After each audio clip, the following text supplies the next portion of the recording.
Anand Kumar Shinde may also have been your student in the department. We are good to go, sir. Yeah. All right. Shreya.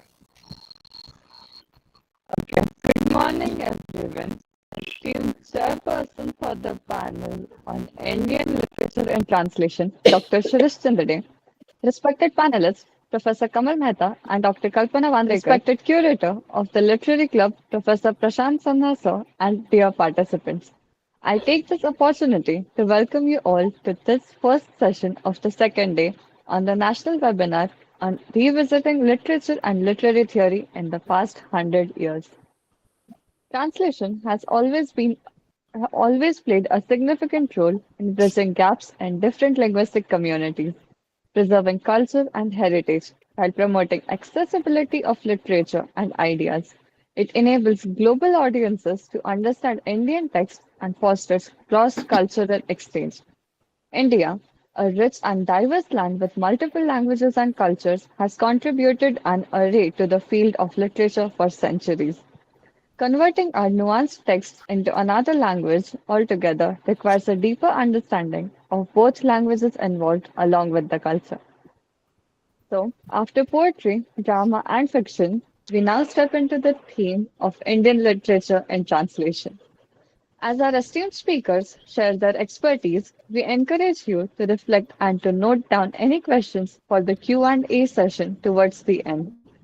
The panel will be presided over by Professor Kamal Mehta sir and Dr. Kalpana Vandrekar ma'am and chaired by Dr. Shirish Chandade sir. Please join me in warmly welcoming our chairperson, Dr. Shirish Chandade sir. Dr. Shindade is a trained assessor of the National Assessment and Accreditation Council, that is, the NAC committee. He has a PhD in English literature and has taught literature in colleges, including postgraduate classes, and guided a dozen students for their PhD. He inherits his love for poetry from his grandfather and his father, late Vasant Chandade. Well versed in Marathi and English, he translates texts to both languages. He has to his credit 12 books of diverse interests such as critical appreciations of poems, essays, research, NAC assessment, and textbook for undergraduate students of English poetry. His English translation of a Marathi autobiography has been published by Oxford under the title Bhimsen Joshi, My Father. Dr. Chandre was awarded the state-level Adarsh Guru Sanman Puraskar instituted by the Shukla Yajurvedya Madhyayin Maharashtriya Brahman Madhyavarti Mandal, Pune. We are really honored to have you as the chair, sir. Thank you for joining us here today.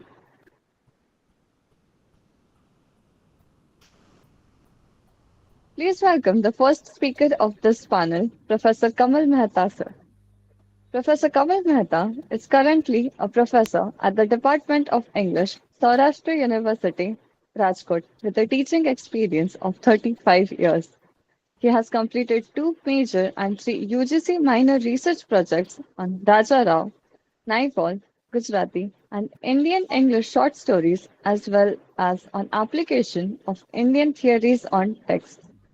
He has published 11 books and around 30 papers and literary translations.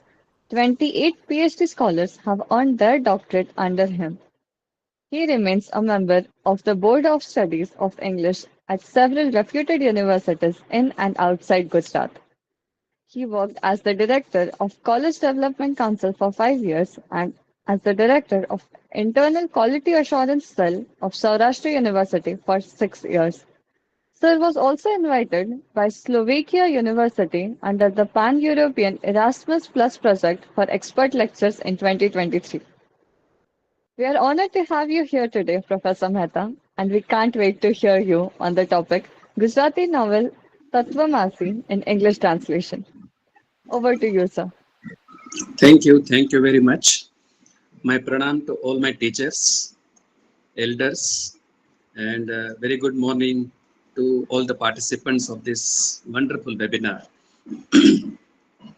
I'm going to speak on Tatvamasi, by a very prominent contemporary Gujarati novelist, Sri Dhruv Bhatt.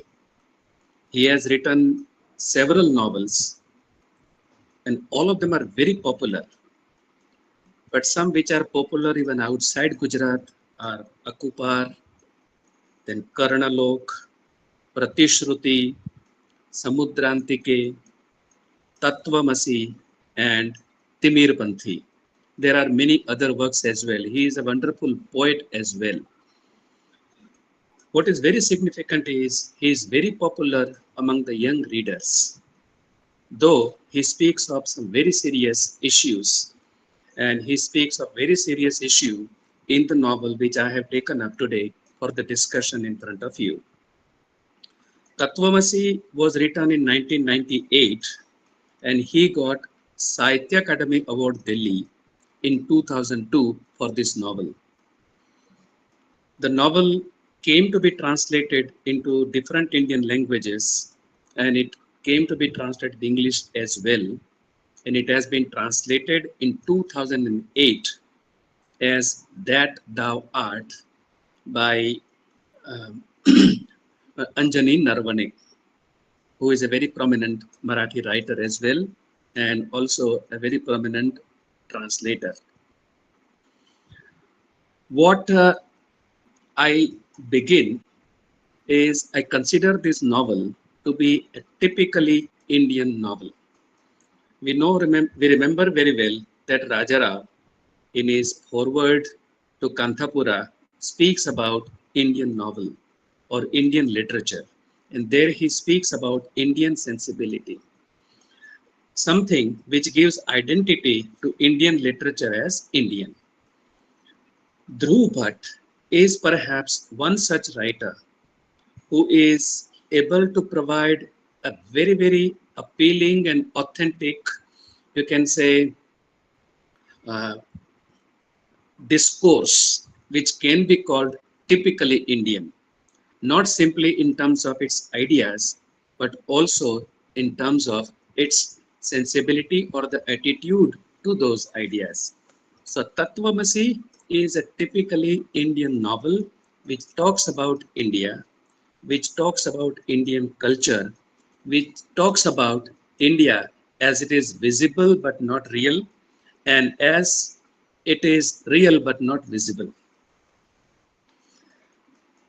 We know that there are 4 Mahavakyas of Vedas, and these 4 Mahavakyas, what they do is they reveal the true nature of what is Brahman and what is our relationship with Brahman. These 4 Mahavakyas are taken up from 4 different Vedas.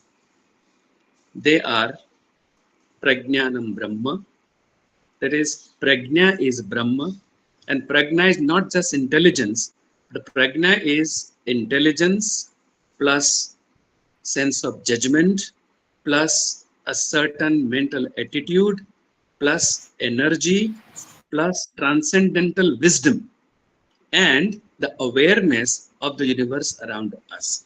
It is not just intelligence. Prajna is perhaps the highest category of intelligence. So Prajnanam Brahma. Brahma is Pragya. Attaining this statehood, this mental state or spiritual state rather, is Brahma. Second Mahavakya is Aham Brahmasmi. I am Brahma myself. Rigveda has defined Prajnanam Brahma. Then Yajurveda say that I am Brahma myself. Third Mahavakya, which happens to be the title of this novel, is Tattvam Asi. You are also the same. That is, if I am Brahma, then you are also Brahma. Here you does not mean just a human being.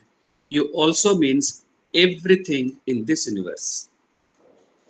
And therefore, it covers everything beyond I and you. Because we believe that we have to enhance our consciousness. And when our consciousness gets enhanced, then it merges into what is called Param Brahma or Brahma. And therefore, the fourth Mahavakya is Ayam Atma Brahma. My soul is Brahma. Myself is Brahma. And therefore, we believe that self-realization is attaining the highest consciousness. So Brahma is there, whether Brahma is distinct from me, my Atma, because Atma is perceived to be personal. And Brahma is perceived to be something beyond person. Are they one and the same? There again, Indian philosophy varies. You have Dvaita, you have Advaita, you have Vishishtadvaita, you have Dvaita, and so on and so forth. Anyway, here my concern is simply to convey that those who think that the entire universe is made up of one element, that believes in integral perception of the world, then that is Indian perception. Because nobody other than India believes that I am an integral part of a single whole. Sarvam Kalavidam Brahma. Everybody believes that I am here and God is elsewhere. And I am supposed to reach the God. I am supposed to please Him, which is not the case for us. We believe that Brahma is something greater. And therefore, we have always, as I said just before, try to enhance our consciousness, which moves in terms of Vyashti, that is individual. Then we enhance our consciousness to Samashti, that is society. We try to feel one with the society. Then it is Srushti, we try to feel one with the entire universe. And then we try to feel one with Parameshti. So Vyashti, Samashti, Srushti, and Parameshti. We have to enhance our consciousness and feel one with all of them. When we feel one with all of them, then all the problems of the world, of the universe, come to an end. All the problems arise just because this consciousness is missing. And this novel beautifully, in a very interesting manner, reveals this complex, you can say, issue of human life. Because human being is also assigned some extra, you can say, duties. Human beings are supposed to take care of the entire universe. The other species take care of themselves. They try to adjust themselves with the universe, but we have to take care of the universe also. So Dhruv Bhatt, in fact, in this novel, speaks of Tattvamasi, how you are also Brahma. And when this realization comes, then how the things change. He picks up an Indian American who has spent more than 17 to 18 years in America and has been studying in an American university and is a researcher. In fact, he has been assigned a task of going to India and studying a tribe around Narmada in Madhya Pradesh. He is not willing to come to India. He has been born in India. He had his early childhood in India. Then he was sent to America, and now he is settled in America. He has his own notions of India. He has been, in a way, completely Americanized.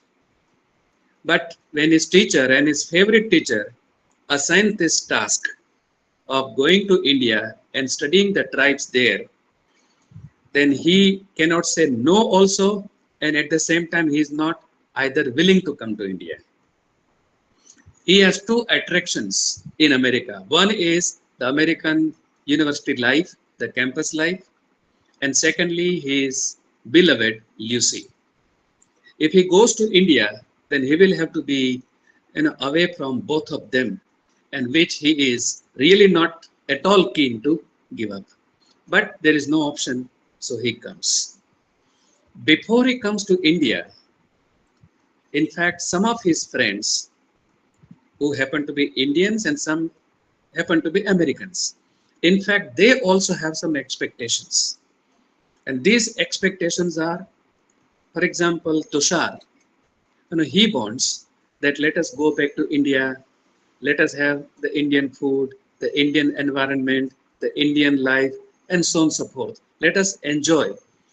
Let us visit our school, our college where we studied, whatever. So he has so many things, and he wants his friend to tell about those things. There is one non-Indian called Jimmy. Jimmy has his memories of his grandfather. His grandfather was a surveyor, and by the East India Company, he was sent to this particular region where this boy is coming. His grandfather was employed there to make certain surveys. 1857 was almost over, and it was a defeat for India. So Nana Sahib Fadnvis, he was hiding himself in one of the caves there called Rani Gufa. And he was staying with a small group of individuals, and he had hidden his wealth there. The grandfather of Jimmy was picked up by the people of Nana Sahib and taken to Nana Sahib because they thought that he is also white and he must be working on behalf of the East India Company or the Britishers. And therefore, he needs to be taught a lesson or killed.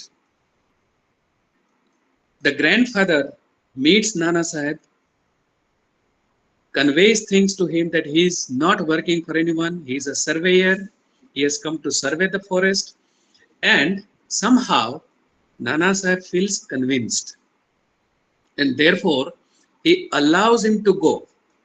So his eyes are tied with some strap, and then he is taken, he doesn't know where, and then he is released in some public place, and he is able to return home.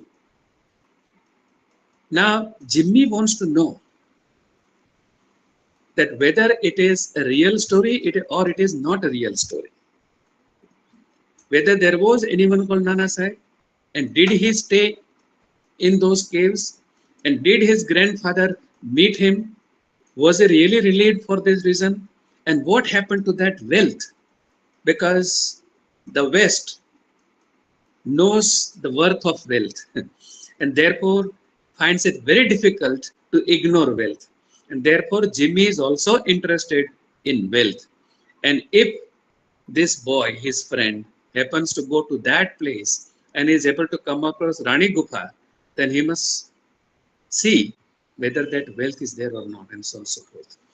So this boy is coming with couple of, as I said, assignments from his friends.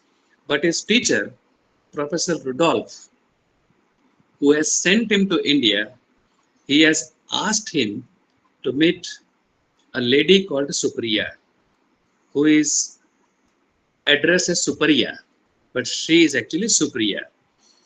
And Supriya is working for a tribal welfare center. She is working for the welfare of the tribal people there. And this teacher has asked this boy to meet her first and work according to her guidance. He is also told that it would be Supriya alone who would be able to get him acquainted with the local tribes, and she would, bridge himself with the tribals there. And only when that is possible, he would be able to understand the tribes there. If he tried to understand the tribes on his own, the way he has been trained in America, the way he has been working in various theories of resource management, then those theories would be of no use there. He has to feel one with the people, and then only he can understand them and he can really solve their problems. And so he has been strictly advised to work according to the instructions of Supriya. So and the protagonist, in fact, comes with so many things in his mind. And he has his own idea of Supriya, that she would be an old lady, 60 plus, who must have worked in freedom struggle and then devoted her life to the life of the tribals and must be staying in a city. There would be certain office there, and she would be trying to manage various kinds of funds for the tribals and making them avail those funds. But he, to his surprise, comes to know that Supriya is, a very young girl, hardly in her 20s, late 20s, and she doesn't stay in any city. There is no office there with computer and printer and AC chamber and newspapers and magazines, all kinds of things. But she is staying in forest itself, staying in an ashram. And that ashram is very difficult to even reach. No vehicle goes there. You have to walk a few kilometers through the forest and mountains in order to reach there. And from there, she is managing everything. So this comes as a surprise. Now the author, another aspect that I want to add is, the author, since he wants to reveal what is India and what Indian perspective of life has been, in fact, he also brings in the Western things. But there is no endeavor on his part to put East versus West or to reveal mutually by contrasting them. He simply brings West not to discuss the West, but simply to explore what is the East. And here the East means India. And so on many occasions, in fact, we come across that he is trying to do this, but that is simply to make the readers understand the East in the light of the West. Because until and unless we contrast, we won't be able to understand what we are. And this is the case with ourselves as well. Not that the West doesn't understand the East. East itself doesn't understand the East. And therefore, our youths, our generations, our people also require to be taught or require to be acquainted with what is India. And that is what he has done here. There are several characters, and all these characters are highly unusual. One is Ganesh Shastri, who is very well studied individual, who has studied scriptures. At the same time, he has English to his command. At the same time, he is able to talk to the modern generations of people in their language. He can explain what is India, what is Indian culture, what are Indian traditions, what is Indian philosophy of life, in such a way that the contemporary generations can also understand. He can address the questions of them. And he is also staying inside the forest. He doesn't stay in the same ashram, but he stays further deeper in the forest. And he comes to the ashram only during the Chaturmas. There is one Gandu Fakir. This Gandu Fakir, who appears to be a kind of mad fellow, who has dirty clothes, who keeps on roaming here and there. He doesn't have any specific place to stay. He doesn't speak great philosophy. He is a drunkard and drinks in a typical liquor, the forest liquor, mahua. He smokes. When you look at him, at least the educated, the elite generation would feel a kind of filth. They would like to be away from him because he would be sometimes stinking also, I would say. And he would appear to be very unhygienic in his clothes, in his living, in whatever. But this Gandu Fakir plays such a significant role in this life. There is one father, there is a small church, and this father, he is also working among the tribals. And in the church, and the church has a lot of land also, people keep on coming without being Christian. They go, they pray, they do everything. And he is also busy in doing one or the other kind of social service. And he is perhaps running a small school. The way Supriya is running a small school in the ashram, this father is also running a small school. And he is also staying deep in the forest. Plus, there is one Kalewali Ma. This Kalewali Ma is actually the mother of Supriya. But tribal people, they believe in a few things which may appear to be highly irrational, but then there is no other option. One day, because she was working among the tribals, she was having a small ashram along with her husband, who was a classical singer. He used to entertain the tribals, teach the tribals through songs and other things, and they were working among them. But one day, a certain child was picked up by a tiger, and this lady saved the child. But while saving the child, she was also full of blood. And because she kissed the child who was full of blood, there is blood on her lips. All the tribals immediately came to the conclusion that she has become a vamp. Dakin Bhai. She has become a Dakin. And therefore, she cannot stay among them anymore. Either she has to leave the forest or she is to be killed by all the tribes. And at that time, you can say her guru, who was Kalewali Ma earlier, in fact, she comes and takes her away from there. And then she stays with her, and after her death, she herself has become Kalewali Ma.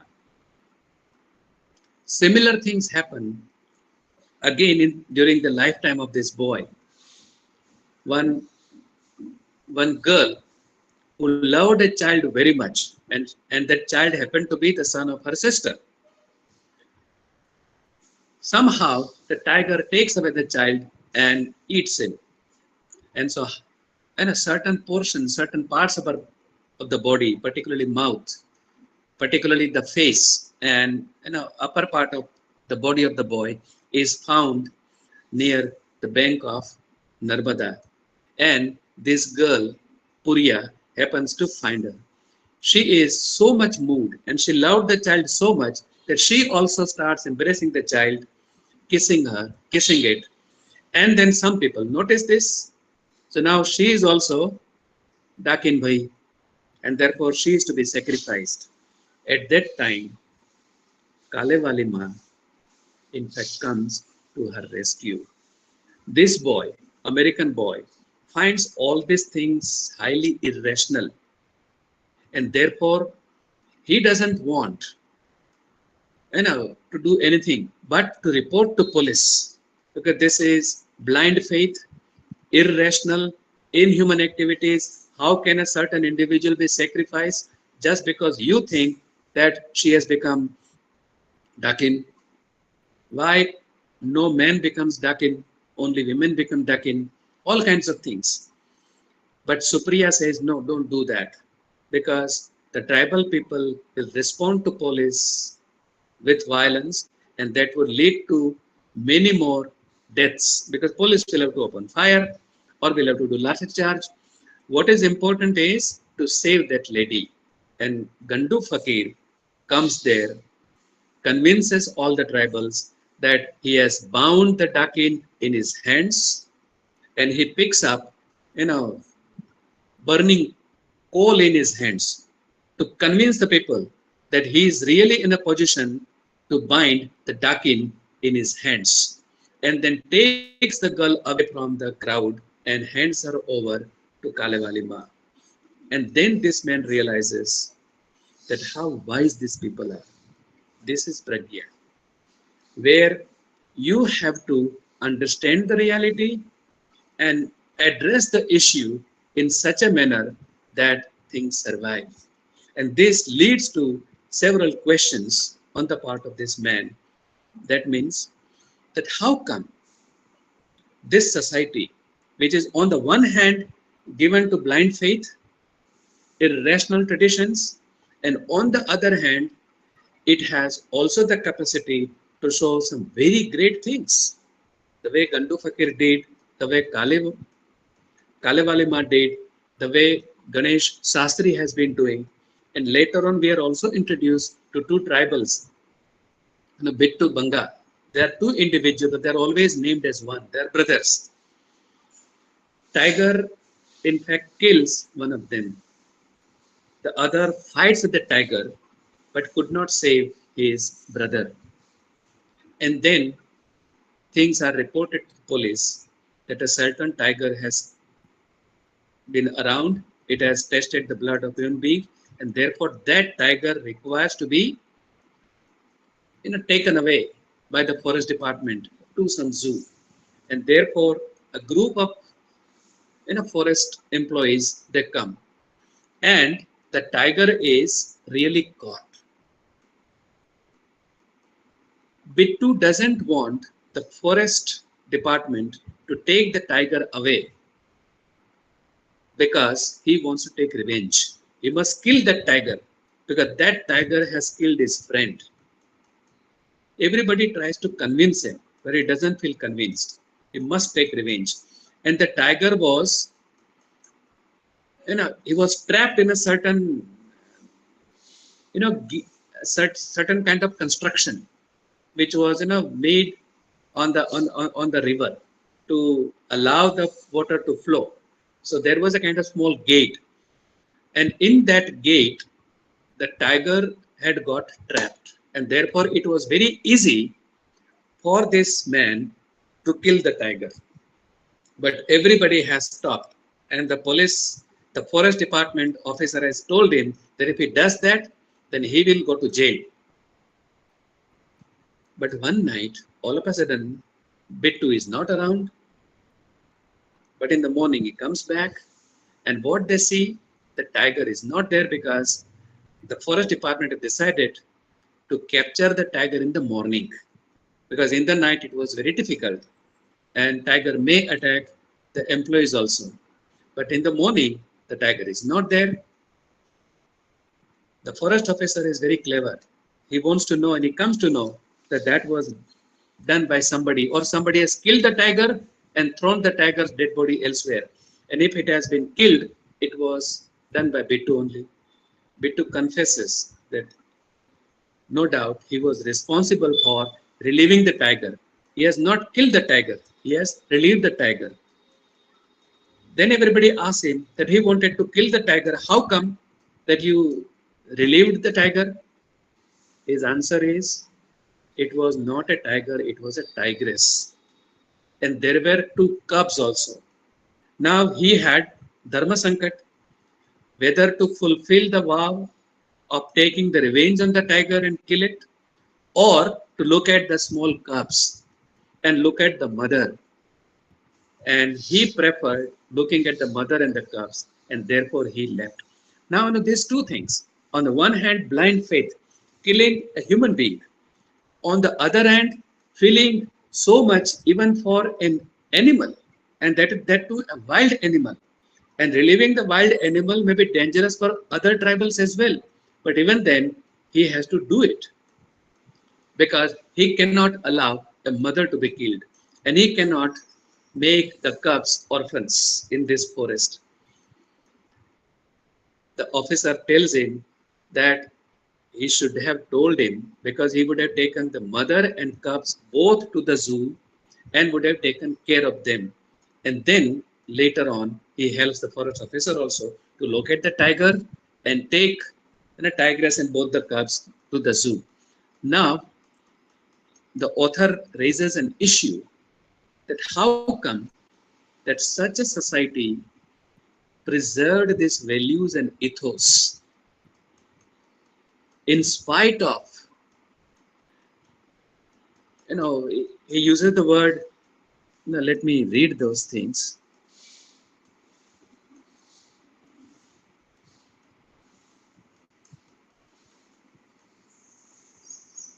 Just a minute. Let me remember and tell. What he wants to say is that we had rulers, and some rulers were really very, very unusual. Then we had brutal invaders. Then we had such people who exploited others.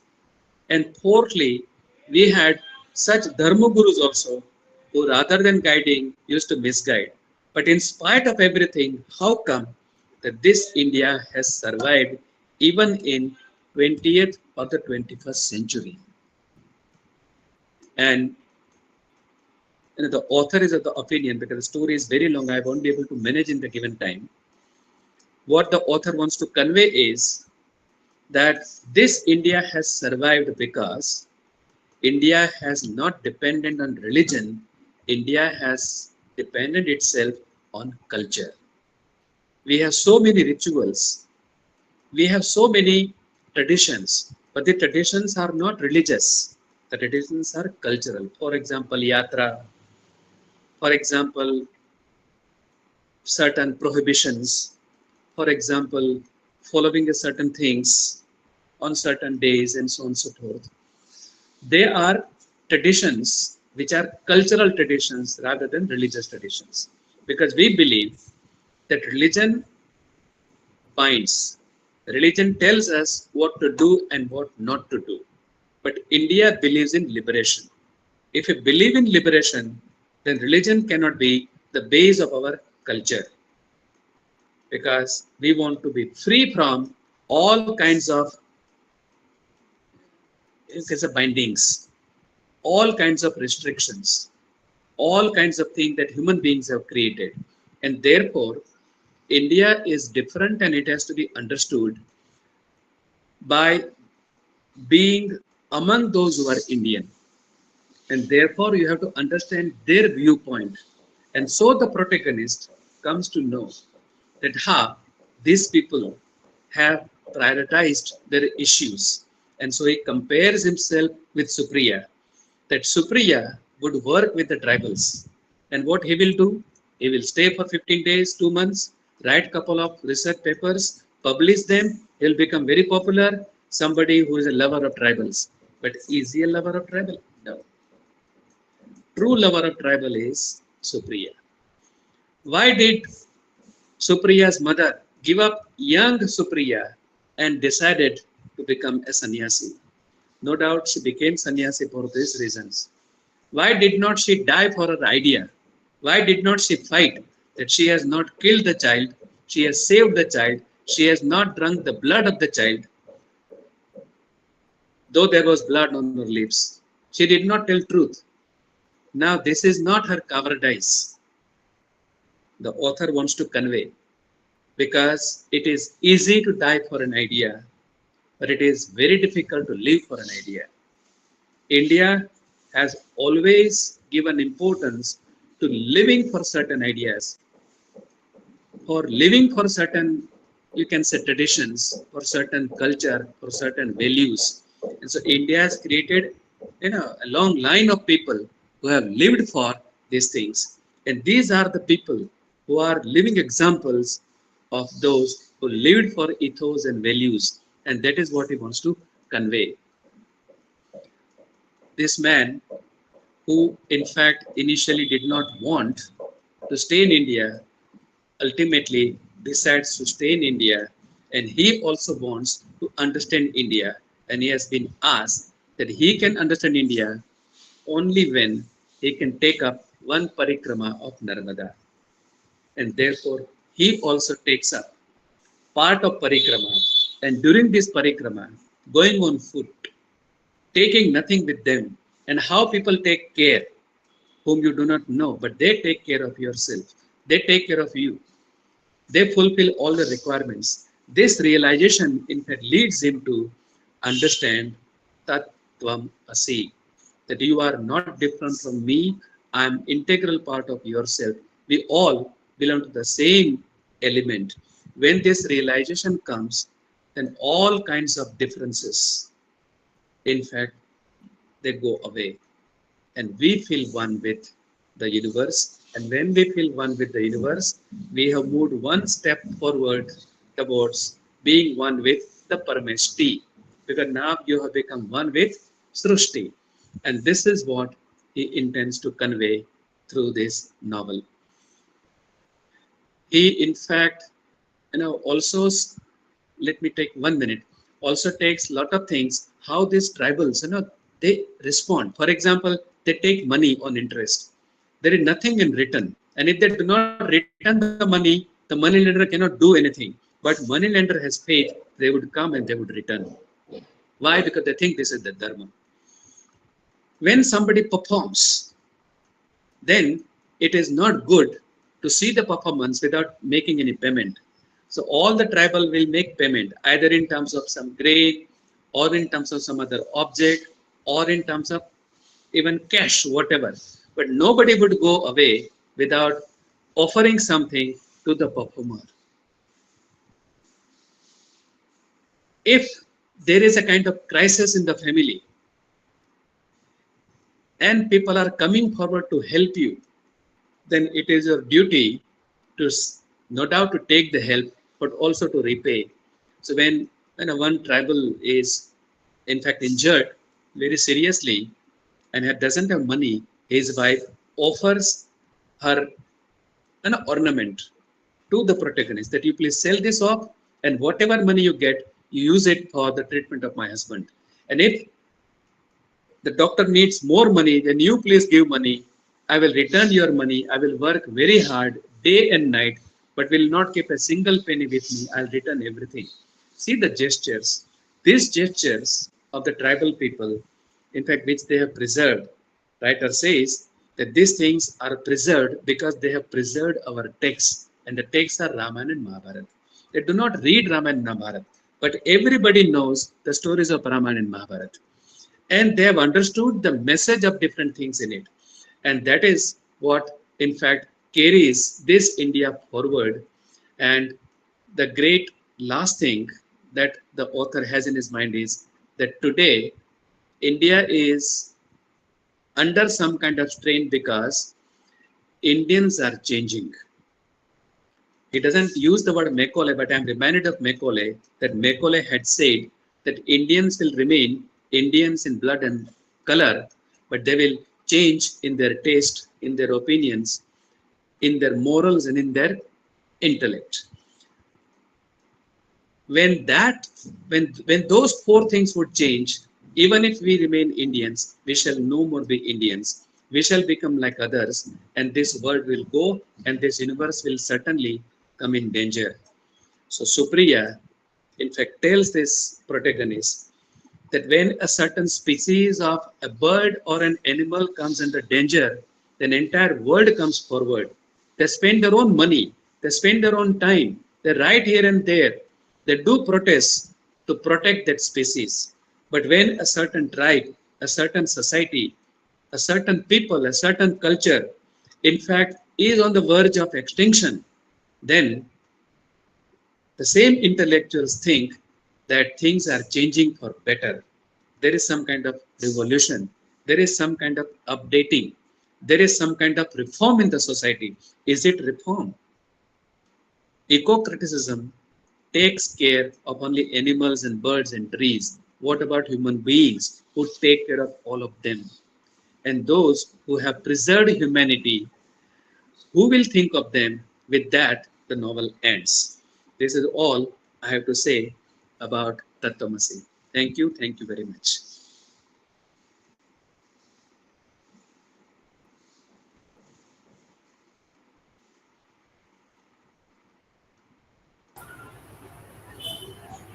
Thank you very much, Thank you so sir. much, sir. Yeah, yeah. No, so Patsu, you can continue. No, I thought you got disconnected or something. That's why. Please carry on. Oh, okay.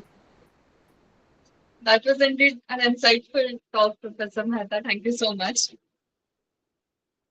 Our next speaker on the panel is Dr. Kalpana Vandrekar. Dr. Kalpana Vandrekar, a well-known name in national and international domains, has been in the field of English teaching and research for over 35 years now.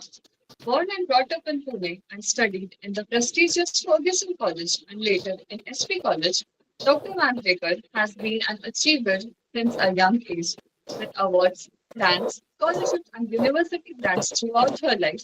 She has been a fellow of the Deccan Education Society since 1976. She has 5 published books under her name and 2 upcoming.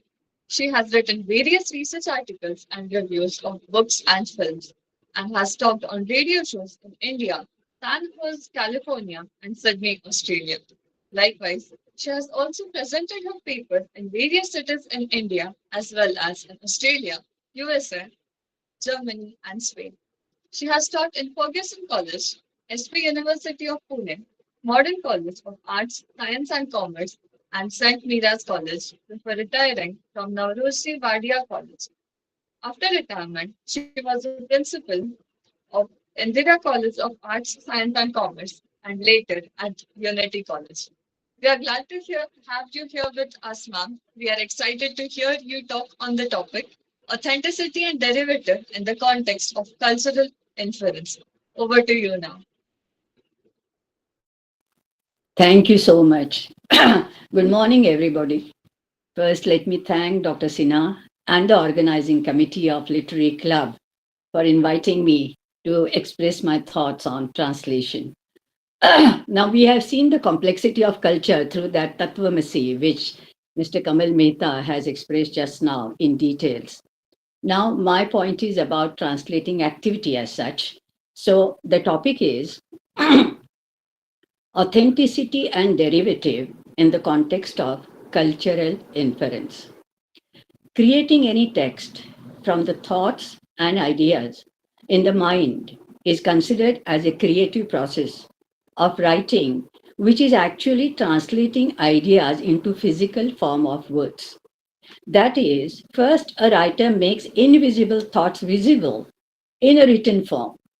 When a translator translates such a text, it becomes a twice born text in another language and by another author. G.N. Davey defines it, quote, translation is rather an attempted revitalization of the original in another verbal space and temporal span, unquote. Literary translation is not just verbal but cultural. Vladimir Iyer validates this point when he says that translating means translating cultures, not languages. It is possible at all attests to the vicissitudes of human life and to the like capabilities of men. Such a text in a new garb and form is denied the status of a creative text. In the book Translating Myself and Others, Jhampa Lahiri maintains translation as an artistic pursuit, as creative and authentic as writing in the original language. She criticizes the established parameters of assessing authenticity and derivative. Translations which connect continents and build bridges and aim at the outreach to masses beyond geographical boundaries of the native readers does not enjoy the status of an original text. In her essay, Why Italian, Lahiri says, the Italian language did not simply change my life. It gave me a second life, an extra life. From another, then she emphasizes the transforming power of language. There is an accusation that translation is an activity which has contaminated languages and cultures, making a khichdi of it. From another perspective, this idea leads to internationalization of culture, or to use Homi Bhabha's words, translational culture. This makes it imperative for translation studies to research into the ways of cultural transmission and cultural inference, which makes translating activity a creative one. Contemporary thinking world has accepted that culture is not a unified whole. Because culture and its vocabulary is in a flux, transference of culture poses a challenge to the translator. Dictionary cannot provide solution to the translator because words are associated with local realities and changing identities.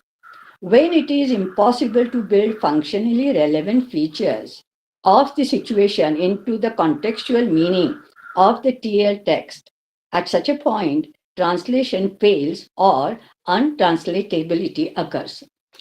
Now, an interesting story will clarify the point aimed at. You know, an Englishman was learning Marathi from Bal Gangadhar Tilak regularly. After taking tuition for a few days, the Englishman told Tilak that he felt confident that he understands Marathi. Tilak smiled and asked, "Are you sure?" "Yes, certainly." "Okay then, come to my house tomorrow morning at 9 o'clock. Next morning, Tilak left the house at 8 a.m. At 9, the Englishman reaches his house, Tilak's house, and calls from outside. "Tilak घरात आहेत का?" Mrs. Tilak answered, "पगडी खुंटीवर दिसत नाही." Thinking that she didn't hear him properly, he called again. "Tilak घरात आहेत का?" "कोपऱ्यात काठी दिसत नाही." Perplexed, he repeated, "टिळक घरात आहेत का? चपला पण जाग्यावर नाहीत." The man did not understand that every answer meant that Tilak was not at home. Those days, women didn't refer to their husband's name directly. It was socio-culturally unacceptable. She was indirectly suggesting. And that's why it is difficult that there is no equivalence in another culture of indirectly suggesting things. This results in untranslatability. Now, this untranslatability happens at two levels, linguistic and cultural. When cultural equivalence is not possible, cultural silences are experienced. Many translators, as well as translation theorists, have recognized the existence of this phenomena in different words such as lacunes, blank spaces, gaps, voids, blank spots. I call it silent zones, which characterizes disappearance of culture to some extent, an emergence of cross-pollination or a new form in a new body. Lahiri uses botanical metaphor of grafting, which is done purposely to ensure robustness of a plant. Being a practicing story writer and a translator, her opinion validates the point regarding the power of language. I have translated 6 books from English and Marathi and experienced the power of language, which transforms the text into a new form which enables it to live on beyond temporal and geographical limits. It's a total metamorphosis. To elaborate her understanding of translation, Lahiri turns to Ovid's metamorphosis. In her essay in praise of Echo, she turns to Ovid because it represents the Roman poet's encounter with Greek culture into Latin poetry. Lahiri sees Echo as a translator who is punished by Juno to repeat the words of others, unlike Narcissus, who, like a male writer, looks inward and creates his world, which is considered original. Is it really? That's the question. Creative writing is revisiting old myths and events by giving them new form and body. For her, translation is an act of passion and not punishment. As a translator, I totally subscribe to her opinion. It is also necessary to understand Richard E. Sykes' forceful argument, where he says, quote, "For in culture studies, we are not exploring the real world, but beliefs about behavior." So hearing cultural inference plays an important role transforming translating activity into a creative one. Cross-pollination or translational culture is a creative process which explores the unexplored spaces linguistically as well as culturally. New possibilities of expression are explored to resolve untranslatability. While translating the Naga writer Estherine Kire's prize-winning novel When the River Sleeps, which uses magic realism, this novel got award from the Hindu in 2016 as Best Novel of the Year. The translation of the word heartstone was a challenge to me in Marathi language. In Marathi language, the words for heart are Hriday, Pran, Jeev. For stone, words are Dagad, Shila, Ashma. The possible combinations offer the following options: Hriday Dagad, Hriday Shila, Hriday Ashma; Prana Dagad, Prana Shila, Prana Ashma; Jiva Dagad, Jiva Shila, Jiva Ashma. But none of them were satisfactory to me. So after much churning, a suitable word was coined, which was Jivashma. Jiva means heart, plus Ashma means stone. A plus A becomes A in a Dirgha Sandhi, so Jivashma. Jivashma in anthropology has another connotation, which means fossil. A new connotation is arrived at, which is contextually suitable. Many a time, the translator has to provide explanatory notes for better understanding of the culture. For example, as Lev Tolstoy's Anna Karenina, which is translated by Maurice S. Gurin, explains how surnames of women take a feminine ending A added to the masculine form with the final consonant. So Mr. Karenin is referred to, but Mrs. Karenina, and the masculine ending I or Y is replaced by the feminine AIA. So Mr. Dostoevsky, but Miss or Mrs. Dostoevskaya. Surnames ending in O or CH do not change. The name and patronymic form of address is such an intrinsic feature of Russian life and indicative of the social standing of the person and his relationship with others that it can neither be omitted nor simplified in a translation. In my postgraduate English syllabus, we studied epic novel as a literary genre. The prescribed texts were Tom Jones by Henry Fielding, an English writer; Old Goriot, which is a part of La Comédie Humaine by Honoré de Balzac, a French writer; War and Peace by Leo Tolstoy, a Russian writer; and The Magic Mountain by Thomas Mann, a German writer. All texts were translated texts which we studied as original creative texts. Today, I realize the missing gaps which have changed my understanding of the text. Balzac's Le Père Goriot is translated in English by Ellen Marich. Marcel Gerard, in his introduction to, has commented that the title Old Goriot misses the twofold significance of the French word père, for it is fatherhood rather than old age that symbolizes his character. As fish are made to swim and birds to fly, Goriot is father. That is his passion and vice.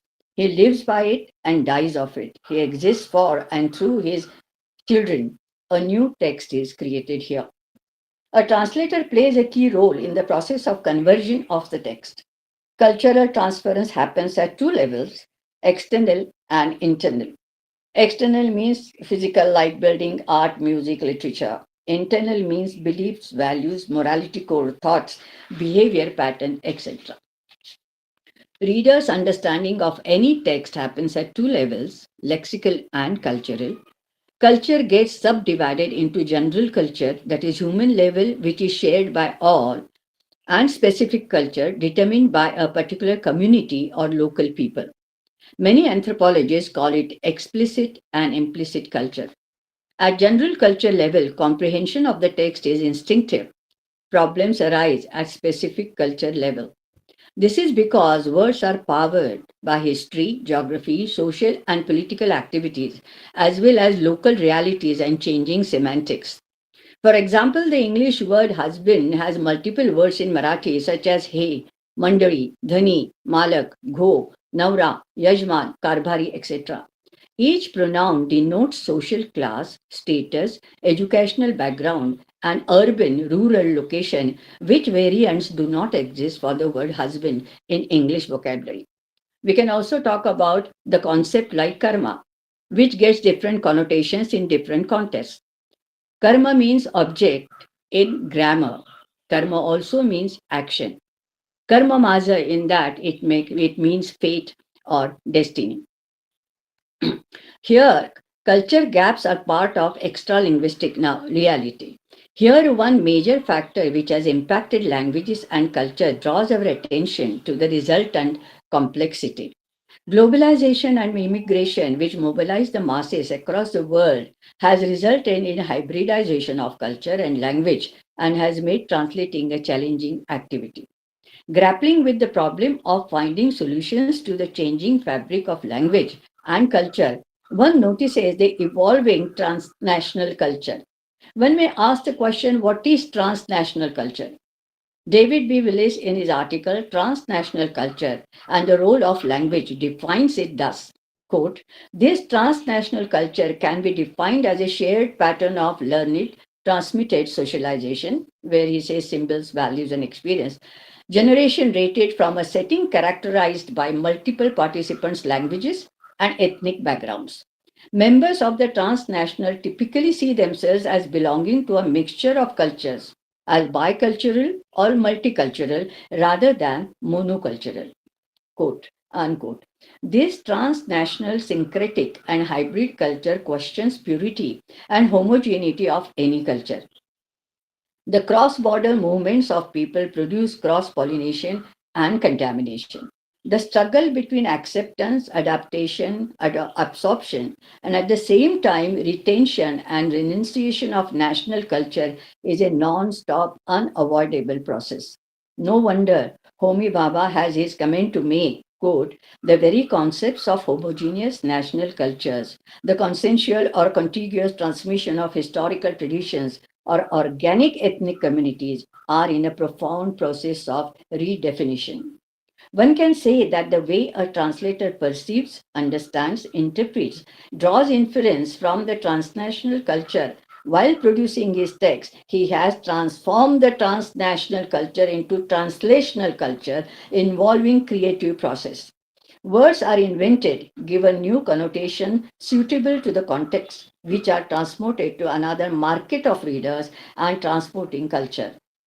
Jampalari, in one of her interviews, when asked, please share two creative writing keys, answers, one is the key of translation. If you want to be a creative writer and lucky enough to know another language, then translate the work of other writers. It's not easy. It's incredibly challenging. It goes into our bones, and your understanding of language it just opens up exponentially.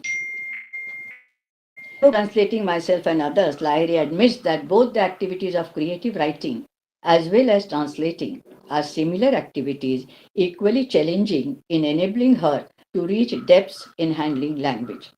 A translator transcreates and transforms the text, which is a creative and not mechanical activity, which should be recognized as a separate new genre in literature and not seen as just a mirror image of the source text. A translated text receives is an independent entity which deserves a similar acknowledgement which an original text receives. A text is reborn with a new identity in another language with a new garb, well suited to understand its culture and lexicon. That's how transcreation happens. Latin American novelist who has translated his own words from Portuguese to English writes, quote, it took me longer to translate the book than to write it. Almost 2 years of hard labor and gnashing of teeth, during which I honestly thought I would never finish and had suicidal fantasies. First, there is the cultural problem. In general, people in England and the US know as much as about traffic conditions in Kuala Lumpur. So, should I suffocate the book with hundreds of footnotes, making it longer than the New York telephone directory? I decided I wouldn't. That involved a little cheating here and there. Translating Indian languages into English poses different problems than European languages. Due to multicultural and multilingual reality in India, Indians have translating consciousness, which has an advantage as also it can interfere with the process of translation.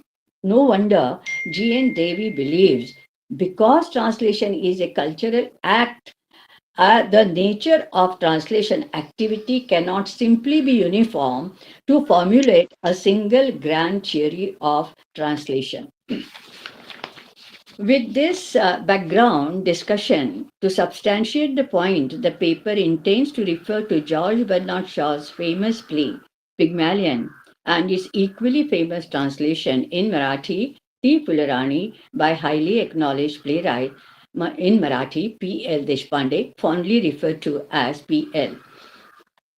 He has translated many, in fact. That was first is Teen Paishacha Tamasha, based on Three Penny Opera, and then Eka Koreane, that is on Old Man and the Sea. And now this is on Pygmalion, which he has translated as T. Fularani in 1974. The play was received with a thundering success. Despite its tremendous popularity, V.H. Kulkarni criticizes the play. The objection taken by Sri V.H. Kulkarni that Shaw's presence is totally missing itself can be interpreted as a positive sign which indicates a complete metamorphosis to suit the target setting, target audience, and the target purpose with a new identity. No wonder Sri Arun Atle, in his introduction to the play, calls it Anusarjan, meaning in conformity with. Pygmalion makes an ivory, as we know, the Pygmalion that Pygmalion is suggested by the story from Greek mythology, where an artist Pygmalion makes an ivory female figure and falls in love with his own creation. The protagonist is the maker of the statue who shapes the stone. In the Marathi version, the focus is shifted to the stone, how it finds shape in the hands of a good artist. In the Marathi play, the title is about the flower girl, T. Fularani. The title is taken from Balkavi Thomre's poem Fularani, which was P.L. Deshpande's favorite poem. Here it is the art and not the artist which is more important. To use the analogy, a translator, like a tailor, stitches a dress for the same body but with different language cloths. In this process, cutting and measurement is important because the fitting depends on the texture of the cloth with its unique cultural tradition, norms of social decency and indecency, language uniqueness, etc. With a new garb fitting well, the body presents a transformed new look and identity. A text is reborn in another language, suggesting that something has died or disappeared. One can talk about death of a text, which in the present context means the loss of old identity. From the caterpillar to the butterfly, a complete metamorphosis takes place. The original text blends with the experienced world of the translator, and a new text appears. The main theme of the play, that the phonetics of the language determines one's social class and acceptance in the society, remains unchanged. The play is not an intellectual exercise in language and dialect science with its phonemes and morphemes, but an emotional exercise in tracing the workings of minds belonging to different classes in the Indian society, which are identified by the way they speak the language. The different dialects of Marathi from different classes of social structure spoken by the characters establishes the theme. The rhetoric of Mr. Doolittle, Eliza's father, is captured in alliterative Kolhapuri style in Marathi by Dagdoba. Nerurkar has a Malwani beseeching accent. Punekar's emphatic aggressive tone of expressing convictions. Dharwadkar's Kannad influence on Marathi, and Manjula's sweet country Marathi. All variants have the color of the soil, the tone, the pitch, the modulation, the choice of words. Every aspect of the spoken language is typical of the specific area in Maharashtra. Shaw's plays are all intellect and no emotions. For him, playwriting was a medium, a tool through which he advertised his beliefs, individual freedom, freedom of expression, gender equality, the new woman problem, social justice, hatred for war, love for peace. All he has expressed through his plays. For him, an emotional person is without intellect. Contrary to this treatment, we find that P.L. Deshpande has shifted the focus from intellect to emotions. To be precise, P.L. Deshpande's intellect is seeped into emotions. His humor may not have the Shavian edge, but it challenges humanness in a person. That's why Manjula's character displays subtle poetry, which is absent in Eliza's character. Shaw winds up Eliza's education in a couple of pages, whereas P.L. Deshpande, he devotes entire Act 2 to portray Manjula's progress in social manners and language etiquettes. Manjula's emotional growth is captured very effectively. The character develops dimensions and different facets of her personality, such as smartness, though uneducated, innocence, good nature, intelligence. These qualities are manifested. At the time of rehearsals, Shaw had insisted, while talking to Sir Beerbohm Herbert Tree, that though Professor Higgins was dependent on Eliza, he was not in love with her. He is in love with language and its phonetics. For him, Eliza is an intellectual challenge in abstraction, not an attractive woman in flesh and blood. Shaw calls his play a romance in 5 acts. Actually, Professor Higgins's romance is with language. In P.L. Deshpande's play, Tirpularani, the theme of romance is treated differently. A metamorphosis is happening here. Lady Ramadevi is quite rigid in her observance of aristocratic mannerisms. Her son, Professor Ashok Jagirdar, is a bohemian. He is friendly with the poor and uses abusive language, which is tabooed among aristocratic families. Ramadevi disapproves the uncivilized behavior of her son and gives him a separate house to live. He is attracted by Manjula's unsophisticated spontaneity of behavior but is in denial due to his pride. The love hate relationship between Professor Ashok and Manjula is beautifully developed by the playwright. Professor Jagirdar is human, whereas Professor Higgins is a language machine. In Act 3, Professor Higgins and Eliza fight, and in the fit of anger, Eliza hits him with a chappal. Intended that this scene should be boiled in branding. In his hands, the scene becomes heavy with wit and long speeches. Instead, P.A. used angry dialogues and avoided long sentences. काय तू मला जिंकून दिलीस तू अरे चिखलातली Devaki professor Ashok जागीरदार आंतरराष्ट्रीय कीर्तीच्या भाषा पंडिताची पै तुझ्यासारखी गोठ्यातली गोमाशी जिंकून देणार म्हणून ती चप्पल मारलीस तुम्हाला मंजुळा तुम्हाला ना त्या चेचून काढावं वाटतंय मला वरवंट्याखाली. The dialogue sounds genuine compared to you presumptuous insect or I would like to kill you, you selfish brute. Shaw's focus is on the problem of the role of language in social acceptance. P.L. Deshpande reaches to the general culture which governs human life. Thus, the specific culture of the English society is replaced by general culture of Marathi speakers. The difference in thematic treatment is noticed in the structure of the play as well. The Marathi play has 3 acts subdivided into scenes. The play opens with a Nandi, a peculiar feature of Sanskrit drama. The central theme is developed here. Though it is unjust, still, in every society, language determines one's social class. As translations are a result of an interpreter's interpretation of the original text, different interpretations are possible. Creating new texts, Derrida believes that translation opens a new history of a text in a new body and new culture. This way, translation as the original work expands the space of life and also gives the new value of the original work in this new open space. This argument was intended to seek the legitimate acknowledgement of a translated text as an original work, which it deserves. The genre needs a nomenclature. So this was just, if fiction was called novel, translated work can be labeled as new work. There's just a suggestion given. Anyway, thank you very much.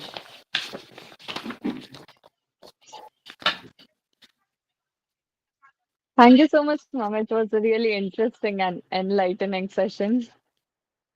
Thank you. Now I would like to request the chairperson, Dr. Shirish Chandade sir, to take over the session, providing his observations and guiding the Q&A interaction.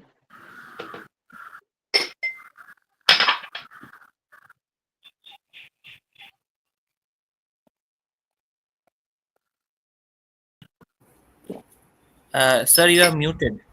Shirish, sir. I'd like to start with a couple of observations about my experiences of translation, and they are not necessarily good, not necessarily happy. For example, long years ago when I was in Nasik, I prepared this book.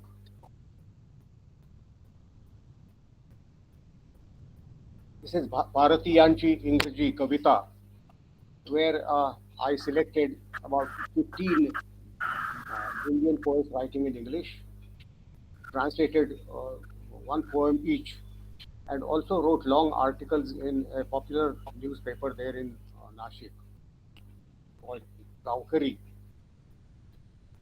Then it came into a book form later on, and I had the bad fortune of meeting some of the original poets, who had written in English, and they gave me a good dressing down for bad translations. This is like Julius Caesar, kill the poet for his bad poems and like that kind of thing. One of the poems that I had done into Marathi was "Father Returning Home" by Dilip Chitre, and he didn't have much objection about the body of the translation, but he said the title itself, which we have done in Marathi, is very bad, very wrong. He said, because I had said "Vadilanse Gruha Gaman," Vadilanse Gruha Gaman, which is of course very Sanskritized, very polished kind of, let's say, Marathi. And he said, no, I don't like this translation at all. It's a very wrong way of putting things, So he suggested, why couldn't you think of things like Vadil Garai Gari Yetat or Vadil Gari Yetana? I didn't reply. I didn't discuss the whole thing or debate it with him. I just kept gathering impressions, actually, The second thing was family portraits by Gauri Deshpande. And when she read the poem, she said, because the translation comes out all right, but I am not happy with the title again, okay? Because family portraits, which I had translated it as Kutumba Chitre. Whereas she said, why couldn't you simply say Kutumbiya or the Kautumbik Chitre? I said, why don't you translate the poem yourself? Well, that's an way of answering away, actually. But what I'm trying to suggest, there are 5 people which make a translator unhappy. 5 people are hurt by translation, I tell you. The first is, of course, the translator. The second is the writer who is being translated. The third is the reader who doesn't like any translation. The fourth is a critic with me, and he has dressed down great translators like Vilda Karandikar, Dilip Chitre, Nisi Mizikel, Brunda Nabar, and so on and so forth. And finally, he has come to the conclusion all of them are very bad translators. Although they are great stalwarts in Marathi and English also, as we know.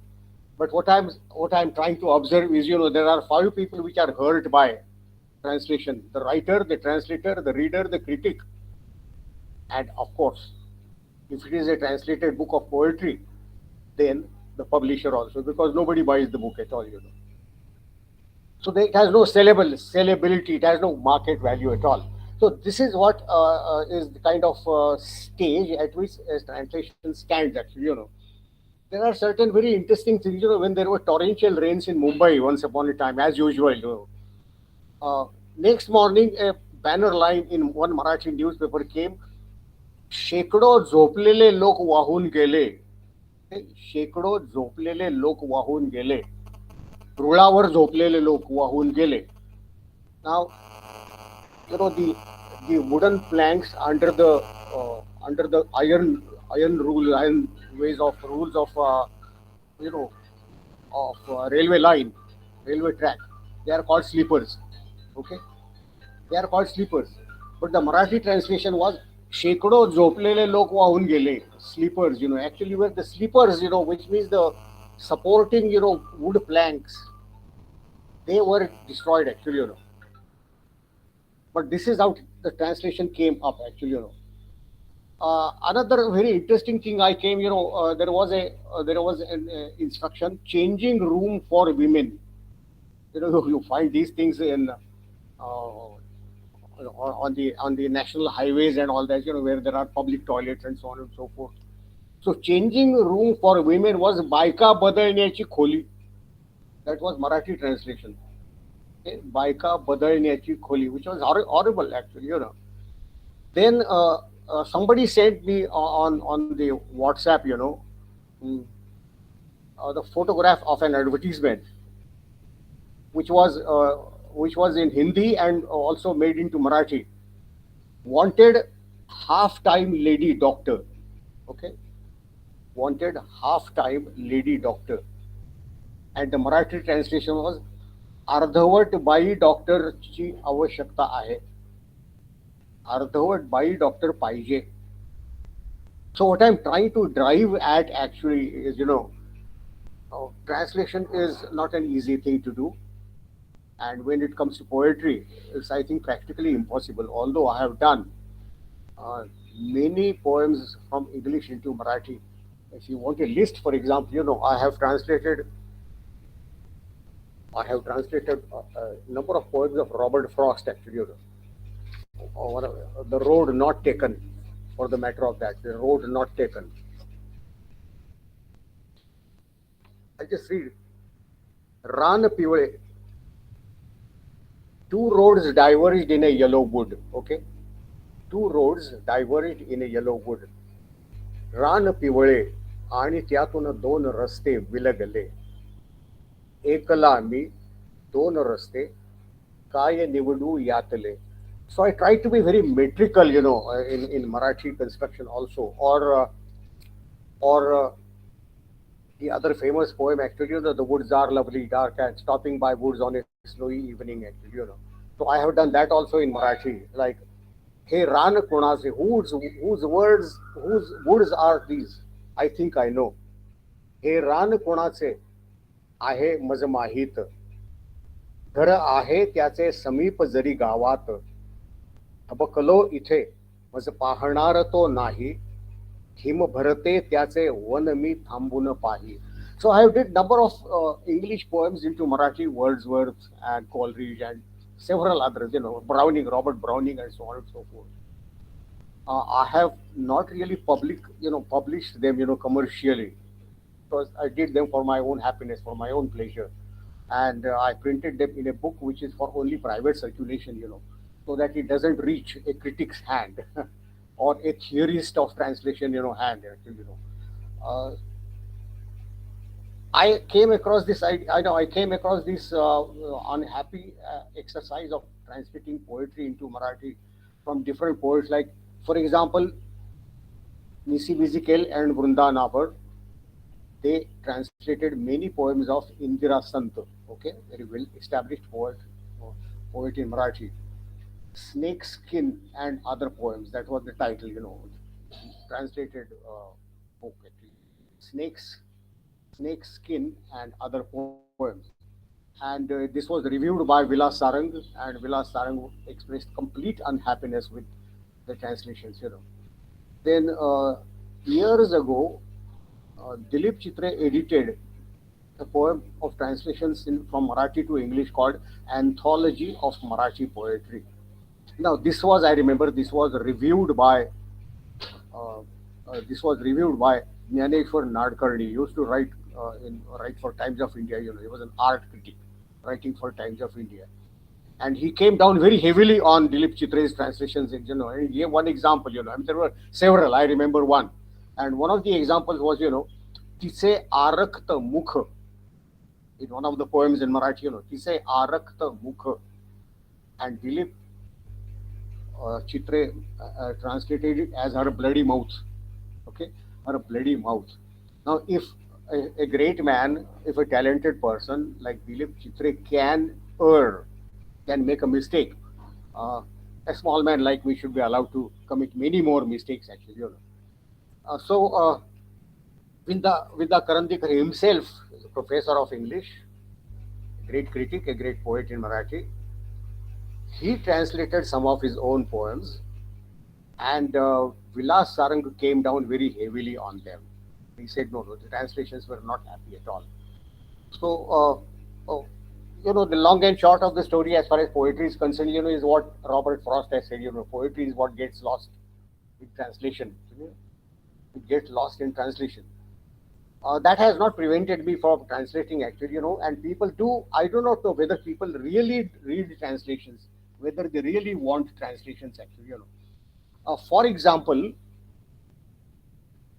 there is an offer.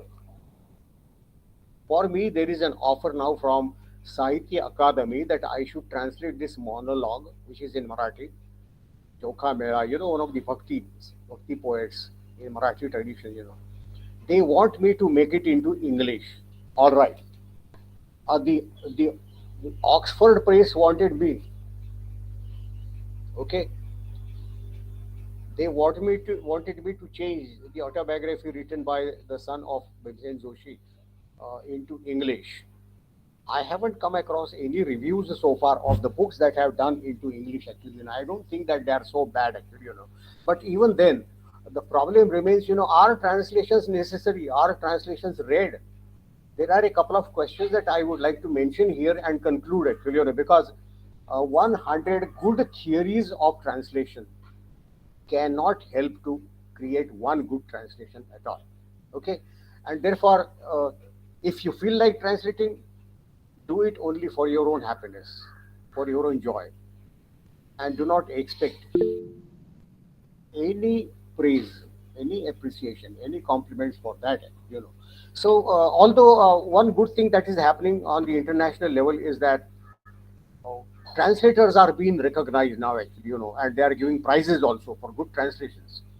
So that is a good thing actually. But I do not know what is happening to translations in Marathi. What I have observed, most of the books that are being translated into Marathi are about self-improvement books or management books or information and artificial intelligence and all those kinds of scientific things actually. Not much of literary works are being translated of great people.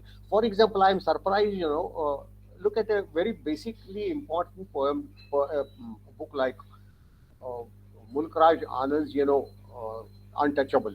It has not come into Marathi so far, We say that R.K. Narayan is a very popular writer in English all over the world, including India. How many of his novels have appeared in Marathi? I don't know. I can't recall very easily actually. Manohar Malgaonkar, only one novel so far actually.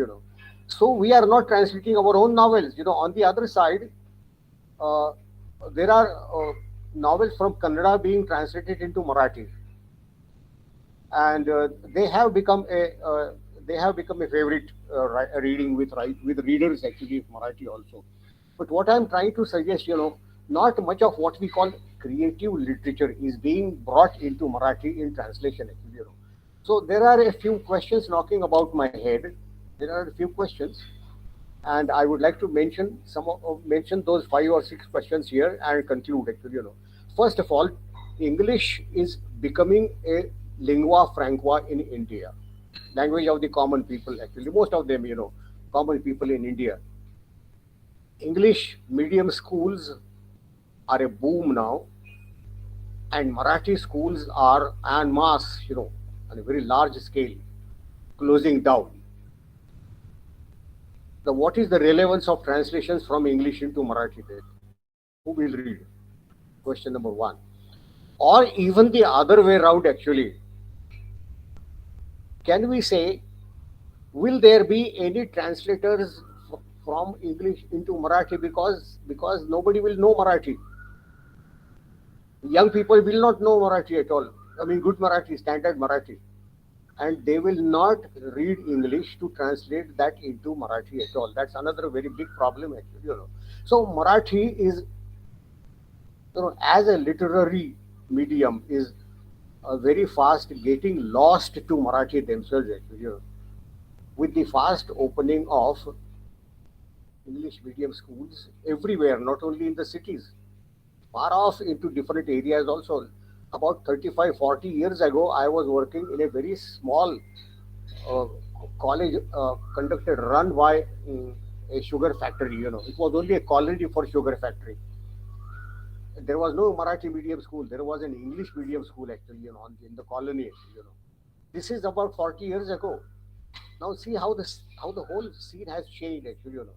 In Punjab, I am told, most people do not understand Guru Mukhi, script, Guru Mukhi script, actually, because the schools and colleges are in English medium. So this is the picture, common picture of regional languages, including Marathi. My question number two is, let us not adamantly deny that reading habits are fast declining. Who reads? That's the whole problem, actually. There are people arguing that people read on their electronic media and so on and so forth. What are they reading? The whole problem is, what are they reading? Are they reading creative literature, good literature, actually, literature in translation? Is this what is happening? It's not happening at all. When I look around, most of the highly educated people of our society do not read even the daily newspaper. Of course, Oscar Wilde once said, literature is not read and journalism is unreadable. Okay, maybe that is one reason why people are not reading even the newspapers.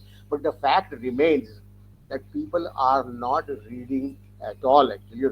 So, what is the justification for having more and more translations at all? Will they be possible? Will they come? Will they happen? My question number three is, even literature and language teachers do not read. I'm making a very bold statement, but they are not interested much in reading, actually, and far less they write. I happen to be, because Dr. Sinha put me into that, or Partha put me into that, happen to be a member of the literary club, which I was originally not when the club started. I didn't initiate it all. Somebody put me there. Probably Partha put me there, actually. So my problem actually is, I wrote a small series of about 12 or 13 installments on Dr. Johnson.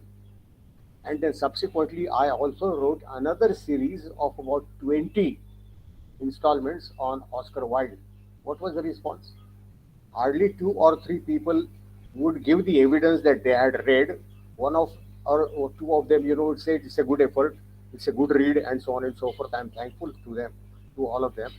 I had selected 10 people, actually, for posting my, these writings, these installments. I had sought their permission in advance. This is what I am doing. This is what I want to send to you. Send it to you. Do you agree? Would you like to read this? Otherwise, if you say no, I will not post it to you. I will not send it to you at all. So all the 10 people who are senior teachers of English, senior professors of English, I kept sending every week. So for last 30 weeks, I have been sending all these things, which I wrote, actually. And out of those 10, only 4 or 5 continued to give me good response, actually.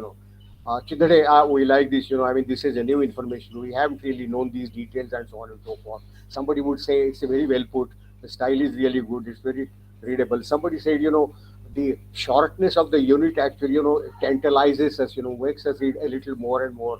So part of success, actually, what I'm trying to suggest, do people read? Do English teachers read? And if they read, do they write?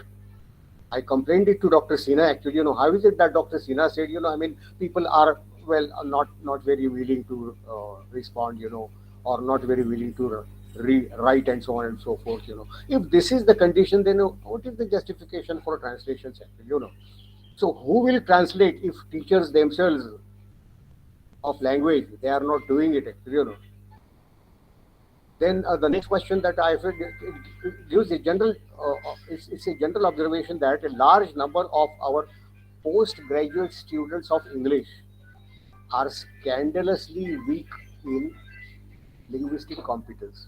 I don't know what is your impression, Uh, Sinha sir and even Kamal Mehta and I used to be sometimes on the competitive examination, NET and SET examinations, assessment of papers and so on and so forth. And in those times, there were supply type answers, The objective system had not come. MCQ answers had not come, So they had to write log answers actually. And what horrid situation it was, Very bad English, very bad content, very bad information, and so on and so forth. 95% of people like that actually, And they are tomorrow's teachers of English. Will they write? Will they translate?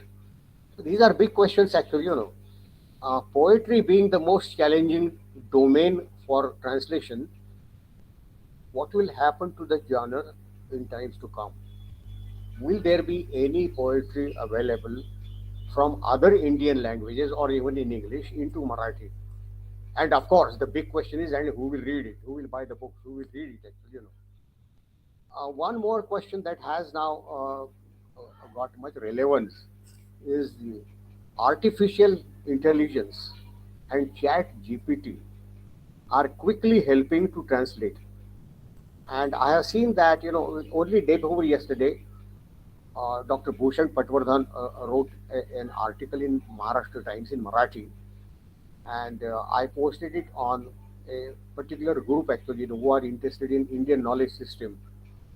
So that group said, sir, many of them do not follow Marathi.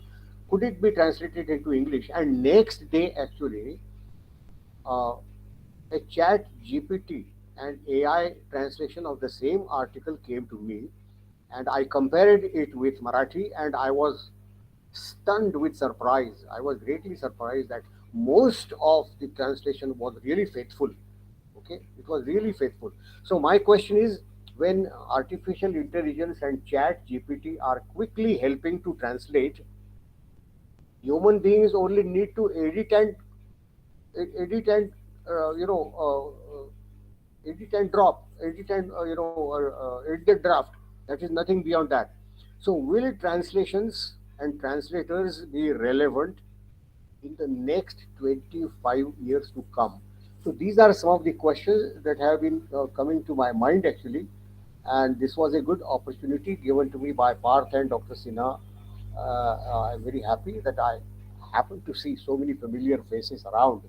Most of them have disappeared now, but even then, in the beginning, it was good to see so many contemporaries and young people, And let me declare, I have been doing translation work actually, very recently.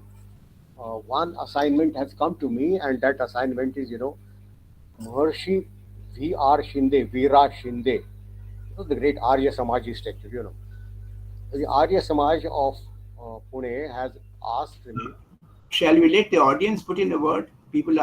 Shall we let the people ask questions, because the speakers also have to answer questions? Oh, I thought most of the listeners have disappeared. But anyway, No, there's another session soon. yeah. So माझ्या आठवणी आणि अनुभव, that is the name of his autobiography, Maharshi Vittal Ramji Shinde's autobiography, and the Arya Samaj of Pune has asked me to do it in English. I have practically completed the work and waiting for the book to come out.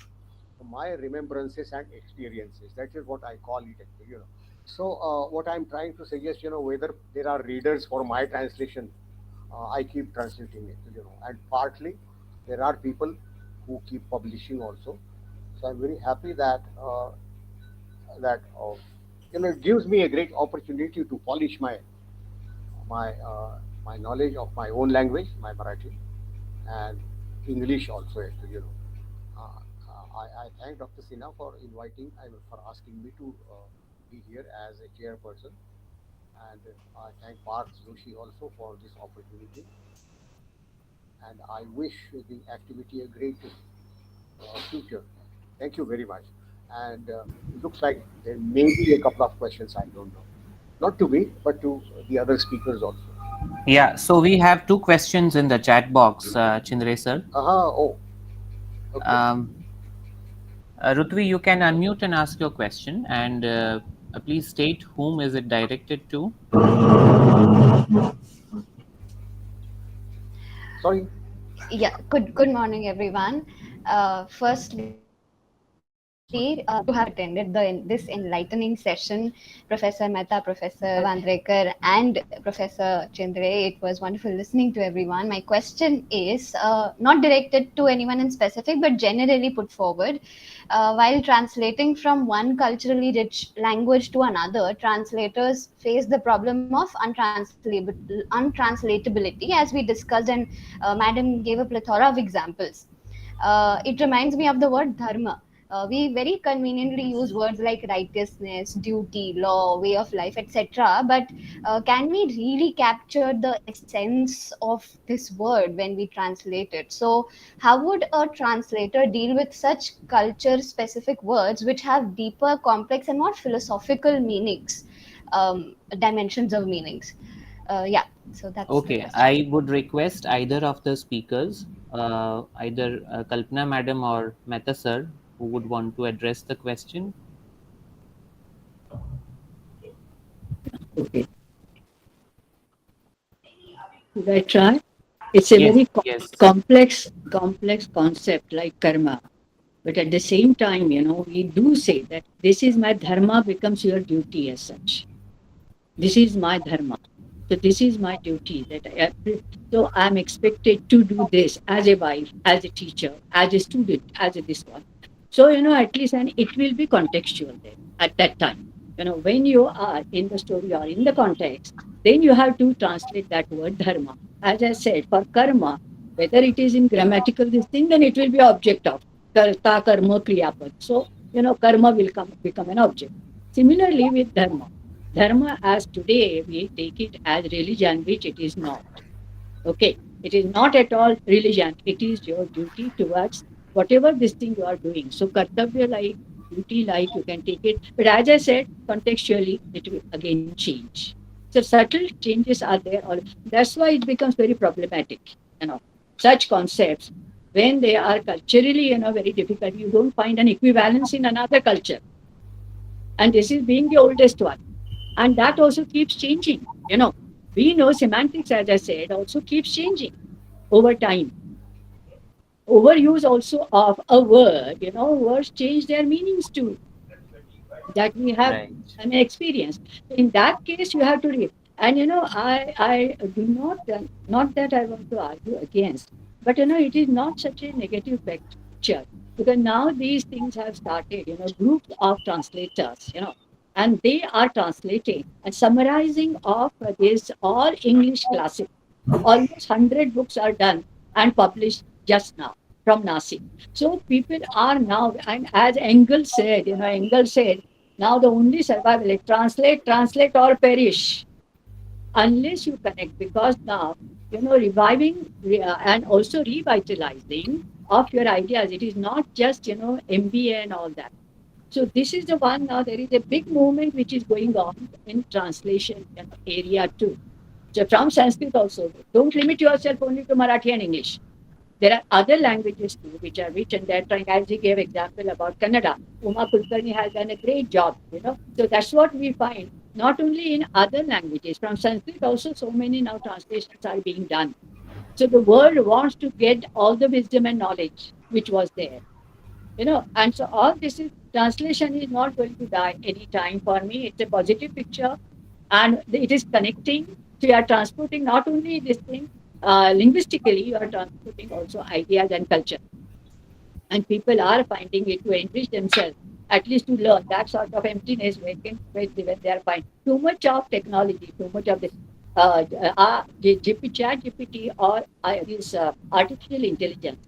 Mostly they limit to word translation, lexical. And we are not talking about lexical. Lexical, they can be so industrial translation can be exactly done by these things, industrial, and it is very well paid.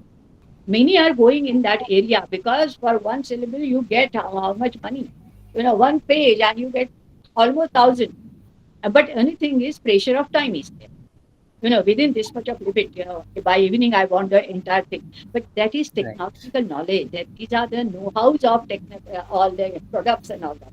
It's a commercial translation is different. Let's not compete with that. Literary translation, and especially in that area, is these stories. But people are, as I said, all Indian English classics are now published in a summarized way in by these people. Who is the translator? I think Vishal Publications or someone, I think.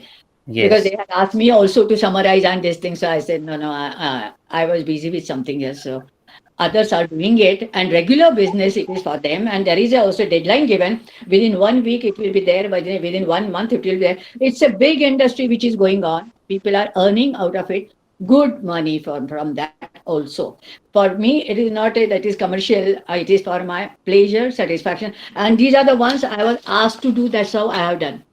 And I can tell you this Setu Madharao Pagdis, Chhatrapati Shivaji. When this thing was translated, when the river sleeps. So Continental Prakashan, they approached me, why don't you translate this? Because nobody for 45 years done. Because, narrative is created, even historical this thing. So every time a particular this thing was given, image was created. And he is the one, Setu Madharao Pagdi. So when we say that even history, research history, historical also facts are collected historically, and you give all this, and he knew many languages, right from Persian, Urdu, and all this, and he had read so much.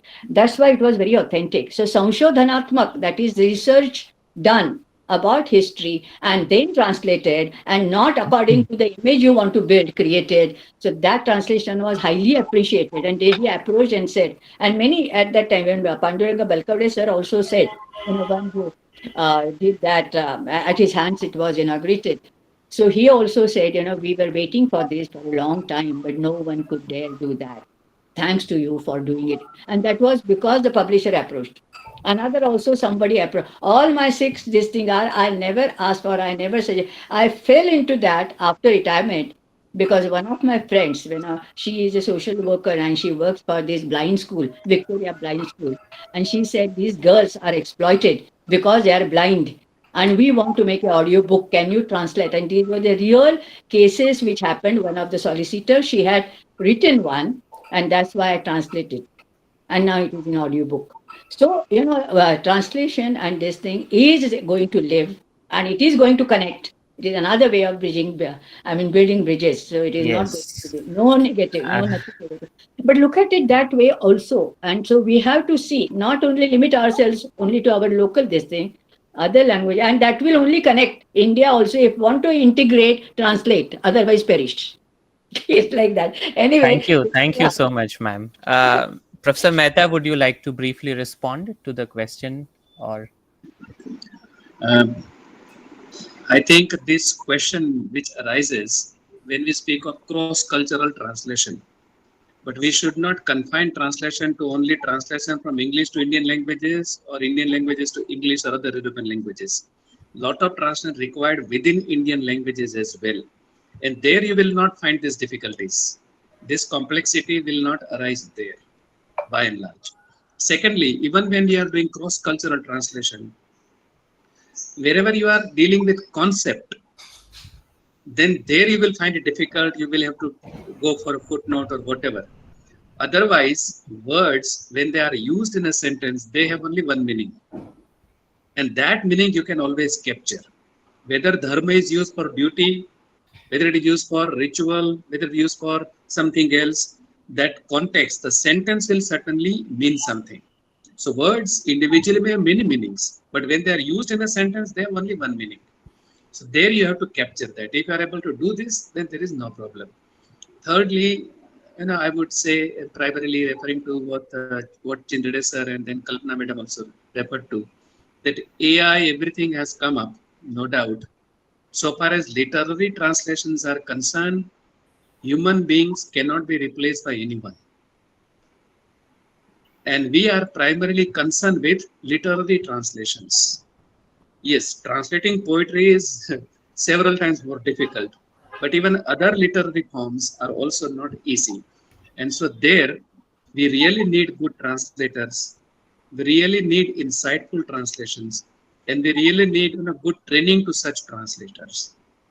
Then only we would be able to serve our society, our nation, our humanity better. That's all. Thank you.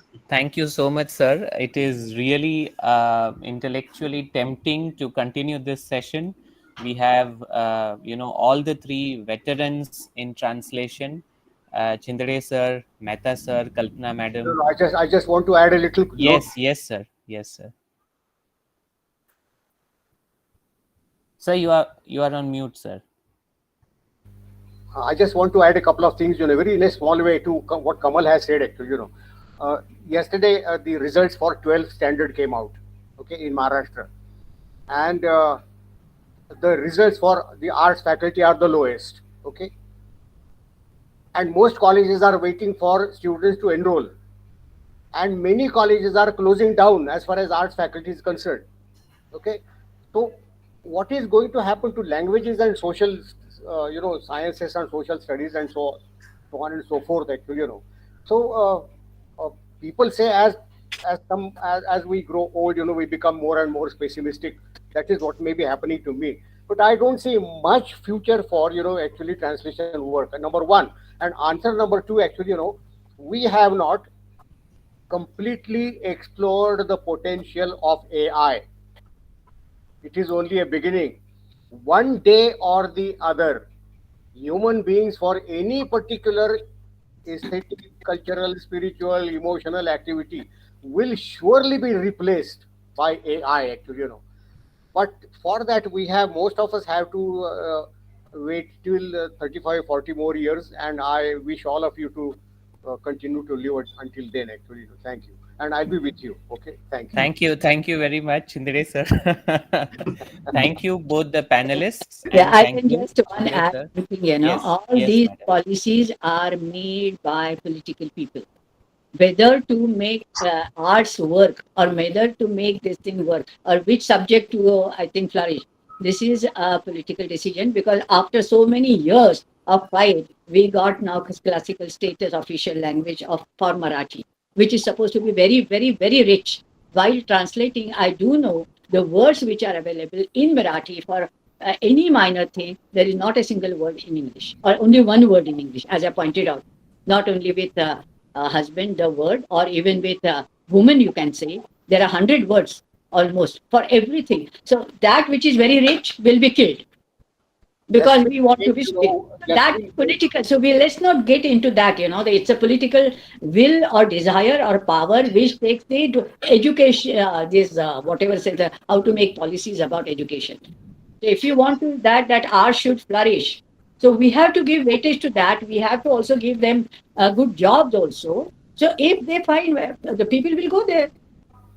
Careers in language, careers in commerce, careers in science, all those things are coming every day in papers. Who is talking about careers in arts? Art should come now. Careers in arts, we are not promoting that. I think you are in a dreamland. Okay, you are in a dreamland, actually. Esteemed resource persons, I am really apologetic that I have to. A linguist called Yasmin Sheikh, actually, she has given a long list of how Marathi is being corrupted today, every day, and nobody is bothered about it. Nobody is bothered about it, Yeah, so sir, actually we had a unnecessarily session. optimistic. Let us not be unnecessarily optimistic, actually. No, but it's not. She calls it corruption. We can also corrupted this thing. Oxford Dictionary every year it borrows from all the languages in the world. We don't say it is English. It is about Oxford and Cambridge and other things. We are worried about Marathi. and nobody can use Marathi properly. Nobody can write Marathi properly. Yeah. Open any newspaper and you will see that's very bad. It is bad. I know that. Yeah, And that that is is living Marathi. That is living Marathi, actually. So if that is the condition, actually, then what do we expect good translators to come on the scene, actually? Anyway, I mean, it's a very interesting topic. Anyway, we can have a good discussion, after that. True. Yeah, we have a session timed at 12. We have overshot the break, and the panelists for the next session have joined us. Please join me in thanking the two panelists of panel number 5, Dr. Kamal Mehta and Dr. Kalpana Vandrekar. Please also join me in thanking Dr. Shirish Chindre for a very, very stimulating talk. But then we will have to cut short on the break and immediately start with panel number 5, that is the panel on literary theory and criticism. I believe the feedback form link is there. There were a couple of other questions addressed to the panelists. So what we have done is, because of the paucity of time, there is a column in the feedback form that you can post your questions in the feedback form itself, and we would definitely share them with the panelists and would definitely seek answers and forward them to all the participants. Partha, I have one more, at 2:30, one more online session at 2:30 for a different place, actually, So I'm just waiting to hear somebody thanking me, and then I will leave. Sir, I take this opportunity to propose a vote of thanks for you for joining us. We would certainly love to have you as a speaker in our upcoming sessions, and probably a session on translation itself, sir, where I think we'll be able to do enough justice to your erudition, sir. So kindly join us as a speaker in our forthcoming meetings. We thank you for sparing time. We thank both the panelists also for sparing their valuable time. I think we bring this panel to a close. Thank you very much, everyone. Thank you. Thank you. And without further ado, we start with panel number 5. Panel number 5 is on literary theory and criticism. I think both the panelists, Dr. Bandana Ghosh and Dr. Nilanjana Mukherjee, have joined us. Madam, if you have joined us, could you please respond? Bandana, madam, and Nilanjana, madam. Hello, Yes. ma'am. Hello, ma'am. Hello. Am I audible? Yes, Bandana, ma'am, you are audible. Nilanjana, ma'am, we can hear you. Yes. Am I audible? We can Actually, hear you. I have joined from my phone because of some network issues, and we have constant power cuts going on. So please excuse me if I'm not audible. No, you are for some time. audible. Okay. I'm not sure if you are visible to the others. Okay. I'll try to switch on my camera because of the Yes. bandwidth. I think I'm not able to switch it on. Okay. And the session chair for this particular panel is Professor Prabhanjan Mane. I'm sure he is with us. Yeah, he's there. Mane, sir? Yeah, he's there. I can see him. Yeah, thank you. Thank you, Hello, Parth. hello, Parth sir. Joshi. Good Yes, noon. hello. Good noon, sir. Hello, sir. Hello, everyone. Hello.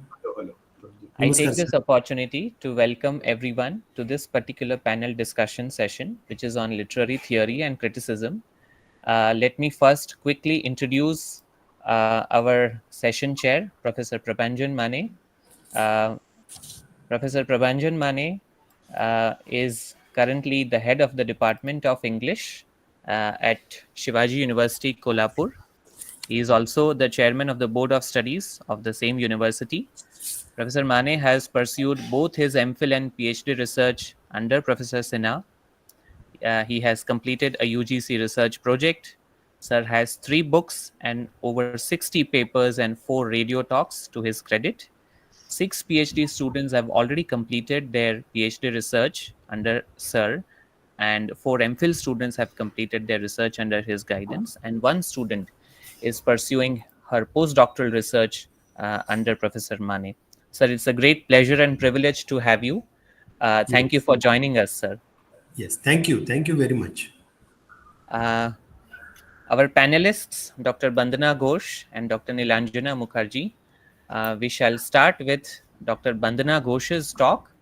Let me have the honor of introducing her.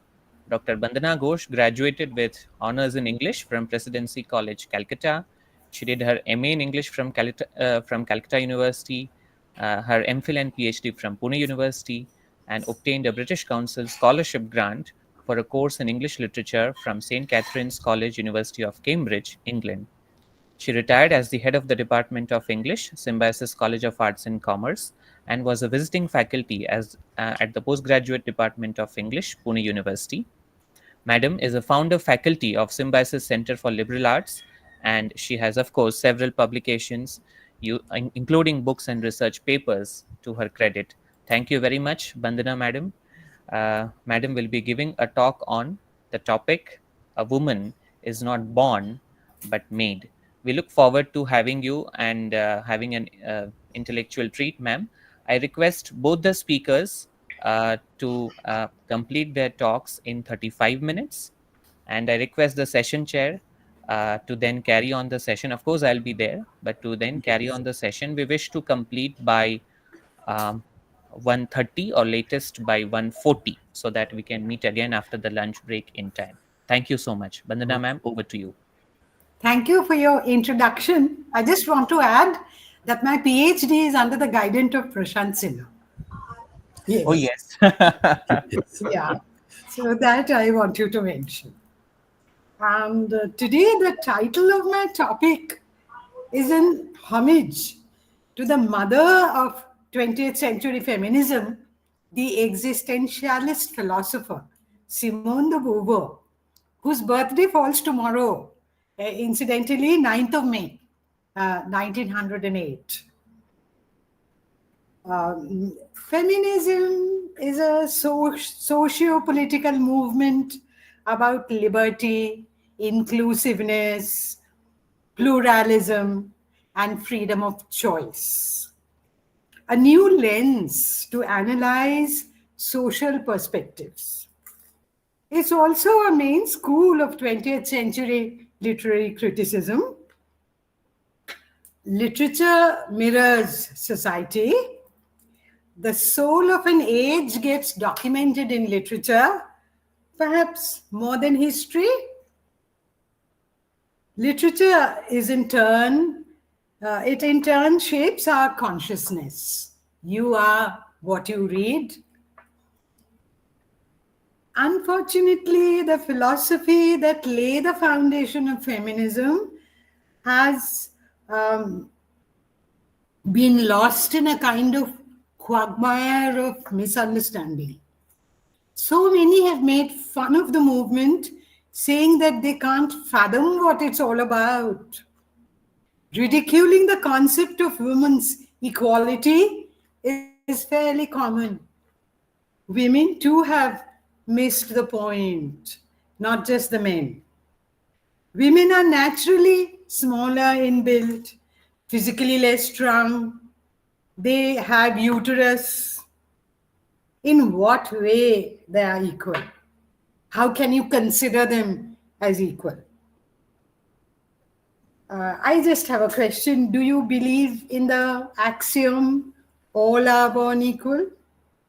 I'm sure we all do. But are we really born equal? Children of highly privileged parents and those of impoverished parents, or of diseased parents and robust, healthy parents? There's disparity right from the time we are born. The axiom means that all should have equal opportunities. Historically, women have faced systemic inequalities. I can't now imagine the kind of obstacles my grandmother faced when she went to high school, or the resistance and antagonism my mother faced when she went to do her master's after BA. Wanting to work was too far-fetched for her. Virginia Woolf had asked the ultimate question, the intriguing question, in her book. It's a compilation of lectures at a Cambridge Women's College she had given, A Room of One's Own. What happened to Judith Shakespeare, William Shakespeare's sister? Her absence and silence pitted against her brother's supreme eloquence. But there is a but. I just want you to note this.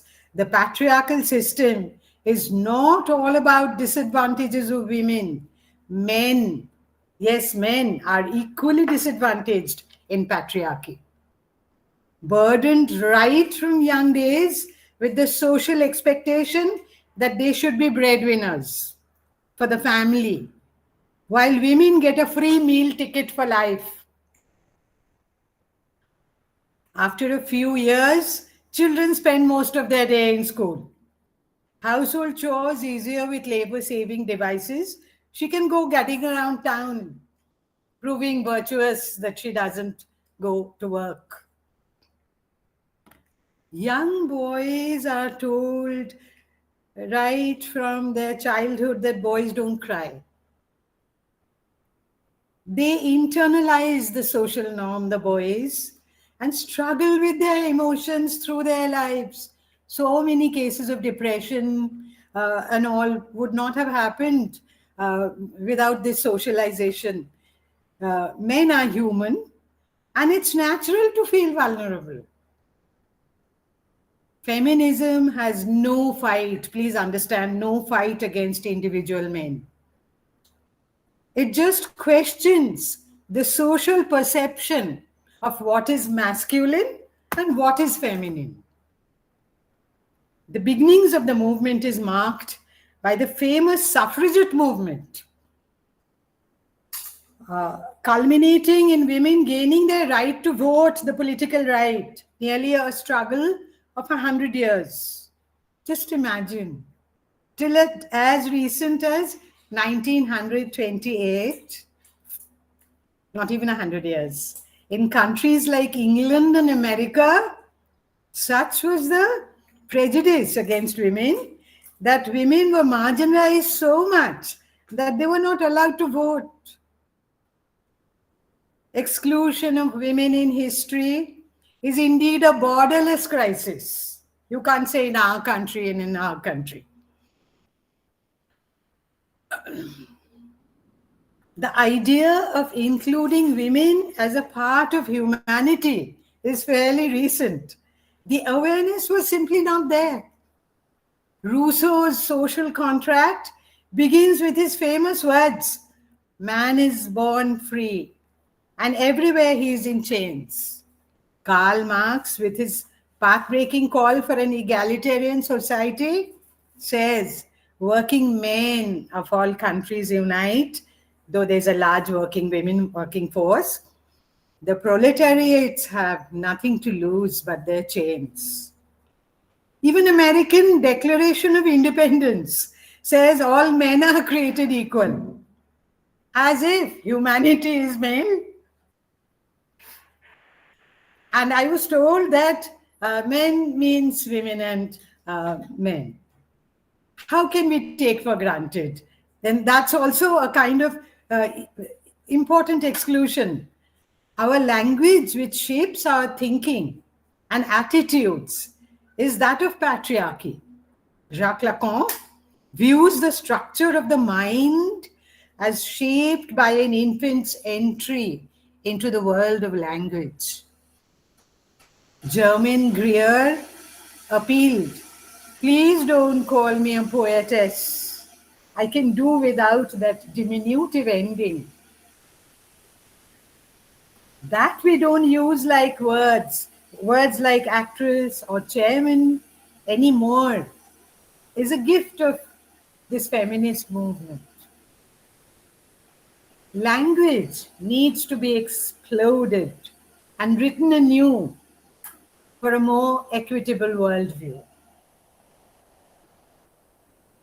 There have been 4 waves of the movement. First wave culminated in women's right to vote. Beginning from Wollstonecraft, I'm not going into all that. I'm talking about the ultimate, that women got the voting rights. And Simone de Beauvoir didn't write her book then, the the seminal text. The second wave addresses broader issues like workplace rights, reproductive rights, right over your own body, and sexuality. Third wave, there's an interesting cultural shift. Race was added to gender to expand the inclusion of all marginalized groups like people of color, transgender, and LGBTQ. And it resisted the focus only on mainstream white heterosexual women trying to break down the system of discrimination. It's not quite right to say that males hold the power in patriarchy. They don't. There are hierarchies, as all males are not created equal. A black man in the developed world is marginalized because of his race there. But he has more power than males from the developing world like ours.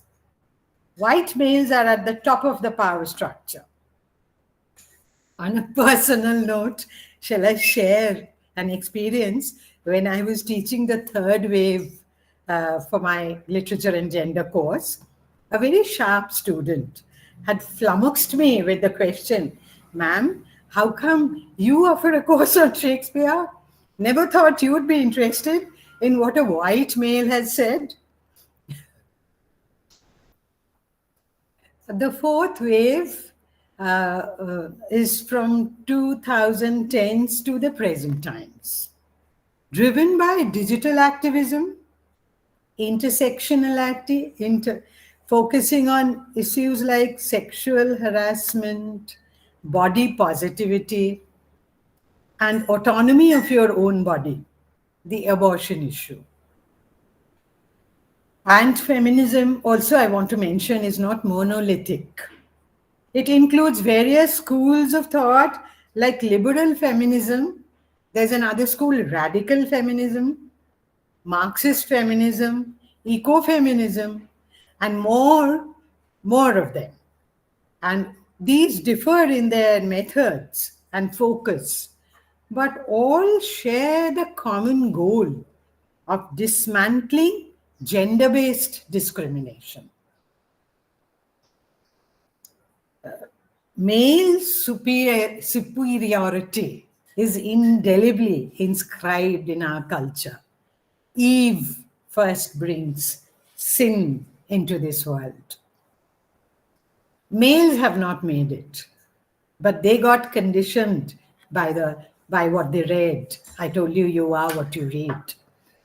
Simone de Beauvoir's La Deuxième Sexe, published in 1949, as late as that, not even 100 years, expresses her existentialist belief in the ontological freedom of each existence, regardless of sex.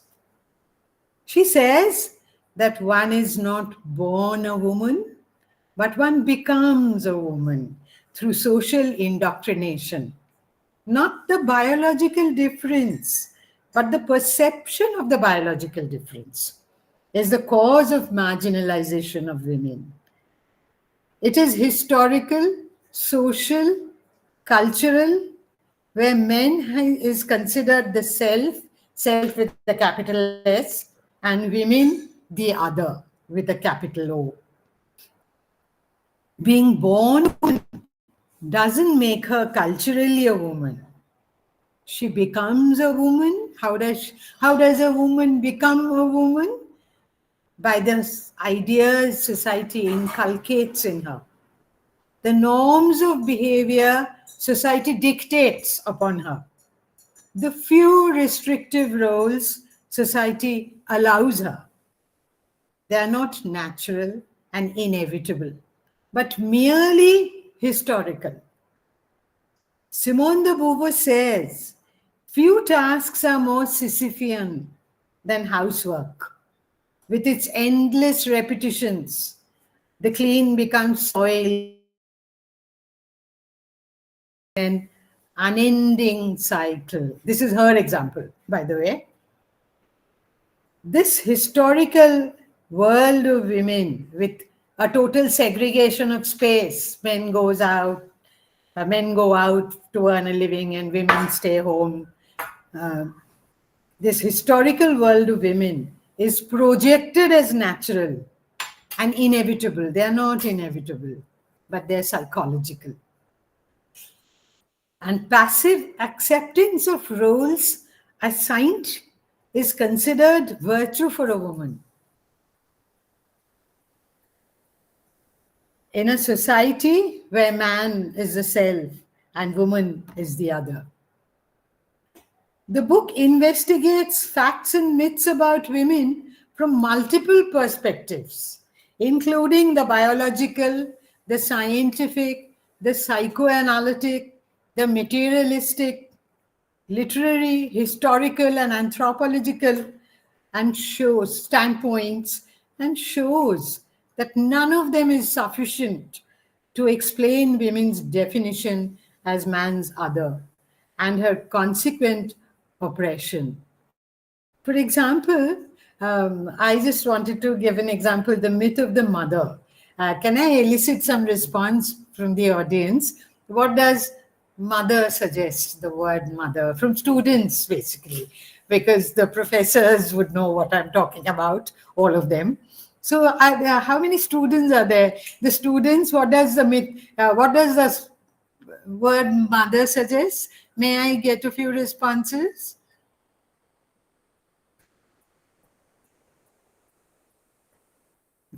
There's none? Okay. I have normally in class heard that, sacrificing, and no doubt of idealized images. But the fact is, she is human. She feels irritated. She feels hungry. She feels angry. She feels fed up. And she's a woman. She feels sleepy. And she's a person, like a woman is a human like all of us. And all this is a myth we have created. The virgin myth, the mother myth. These are myths. And very well, she does deflate if you read that book. One doesn't have to be a woman, another very important point, to have feminist sympathies. John Stuart Mill, as a parliamentarian, had first proposed and tabled the bill for women's franchise. After which women got, at that time they made fun of him, but after which a woman got to vote, got their right to vote, but it came from a man, the suggestion. Swami Vivekananda had said that half of the population, we are keeping them uneducated, we are keeping them totally without any power, they are powerless to do anything, and all these were males. And also a biological female doesn't qualify as a feminist.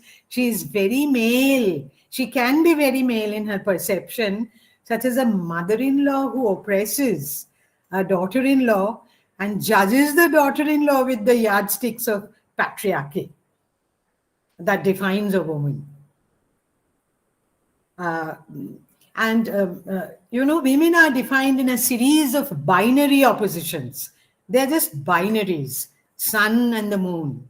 Man, of course, is the power, the sun. Women, cool and give light, the moon. Day versus night. Active versus passive, all these, the others are qualities, regarded as qualities of women. Rational versus emotional, logical versus intuitive, culture, that is, versus nature, prone to tears. Hysteria is a female malady. And we know that hyster is a Latin word for uterus, an organ that females have. So hysteria is connected, traditionally with a female malady. All these assumptions, please note, run the risk of biological determinism, that is disregard and denial of the effects of environmental variables, of education. That's number one. biological determinism. And also another risk of man's self-identity. This is very problematic, please note. Man's self-identity being dependent on the way he defines a woman. So this is also a very problematic area. Judith Butler, the philosopher, maintained that biological sex and gender are not the same. I am actually a lot of things putting all them together because I've taught the course and I devised this course and taught it for many years. Judith Butler maintained the sex and gender are not the same. Gender is just a construct. It is a construct created by repetitive acts of performances to comply with certain gender roles. Naomi Wolf, in her book, we have talked about the beauty of the mother and the virgin, but she writes a book called The Beauty Myth, a term coined by her. Society values women's appearances over anything else she may possess. Beauty as a demand and judgment upon women is another way of maintaining patriarchal control. Concept of a woman's beauty impacted her adversely in several ways. Employment discrimination in various fields, survival of the prettiest, what contortions women went through in order to fit in. In China, little girls' feet were tied up as small feet were their standard of beauty. In most prosperous of countries, women starved to stay thin. So many died of eating disorders like anorexia and bulimia. Princess Diana, it's anorexia. She didn't die of anorexia, but she had anorexia and bulimia. But now things are changing fast. Men too need to worry about their appearances. Six-pack abs. Earlier on, they used to come in all shapes and sizes and would be accepted socially, but not anymore. Therefore, we conclude that being a feminist is the same as being a humanist. If I am a humanist, then I'm also a feminist. Because feminism is the earth-shattering concept that women are also human. I'll end with a short poem which highlights the rigid gender roles that restricts both men and women to live freely, not just freely and authentically. They have to suppress their authentic emotions. It goes like this. For every woman who's tired of acting weak when she knows she is strong, there is a man who is tired of appearing strong when he feels vulnerable. For every woman who's tired of acting dumb, there's a man who's burdened with the constant expectation of knowing everything. For every woman who's tired of being called an emotional female, there's a man who is denied the right to weep and be gentle. For every woman who's called unfeminine when she competes, there's a man for whom cutthroat competition is the only way to prove his masculinity.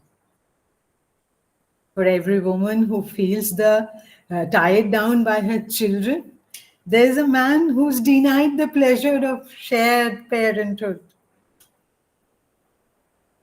For every woman who is denied meaningful and equal employment and equal pay, there's a man who must bear full financial responsibility of another human being. Thank you for your time. Thank you. Thank you very much, Vandana madam, for that unusual take on the topic. It is really both sound-wise and content-wise pleasant listening to you. Of course, I am sure the paper will have so many questions and observations, but we keep it after the second speaker is done with her presentation. As our second speaker, we have Dr. Nilanjana Mukherjee. Dr. Nilanjana Mukherjee is an academic coordinator and assistant professor at the School of Humanities, MIT ADT University, where she has been contributing for the past 6 years. With a deep-rooted passion for literature, she has been actively engaged in teaching, mentoring, and in academic administration. Her research interests lie at the intersection of postcolonial literature and memory studies, where she explores the role of collective and cultural memory in shaping narratives of identity, trauma, and resistance. Madam is committed to fostering critical thinking and interdisciplinary engagement in the classroom and beyond. Her topic today is Memory Studies, Beginnings and Kazuo Ishiguro's Remains of the Day. Nilanjana madam, welcome, and Yes. handing over the session to you. Thank Yes. you. Thank you so much, sir, for that wonderful introduction. And I think without further ado, I would like to go on to my presentation because I'm sure all of us are very hungry. And some of my students have texted that, ma'am, we're very hungry, so be brief. So I'm going to share my presentation quickly with all of you. I hope my screen is visible. Actually, I'm using my tab to present it. Yes, So ma'am, please it's let me know. visible. Yes, thank you so much. All right. So a very good afternoon to all the panel members and literary enthusiasts today. I will be talking on memory studies, its meaning and its development as a theory in literature. My presentation will be using Remains of the Day by the Nobel laureate Kazuo Ishiguro. So memory studies basically explores how memory shapes identity and culture. And Kazuo Ishiguro, a Nobel laureate, he deeply explores memory themes. So this presentation, it examines Ishiguro's novel as a memory studies exemplar. So let's first start by addressing what exactly is memory studies. So memory studies is an interdisciplinary field that examines the complex interplay between remembering and forgetting. Memory is not merely a passive recall of the past, but an active dynamic process which involves everything from coding, encoding, consolidation, and retrieval.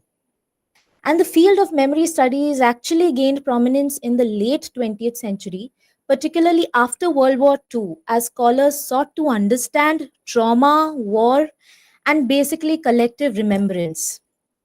So, what do I mean by the interplay of remembering and forgetting? So, memory involves actually both remembering and forgetting, which are not opposites but interconnected. Every act of remembering entails some forgetting. Please understand that making memory is a dynamic process and it has a performative quality rather. So, remembering and forgetting are not opposites, rather, they're all interconnected and mutually dependent on each other. To simplify this further, whenever we remember something, we are actively selecting certain details or aspects from the past, right? And at the same time, we are leaving out or forgetting other details. And we do this consciously, subconsciously, or unconsciously. So, memory isn't just a storage box we open to retrieve fixed fact, it's more like a performance. So, through it, we shape a version of the past that fits our present identities, needs, and emotions. What we recall depends on what we choose to forget, and vice versa. We can ask this question that why are they interconnected? Our minds can't recall everything, so memory naturally involves filtering. We often forget painful or uncomfortable truths to protect ourselves, and we call this defense mechanism, don't we? When we tell stories about our past, we edit, we reshape memories to create some meaning. This editing involves forgetting past. While memory is often associated with the past, it also plays a crucial role in anticipating the future. Therefore, we can rightly say there is a temporal dimension to memory. That means that memory transcends time. Looking at the novel I have chosen, Remains of Day, I'm sure that most of you have read this novel at some point of your life. It's a very famous one. The protagonist of the novel, Stephen, remembers his life as a butler with great dignity, but he easily forgets or downplays his emotional regrets. His act of remembering is also an act of forgetting, shaped by his need to preserve his self worth. So now I would like to move on. Just let me know if is it going to the next slide. Yes, can you see the next slide? Yes, ma'am. Okay, thank you so much. So you can say that memory studies as an academic discipline began to take shape in the late 20th century. It was primarily driven by increasing scholarly and cultural attention to trauma, war, and especially the Holocaust. During this time, people began to change the way they thought about painful events from the past, like wars, especially the World War that affected so many people. They started to understand that remembering these events wasn't just a private thing, like individual memories, but also something that entire societies need to talk about and come in terms with together. And that's when the concept of individual and collective memory took shape. Even now, with the attack that happened in Pahalgam, its memory is not just limited to the people of Kashmir or an individual in Kashmir. Rather, it's part of all our collective memory as well.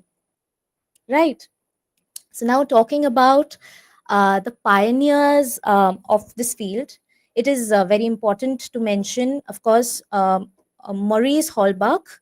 Maurice Holbach, he is a French sociologist and he coined the term that we use today, collective memory, in 1925. And he did so in his very famous book, The Social Frameworks of Memory. So, in this particular book, or collective memory, he argued that memory is socially constructed. We remember as part of a group, not as isolated individuals. He emphasized that memories are not simply personal recollections but are socially constructed and shaped by group interactions. He emphasized how our communities, our culture, shape what and how we remember. And he explored how different social groups, such as different classes, might have distinct collective memory, which shape how they behave and understand the world. Right. Again, the other stalwart in this field is Pierre Nora, and he is a French historian, and he developed the concept of lieux de mémoire, or sites of memory. Sites of memory are what I like to call, these are the powerhouses of memory, which remain even after our natural memory fades away. For example, war, memorials, archives, museums, anniversaries, events. Recently, we had the Met Gala where we saw Shah Rukh Khan, Diljit, and all the Bollywood celebrities show up at the Met Gala. And the theme of the Met Gala this year was tailoring black style, right? So where does this come from? The theme comes from Black dandyism. This year, it tried to highlight the contribution of the Black community. So everybody dressed up in tailored suits, polished shoes, which was the style of Black dandyism. So you can say that these sites of memories are a constant reminder of the past, of traumas or of experiences of an individual as well as communities. Another concept, a very famous one, is multi-directional memory, and it was coined by Michael Rothberg in his groundbreaking text, Multi-Directional Memory, in the year 2009. So as you can see that memory studies is a very nouveau field. So in the text, he explicitly links Holocaust memory with anti-colonial struggles. So Rothbard says that we shouldn't try to compare or rank different groups' pains or sufferings. For example, we shouldn't try to compare the African experience with the Indian experience of colonialism. No, we shouldn't do that. Instead, memories of trauma can connect across communities. When we study how colonial history and memory work together, we learn that violence affects how people remember things over time. But these shared memories can also bring people together in surprising ways and help them stand up against violence. We had the Black Lives Matter movement, which started in America, but it spread across the world. It was happening in UK, Australia. In fact, some even had the Black Lives Matter movement in India. So he calls this idea multi-directional memory, which means that memories can move, mix between different groups instead of staying separate. Rothbard, his very famous work, Remembering Back, actually even scanned major post-colonial texts and found that there's almost no mention of memory. So even Gayatri Chakravarti Spivak, Said, or Homi Bhabha to some extent, they did not really have much of memory in their post-colonial theory. So he urged scholars to incorporate memory, and that's how memory post-colonial subfield came into being. All right, the next slide. Yes, core concepts in memory studies. All right, the first one, of course, collective memory. In simple terms, it's like the memories a community or country shares, such as how a nation remembers its freedom struggle or a family remembers a grandparent. These shared memories help people feel connected as part of the same group. Right. And the second one, of course, cultural memory. This is basically how memory travels through culture and not just through personal stories. So it travels through festivals, songs, monuments. So these all of these things carry culture from one generation to another generation. The third one, trauma and memory. In simple terms, when something really painful or shocking happens, what does our brain do? Our brain often doesn't store it like a normal memory. People might block it, or it might suddenly come back to us without warning much later. Right? And that is what trauma memory is. So traumatic experience can disrupt normal memory process, and such memories may be fragmented, repressed, or they may return in flashes in unexpected ways. The last one is post memory. One second, I think, yes, post memory. Post memory is a very famous term coined by Marianne Hirsch, again, a pioneer in this field.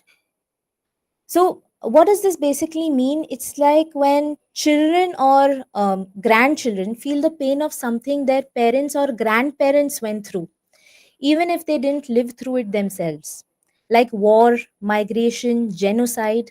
They inherit the emotional weight of the past.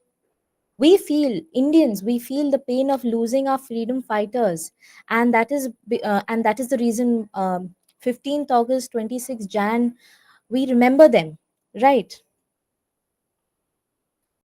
Okay.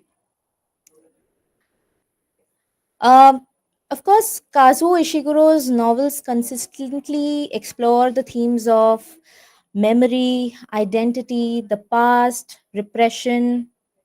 And his stories are less about what happened and more about how people deal with what they remember or choose to forget.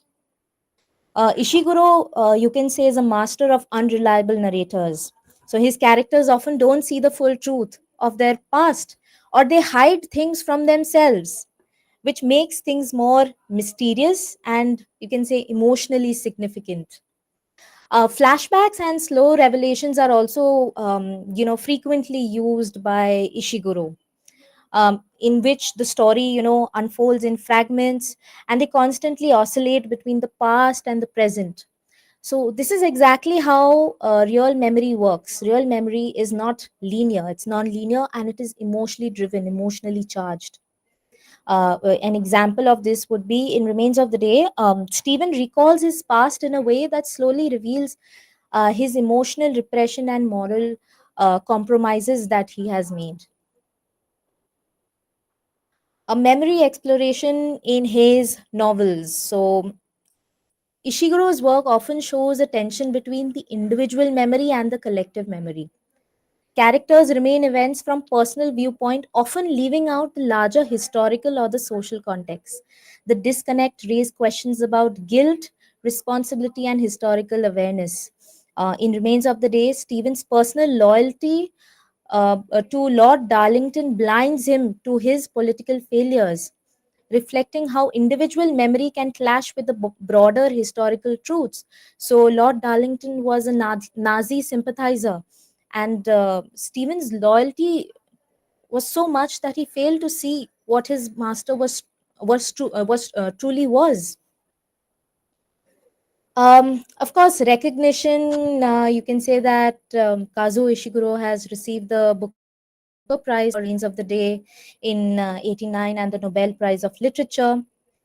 So, I would like to now talk a little bit about the text Remains of the Day and overview. Okay. The Remains of the Day was published in 1989, and this novel is set in post World War II England, specifically 1956, as the protagonist Stephen undertakes a road trip. However, much of the narrative unfolds through flashbacks to the 1930s and the years leading up to World War II. This was a time when Stephen served as a butler at the Darlington Hall under Lord Darlington, a man with controversial Nazi sympathies. So, this is the plot of Remains of the Day. The reason I took you through the plot is because I will be looking at how memory studies work so well with this text, Remains of the Day. Okay. We looked at the different types of memory, right? I would just like to showcase them in relation to now how they work in the Remains of the Day. So let's start with the first one, collective memory. The novel is set in post World War II England, right? It showcases Britain's fading aristocracy and the social changes after World War II. Through the decline of Darlington Hall and Lord Darlington's fall from grace. Now, America became the next superpower, right? Britain lost its seat. Ishiguro captures how a whole era and class system is remembered, mourned, and questioned. Stephen, our butler, holds on to the past. His memory becomes a way of preserving a vanishing world. So Stephen holds on to the past and mourns. In fact, he starts mourning this vanishing world. The second would be cultural memory.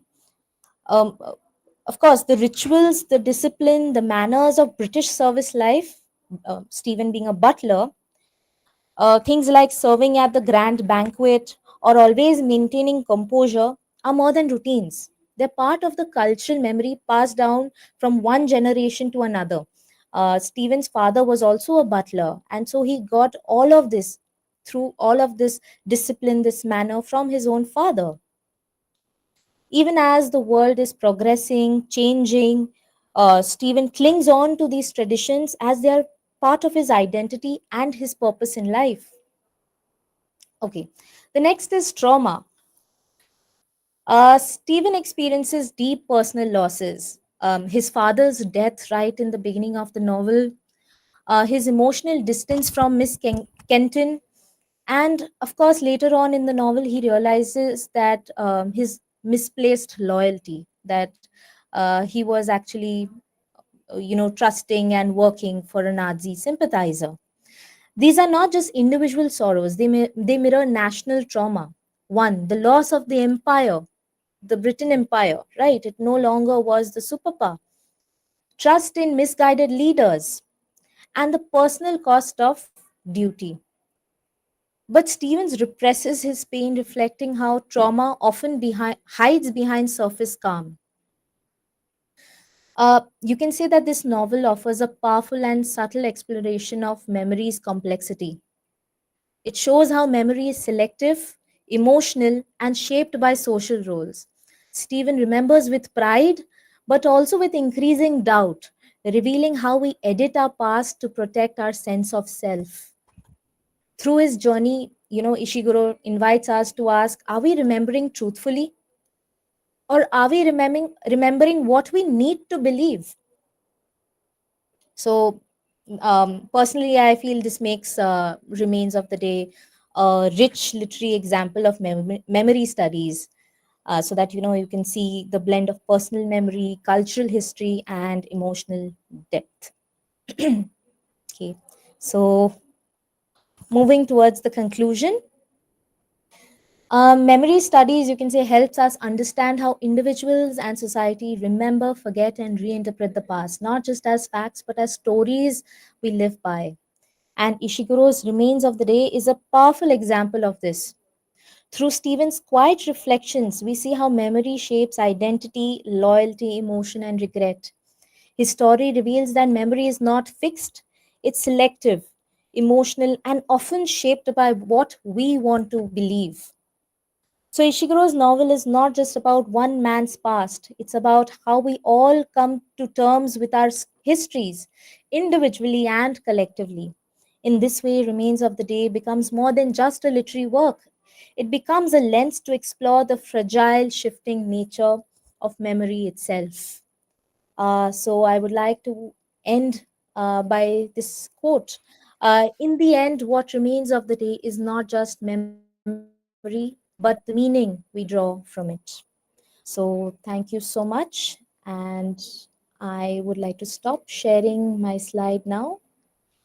Thank you very much, Nilanjana madam. Yes, thank you, sir. I now request Professor Prabhanjan Mane to take over and proceed ahead for his observations, remarks, and the Q&A session. Sir. Yes. Thank you, Parth.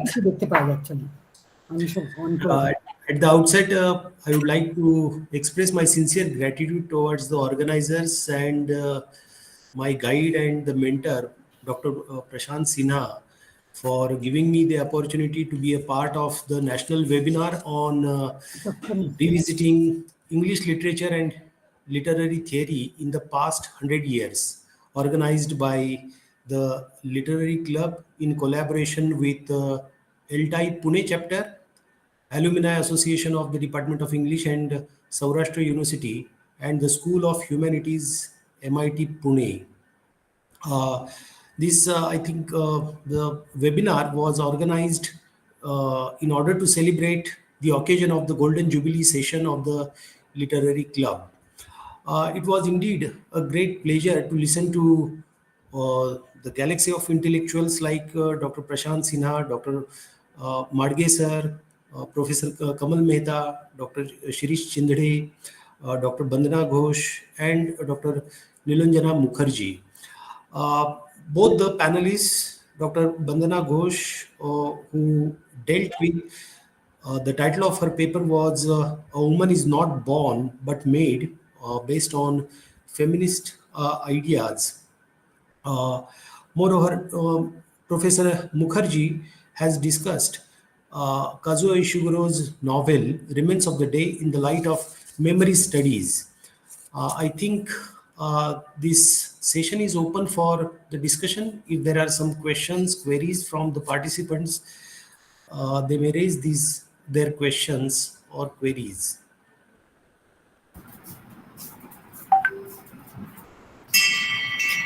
Can I ask? Yeah, sure. I am in the gracious company of a lot of stalwarts here. When I was doing my MA, Professor Prashant Sinha was my HOD. Professor Bandana Ghosh was our professor, and Professor Prabhanjan Mane was my senior. So this is an immense opportunity to be grateful to all of you. This was an amazing session. Bandana ma'am, my question is directed towards your presentation. It was a brilliant presentation, I must say. So the question is, you've spoken about so many feminist authors, speakers, Judith Butler being my favorite, but my concern is regarding Julia Kristeva, because she has brought in a lot of psychoanalysis, plus women being hysterical in nature, and she had answers to how people have leveled charges against why or what makes a woman hysterical. Could you please shed some light over it?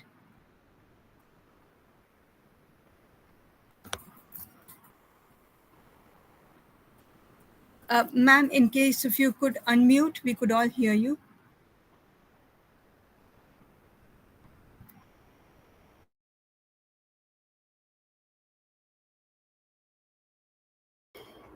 Bandana madam, you need to unmute yourself.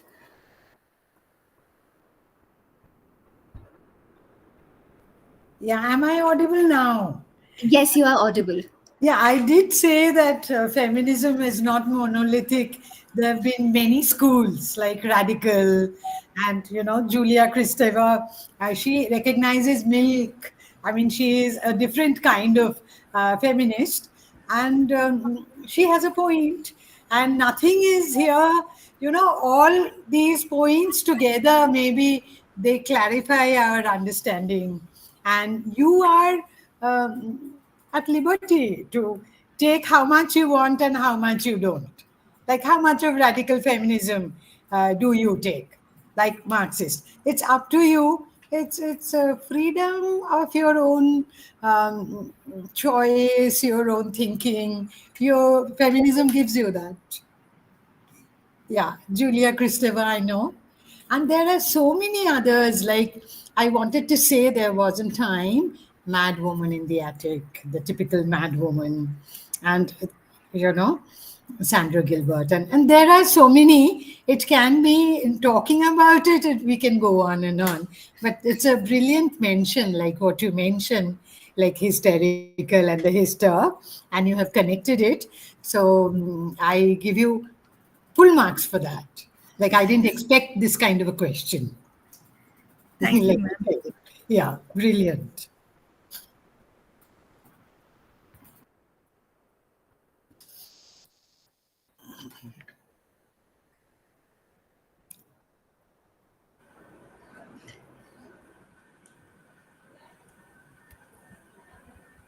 Is there any other question from the participants? So may I? Yes, please. I'm Meenakshi Kulkarni from Nagpur. Thank you so much. We really had a literary feast of listening to so many scholars. I have my question to Nilanjana madam. I wanted to ask about memory study. She spoke so well about Ishiguro.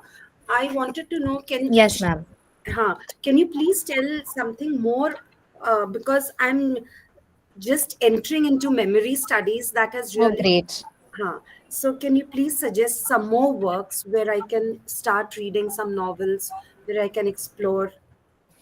Right. Yes, definitely, ma'am. And if you're, new to this field of memory studies, I think Yes. India has, in India, we have IIT Madras, which is doing fantastic works in the field of memory studies. So I would actually, suggest that you refer to the works by Abhishek Abhishek Parve. Yeah. Parvi. Yeah. Yes, he has done tremendous, work in this field. Mhm.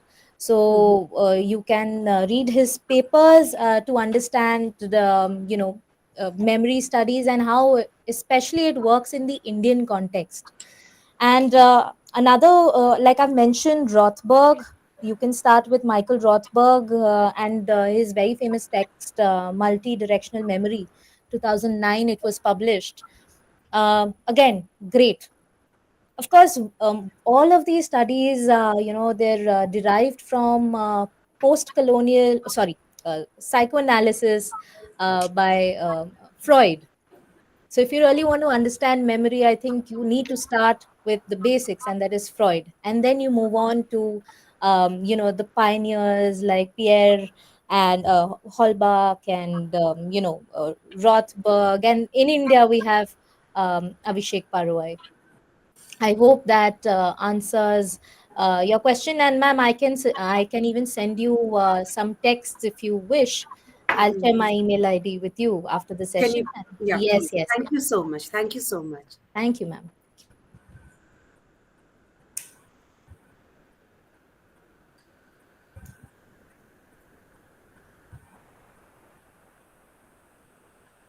Is there any other question?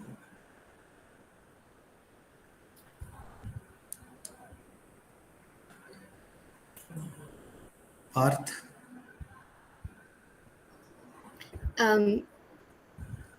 Yes, Yes. Sinha sir, are Yes, you sir. trying Sinha to? sir, I think wanted to say something. Vandana, would you like to give us a chronology of the four movements? You talked about the four waves. Give us the precise dates. You mentioned the first wave ends in 1928. But what about the other dates? Could you hear me?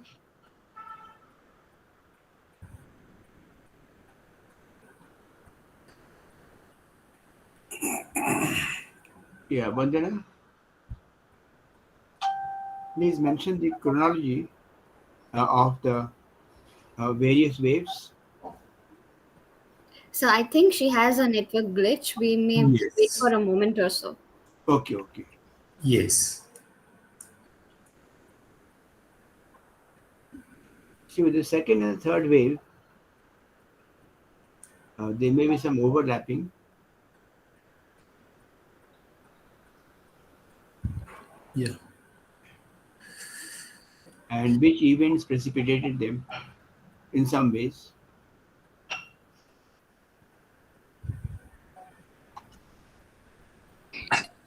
Can you see me? Am I audible now? Yes, ma'am. Yes, madam. Lights have gone. So I have now connected from my phone. Okay. Yeah. Yeah, I didn't get your question. My question was, what about the chronology of the second wave and the third wave? You mentioned the first wave ending in 1928 and the fourth wave starting in 2010. Are these overlapping? What is the social background of each event?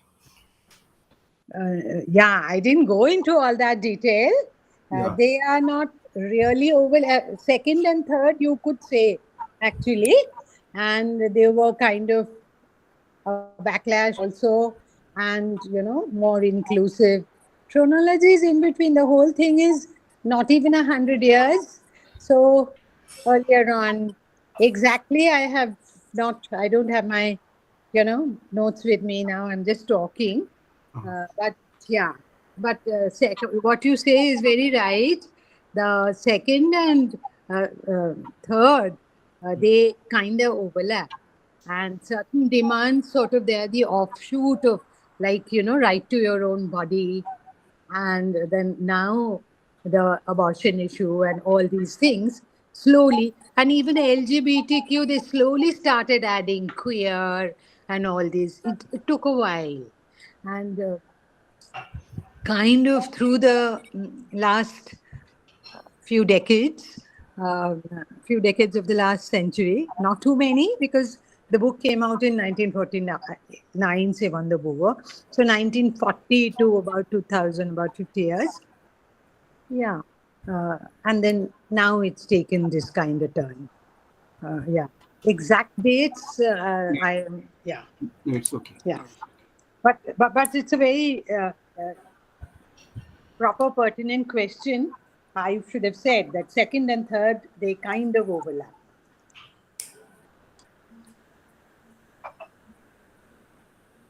Okay. Yes. I wondered if I could just mention an anecdote.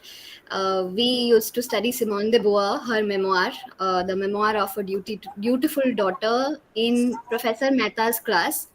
And we were just having a discussion about how once at Harvard there was a conference and there were so many questions about Simone de Beauvoir, but in connection to her relation with Jean-Paul Sartre. And the other American author, I forget his name, and then the resource person there had to mention, it is interesting that we talk about gender and feminism and these writers, but then in context of their personal lives, we're more interested than the works that they have produced. Yeah, she was a lifelong companion of Jean-Paul Sartre. Yeah, and lots of other things about her. My students used to come up with lots of anecdotes in class. Okay. Do we have? Shall we wind up now? If there are no questions. Do we have Sinasa's observations or something that he wants to discuss? I had a few queries.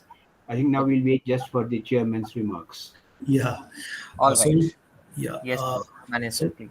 So both the presenters, Dr. Bandana Ghosh, Professor Nilanjana Mukherjee, they presented their papers on two different themes. Dr. Ghosh has talked about various waves under feminism, whereas Professor Mukherjee has dealt with Kazuo Ishiguro's novel Remains of the Day in the light of memory studies. With these words, I think it is time to conclude the session.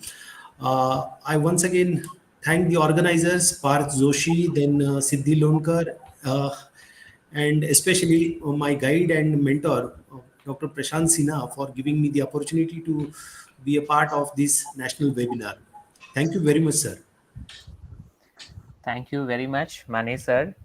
And thank you, esteemed panelists, Bandana Madam and Nilanjana Madam, for such wonderful presentations. I'm sure the quality of the presentations will reflect in the feedbacks also. And we shall definitely be sharing the feedbacks with all the panelists. We are taking session-wise feedbacks. With this, we are done with 5 panel discussions. And we have the last panel discussion, which is on literature and allied areas, lined up at 2:30 p.m. So we request all to take a slightly leisurely lunch break today as compared to yesterday, and be back at 2:30 for panel discussion number 6. That's all from my side. Thank you very much. Parth, I want you to stay for a minute. Yes, sir. I got a message phone call from Joya Chakravarti. She said there is no electricity at her place. She can still reach us on the phone, but would somebody be able to connect it? Yeah, if she, we can play the slides from our part. Is that? No, because a problem is that you see there's no electricity. Right. So she has to connect through her phone. Yeah. She can't use a laptop or the desktop. So she was wondering if we can help her connect with the group. Of course. Yeah. If she faces any problem connecting from the phone, we can always guide her over the call. Okay. So would one of you who knows a lot more about internet? Yes, sir. Sorry, I think I got disconnected. Would one of you get in touch with her? Yeah. I can call her, sir. Yeah. Okay. Sir, I'm back in the meeting. I'm sorry I got disconnected.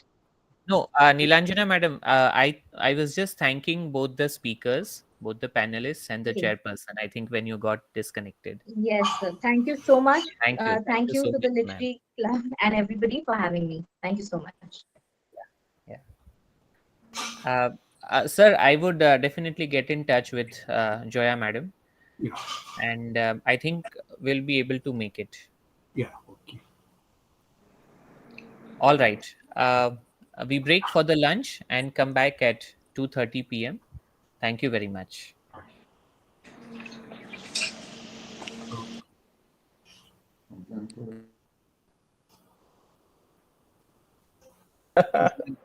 Good afternoon, ma'am. It was a privilege to listen to you, Dr. Ghosh. Bandana ma'am, you are muted. She said, thank you, I could lip read her. Yeah, I see.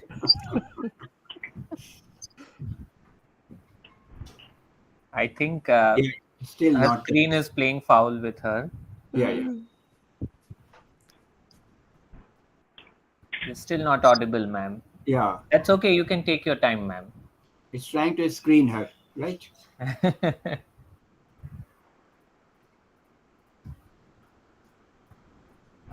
You'll have to hear.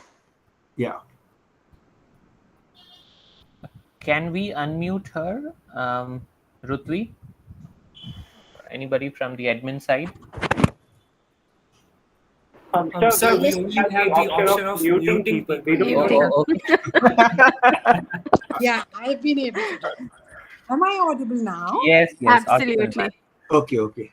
Nice to meet the experts. You know, the literary club has made it possible. Right. It's a privilege to meet you all.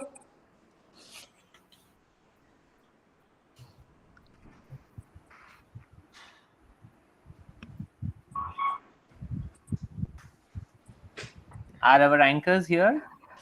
I think Arvind Popat is here, Rutvi is here. Yes, I'm here. In that case, sir, we are ready to begin. So let's begin then.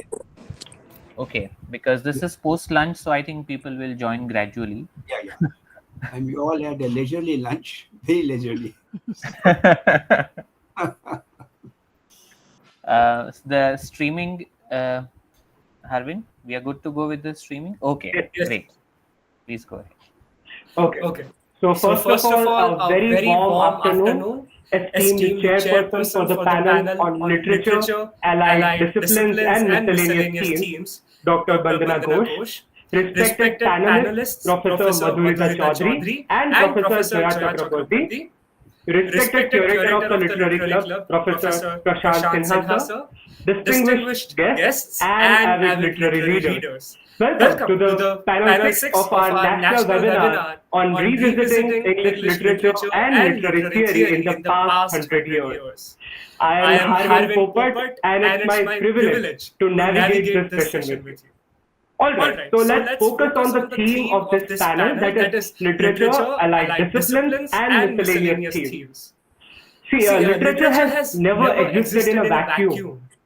Going back in time, one of the oldest forms of literature was not written, but sung, with the accompaniment of an ancient instrument lyre, forming what we call today lyric poetry. Or even in our civilization, literature, or kavya as it was called back then, inherently incorporated Shravya and Drashya, the auditory as well as the visual or performative aspect in itself. And adding on to it, Professor Sanjay Mukherjee, our yesterday's panelist, added that how Sangam literature helped the researchers in knowing more about the goats which live in the South Indian mountainous regions. So let's take a geographical analogy because interdisciplinarity, right? So literature is not just a confluence of two rivers. No, literature is almost like a Bermuda Triangle, so to say, where currents from all the disciplines converge at one place and make something wonderful and incredible. So, to preside over this intellectual exploration, we are honored to have the eminent Dr. Bandana Ghosh, the speaker of the panel just before this one, a distinguished literary person, graduating with honors in English from Presidency College, Calcutta, completing her MA in English from Calcutta University, and having pursued her PhD as well as MPhil from Pune University with a British Council scholarship at Cambridge. Dr. Ghosh's academic peregrinations are truly noteworthy. Her stewardship as former head of English at Symbiosis College, her role as a founder faculty at Symbiosis Center for Liberal Arts, and her significant scholarly publications underscore her profound contributions to the literary domain. Ma'am, your perspicacity is most welcome today. And our first luminary speaker is Professor Madhurita Chaudhary from MSU, Baroda.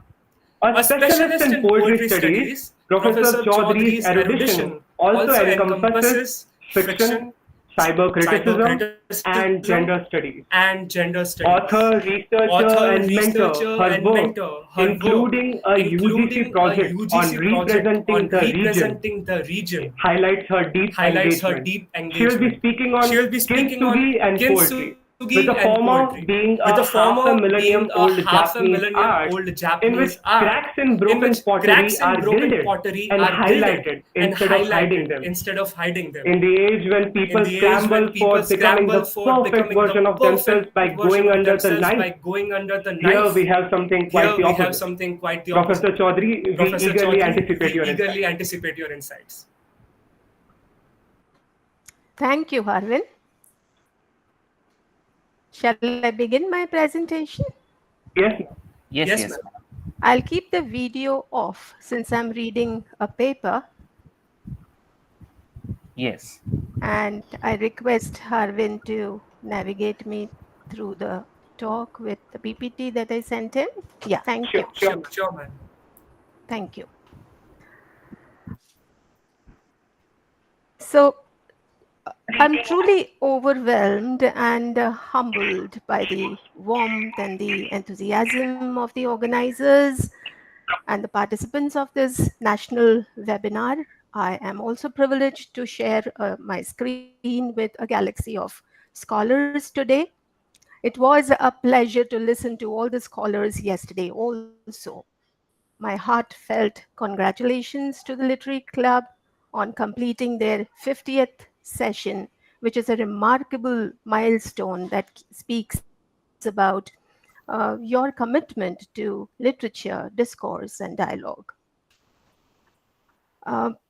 Today's session brings together two seemingly distinct worlds, pottery and poetry, one visual and the other artistic, and the other verbal. My purpose is to interweave perspectives from literary, artistic, and philosophical frameworks to suggest that both are artistic processes with transformative and therapeutic potential, and the metaphor of kintsugi has often been used in poetry. This presentation briefly analyzes two unusual ways of healing the world, the metaphor of kintsugi and the poetry form. It explores kintsugi as a powerful metaphor for human resilience and emotional restoration. Rather than concealing damage, kintsugi honors the cracks and fractures as integral to the object's history, transforming breakage into poetry. In a similar manner, poetry examines how the principles underlying this practice resonate deeply with the human condition, particularly with regard to trauma, loss, and the processes of healing. The next, please.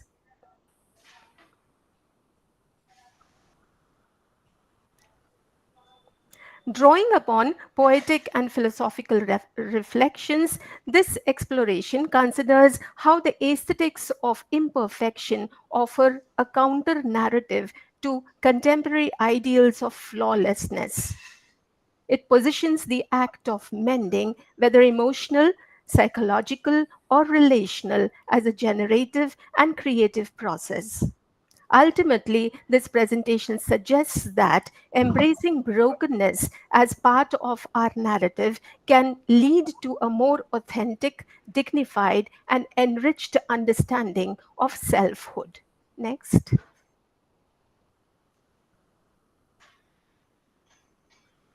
We are always haunted by W.H. Auden's often misread and dismissive line, "Poetry makes nothing happen."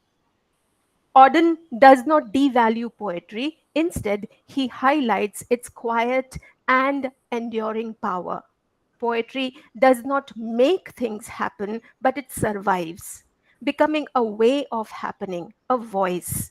In times of crises, poetry emerges as a powerful force of expression. Therefore, interestingly, in a survey conducted by the Deccan Herald during the COVID times, it was seen that after COVID, the new normal saw an upsurge of spontaneous overflow of lockdown feelings.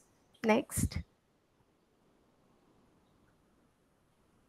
There are two words in English, heal and repair, and they both have their etymological root in the idea of wholeness. To heal and to repair is to take what has been broken, separated, fragmented, injured, exiled, and restore it to wholeness. Yet we say Kinsuke repairs and poetry heals. Next. We live in a fractured world, and we try to find ways to deal with various questions: post-pandemic grief, war and exile, mental health crises, and we all the time struggle to navigate our life relying on courage, ingenuity, resilience, and resourcefulness. Each one of us has one's own way of doing it. There is no universal life map, nor is there any predetermined destination. We are left to chart our own courses and find our own ways to get inspiration or motivation. There are many ways to describe these moments of motivation, inspiration, and insight that knock us out of our stupor and give meaning to an otherwise ordinary life. Some call this moment of inspiration bliss, others enlightenment, emotional resonance, a revelation, or an epiphany. The next, please. The English Romantic poet William Blake called this the moment in the times of crisis infinite or eternity or genius. He viewed the infinite not as a distant abstraction, but as something immanent, present within the human in an invisible way, but in everyday moment.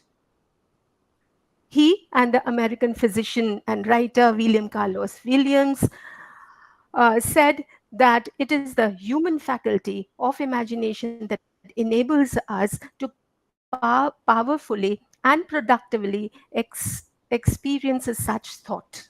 The next. The Buddhist concept of tathata, often translated as suchness or thusness, offers a deeply resonant philosophical parallel to the metaphor of Kinsuke. Tathata refers to the acceptance of things as they are, in their full presence and imperfection, without resistance or embellishment. This contemplative insight aligns closely with the Kinsuke ethos, which embraces the brokenness of an object not as a flaw to be hidden, but as an essential part of its identity and beauty. In this way, Kinsuke becomes a material metaphor for tathata, a practice that recognizes suffering and impermanence, yet celebrates continuity and transformation without longing for a long past. Both imply that beauty lies not in returning to a prior state of wholeness, but in embracing the new form shaped by experience, time, and care. The next, please. The Japanese aesthetic principle of aha, the moment of sudden recognition, deep emotional resonance, or intuitive insight, shares a profound affinity with the metaphor of Kinsuke. Both are anchored in moments of awakening. Aha occurs when one perceives a deeper truth beneath the surface of things, while Kinsuke reveals beauty within brokenness, prompting a re-evaluation of damage as revelation rather than loss. In Kinsuke, the visible gold seams provoke an aha moment, an aesthetic and emotional recognition that the object is not only repaired but redefined by its fractures. The viewer sees the break as not as failure but as a site of meaning. Similarly, aha moments in poetry or art arise when emotional clarity emerges from complexity or pain, when what was overlooked becomes illuminated. Any art or craft or endeavor done well with intention, care, and attention to truth, excellence, or beauty is art. Any work that seeks to express the inexpressible nature of its subject is art. Any action, however mundane, be it drinking tea, practicing a skill or discipline, or even making a meal, when imbued with extraordinary meaning, is art. One such art is kintsugi. Next. Kintsugi is a Japanese traditional method of repairing broken ceramics with lacquer and powdered gold. It literally translates as mending with gold. It is practiced by craftsmen joining broken pieces into a whole and giving it a new aesthetic value. It gained a recognition as an art form as the principles of Sado, the way of serving and appreciating tea, spread. Appreciating things as they are is one of the lessons in Sado, and imperfection is considered something to be valued. No two kintsugi ceramics are the same. All have different scars and lines, which make unique and beautiful in its own way. Kintsugi is transformative repair, showing how the broken becomes beautiful not through hiding flaws, but by turning them into something new. It is more than a technique, it's a philosophy rooted in wabi sabi, the appreciation of imperfection and impermanence. Kintsugi is thought to have originated in the late 15th century when a Japanese shogun, Ashikaga Yoshimasa, sent a broken Chinese tea bowl back to China for repair. When it returned, it was held together with crude metal staples, which he found aesthetically displeasing. This prompted Japanese craftsmen to develop a more elegant method to repair, one that valued the breakage rather than concealed it. The next, please. Next slide. Yeah. Guy Coleman's essay in 2016 titled The Geocultural Conditions of Kintsugi offers a profound exploration of kintsugi. Coleman's contends that it is no coincidence that a ceramic restoration technique is popular in a country that regularly experiences earthquakes. Not only because the Japanese people are presumably accustomed to rectifying damage as a result of the geographical positioning, but perhaps more prosaically because cherished ceramic objects themselves are often broken during tremors, thus warranting a direct need for ceramic repair. Keulemans posits that Japan's frequent seismic activity has significantly influenced the development and cultural significance of kintsugi. Employing the philosophical concepts of affect from Deleuze and Guattari, Keulemans explores how the physical characteristics of repaired ceramics evoke emotional and sensory responses.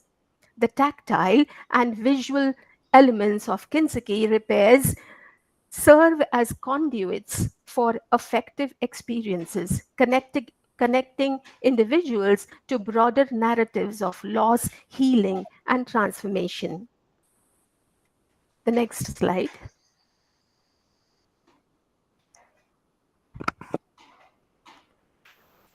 Kintsugi can be used in three ways. One, as a traditional practice. Two, a philosophical concept. And three, it can be used as a metaphorical term. As a mending method, craftsmen have given broken objects another life since the 15th century. Philosophically, Kintsugi ceramics take a Zen Buddhist approach by not only presenting the beauty of a traditional art but challenging the audience to first accept flaws and second to consider the role of consumerism and disposability in the modern world. Kintsugi, as a metaphor, challenges viewers to celebrate failures and imperfections as inevitable parts of life. The next slide, please. Kintsugi, as a metaphor, offers alternative values and viewpoints. It brings new perspectives to what beauty is and how we perceive failures and imperfections. It helps in understanding alternative ways of looking at life. Therefore, it serves as a tool in intercultural dialogue. The obvious use in this context is as a metaphor for the repair of broken relationships, whether between individuals, communities, or countries. The fact that Kintsugi repairs are viewed as more valuable than the original ceramics is critical as it holds hope that fractured relationships are worthy of repair and can become even stronger and more valuable as a result of a break. The next slide. Though Kintsugi is not native to Indian traditions, it powerfully echoes many Indo-cultural concepts of wholeness, repair, and resilience. In Indian English poetry, Kintsugi emerges as a potent metaphor to explore trauma, identity, post-colonial recovery, gendered ruptures, and emotional healing. It may not always be explicitly named, but its aesthetic and philosophical essence resonates deeply across several Indian English poetic works. Poets like Sujata Bhatt, Meena Alexander, and Aga Shahid Ali explored fractured histories, especially around partition, exile, and violence.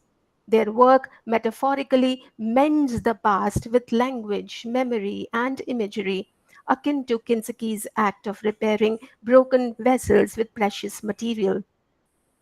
In poets like Imtiaz Dharkar, Arundhati Subramaniam, and Kamala Das, the woman's body is often a site of trauma, reclamation, and healing. Subramaniam's work, When God is a Traveler, features poems where emotional rupture becomes a site of self-awareness and renewal, Kintsugi-like in its poetics of restoration. Kamala Das's autobiographical verses celebrate vulnerability without shame, echoing Kintsugi's philosophy of embracing cracks. Ranjit Hoskote often writes of cultural palimpsests, fragmented myths, and spiritual seeking. His poems implicitly reflect Kintsugi in their reconstruction of a fractured heritage. G. Thiel's poetry engages with addiction, loss, and recovery, often suggesting that the poetic voice is pieced back together from splinters of memory and pain. There are three examples I have taken, and they are being displayed on the screen. One is Imtiaz Dharkar from a poem, I Speak for the Devil, where she says, "This is the skin I have taken back from the world, patched with gold. It sings in places where it tore." The next is Arundhati Subramaniam from her poem, Love Without a Story. What is cracked doesn't have to be cast away. It can hold light differently. Meena Alexander from a poem, Illiterate Heart. Each shard a story I pressed to my chest till the blood stained my sari with song. These are not literal invocations of Kintsugi, but the language enacts its principle: visible repair, dignified damage, and poetic resilience. In Indian English poetry, Kintsugi is not merely a borrowed metaphor. It is an interpretive lens through which poets engage with fractured identities, historical violence, and personal grief. Its value lies not in its foreignness, but in how seamlessly it dialogues with India's own rich traditions of aesthetic and spiritual repair. The next.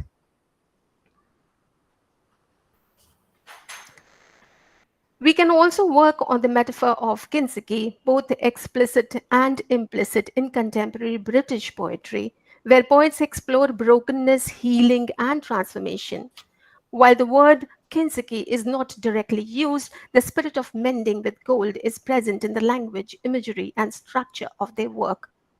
Andrew Macmillan, his debut poetry collection, Physical, is a compelling example of contemporary British poetry where the metaphor of kintsugi can be powerfully traced in the emotional and corporeal landscapes he evokes. The collection explores male vulnerability, queer desire, emotional fracture, and the body as both a site of pleasure and pain. In poems like Urination and Strongman, Macmillan presents the male body as wounded, exposed, and incomplete, challenging conventional images of masculinity. These emotional and physical cracks are not concealed but exposed with lyrical intensity, allowing a form of poetic kintsugi to emerge. Beauty and strength arise not from perfection but from brokenness and openness. The speaker's intimate confessions become golden seams that bind together the fragmented self. As Macmillan writes in one of his poems, the men are weeping in the gym.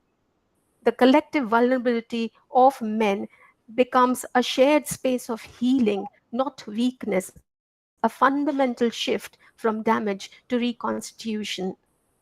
When kintsugi as a cultural metaphor is not explicitly referenced, its spirit runs through physical, the embrace of imperfect perfection, the visibility of wounds, the aesthetic of mending as a means of self-becoming. Macmillan's work thus provides fertile ground for reading mythic and cultural metaphors of fracture and repair in the context of modern queer identity and emotional expression. One line that I have quoted is reflected on the screen. The brokenness of the body is not hidden but revealed and made beautiful in the light. Joel Taylor, his work is rooted in queer memory and resistance. The poem narratives reclaim damaged bodies and lost histories with fierce tenderness. The title poem and the collection as a whole reclaim the slur C plus into, which is a stylized spelling to canto and a reclaimed slur. He writes in one of his poems, "We are made again not from scratch but from the wreckage." There, the poet reshapes fragmented queer identities into empowered wholes, metaphorically fusing the broken with something radiant. Raymond Antrobus's The Perseverance is a groundbreaking debut poetry collection that explores deafness, racial identity, and family memory. His poems often address the silence between generations, filled with unresolved grief and love. In his poem called Echo, he writes, "The missing sound is a gap I fill with gold until it gleams." Language for Antrobus becomes a method of repairing silence, both familial and systemic, turning it into poetic gold. Rachel Bost's work, Void Studies, is a poetic homage to reinterpretation of the French symbolist Mallarmé's La Poésie, and his idea of the livre, a book of all books that explores the void, silence, and the unsayable. Inspired by absence and gaps, her work embodies kintsugi through the concept of honoring voids and imperfections. She writes, "What breaks stays broken but sings in a new register. Absence and fracture are not corrected in her poems, but given a lyrical shape, allowing the wound to become music. Keo Chingoni, who is a Zambian-born British-raised poet, in his work, Blood Condition, he reflects on diaspora, heritage, and loss with dignity and grace. His poetry speaks to inherited trauma transformed by memory and voice. In one of his poems titled Self Portrait as a Garage MC, he writes, "A fractured line runs through my flow, but I let it shine." Rather than conceal cracks in lineage or voice, he highlights them as a source of beauty and authenticity. The collection performs a kind of poetic kintsugi, mending broken histories with language. Though often associated with South Asia, Dharkar is a British poet. Her Luck is the Hook is a poignant meditative collection that reflects on loss, memory, and the quiet metaphysics of everyday life. Dedicated to her late husband, Simon Powell, her poems often speak of grief, exile, and resilience. This tear is not to be stitched away, she says in one of her poems. This tear is not to be stitched away. It holds the gold of what was lost.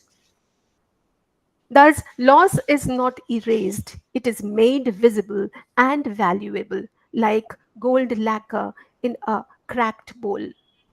Kintsugi, as a metaphor, is not limited to content.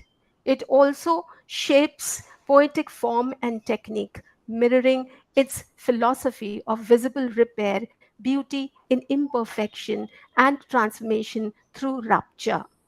Several contemporary poets employ stylistic choices that enact this aesthetic. Use of techniques like enjambment, ellipsis, omission simulate the act of breaking and reassembling, central to kintsugi. In Andrew Macmillan's Physical, enjambment often exposes vulnerability mid-sentence, forcing the reader to experience rupture and continuation. The use of palimpsest-like layering of voices is seen in poets like Mina Alexander or Raymond Antrobus, where memory, history, and identity overlap. Similarly, these poetic strategies allow the wounds in language and experience to remain apparent and even beautiful. The use of broken syntax and sentence fractures can be seen in Joel Taylor's poetry. It often abandons a smooth syntax to mimic the speech of trauma survivors, broken, breathless, intense. In Imtiaz Dharkar or Tishani Joshi's work, interjections of Indian languages signal affective ruptures or cultural anchoring and multilingual layering. In conclusion, the metaphor of kintsugi in poetry offers a compelling aesthetic and philosophical lens through which to understand rupture, resilience, and reconstitution. Rooted in a tradition that honors the visible scars of breakage, Kintsugi allows poets to articulate emotional and existential wounds not as sites of failure, but as sources of transformation, empowerment, and beauty. Whether through the corporeal susceptibility in Andrew Macmillan's Physical or the quiet acceptance of impermanence in Imtiaz Dharkar's Luck is the Hook, poets evoke kintsugi as both literal and symbolic act of mending. This metaphor aligns deeply with concepts such as tathata in Buddhism and the principles of Sado, reinforcing the idea that wholeness does not require erasure of damage, but its mindful incorporation into a renewed form. In embracing fracture and repair, Kintsugi poetry redefines beauty, suggesting that our truest selves are not those untouched by experience, but those marked, grounded, gracefully and visibly by the passage through pain and restoration. Both say, you are not ruined, you are remade, just as Kinski makes no attempt to return a bowl to its former state. Poetry doesn't erase the wound, it makes it meaningful. Thank you. Thank you so much, Professor Chaudhary. That was quite amazing. And the symbiosis between Kintsugian poetic expression was just very interesting. Okay. Thank you. Thank you. So now we turn to our second esteemed speaker, Professor Joya Chakrabarti, retired professor from the University of Rajasthan. An academic powerhouse, Professor Chakrabarti's career is adorned with gold medals, a career or research award, and pivotal roles such as Dean of Arts and Director of the School of Humanities. With a formidable portfolio of 35 articles, 3 books, and 19 PhDs supervised, her influence on literary scholarship is undeniable. She will address us on infinite imagination linking literature. As Albert Camus believed, fiction is the lie through which we tell the truth.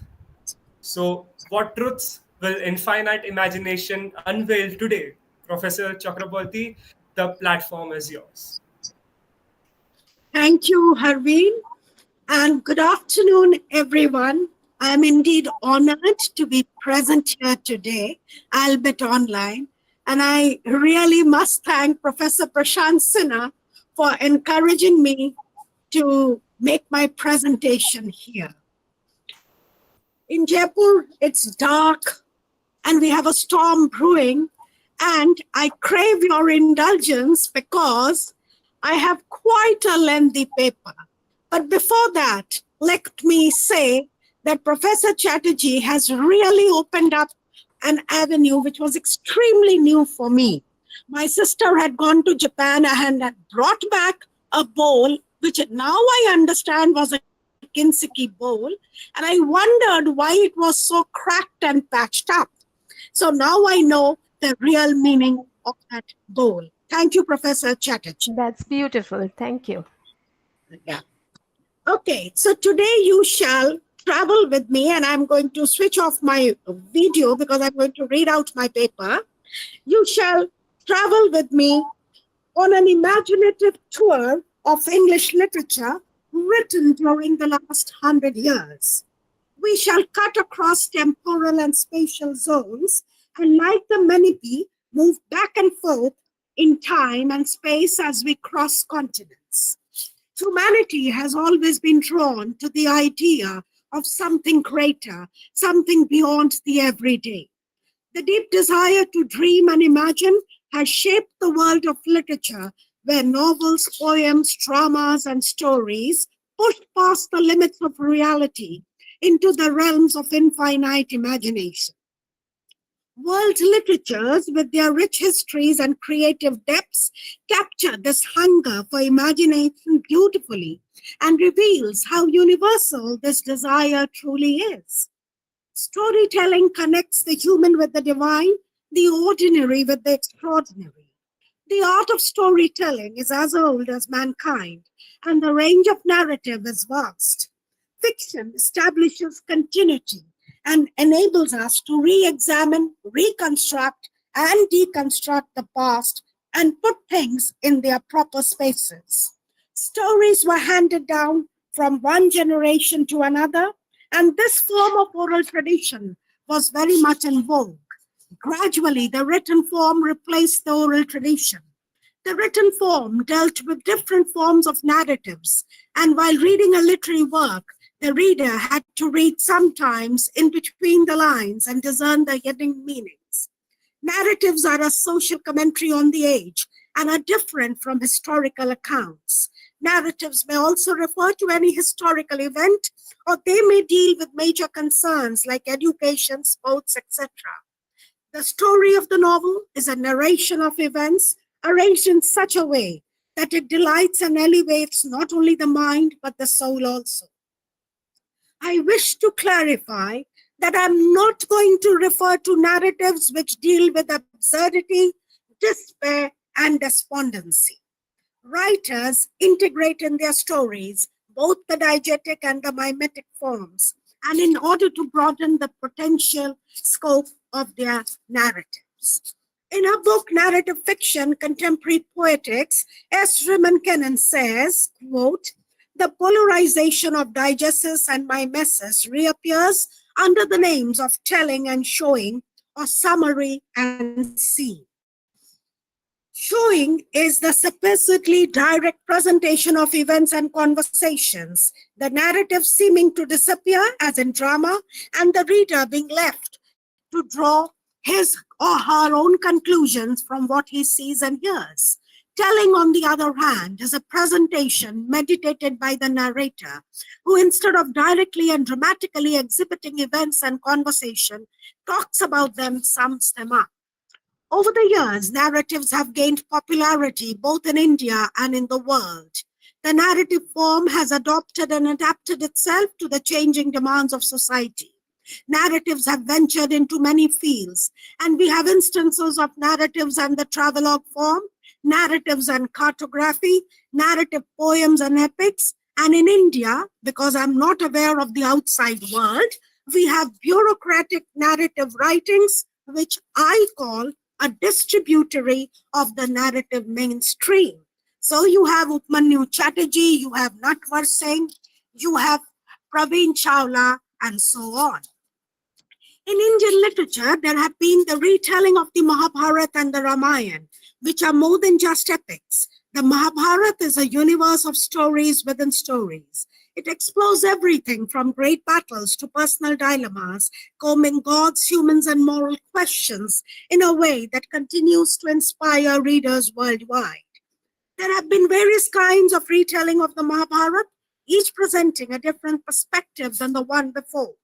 Retelling enables the reader to shift the focus on some character or make omissions or additions in the context. So there is Iravati Karve's Yugantar, The End of an Epoch, originally published in Marathi in 1967, and the English version published in 1969.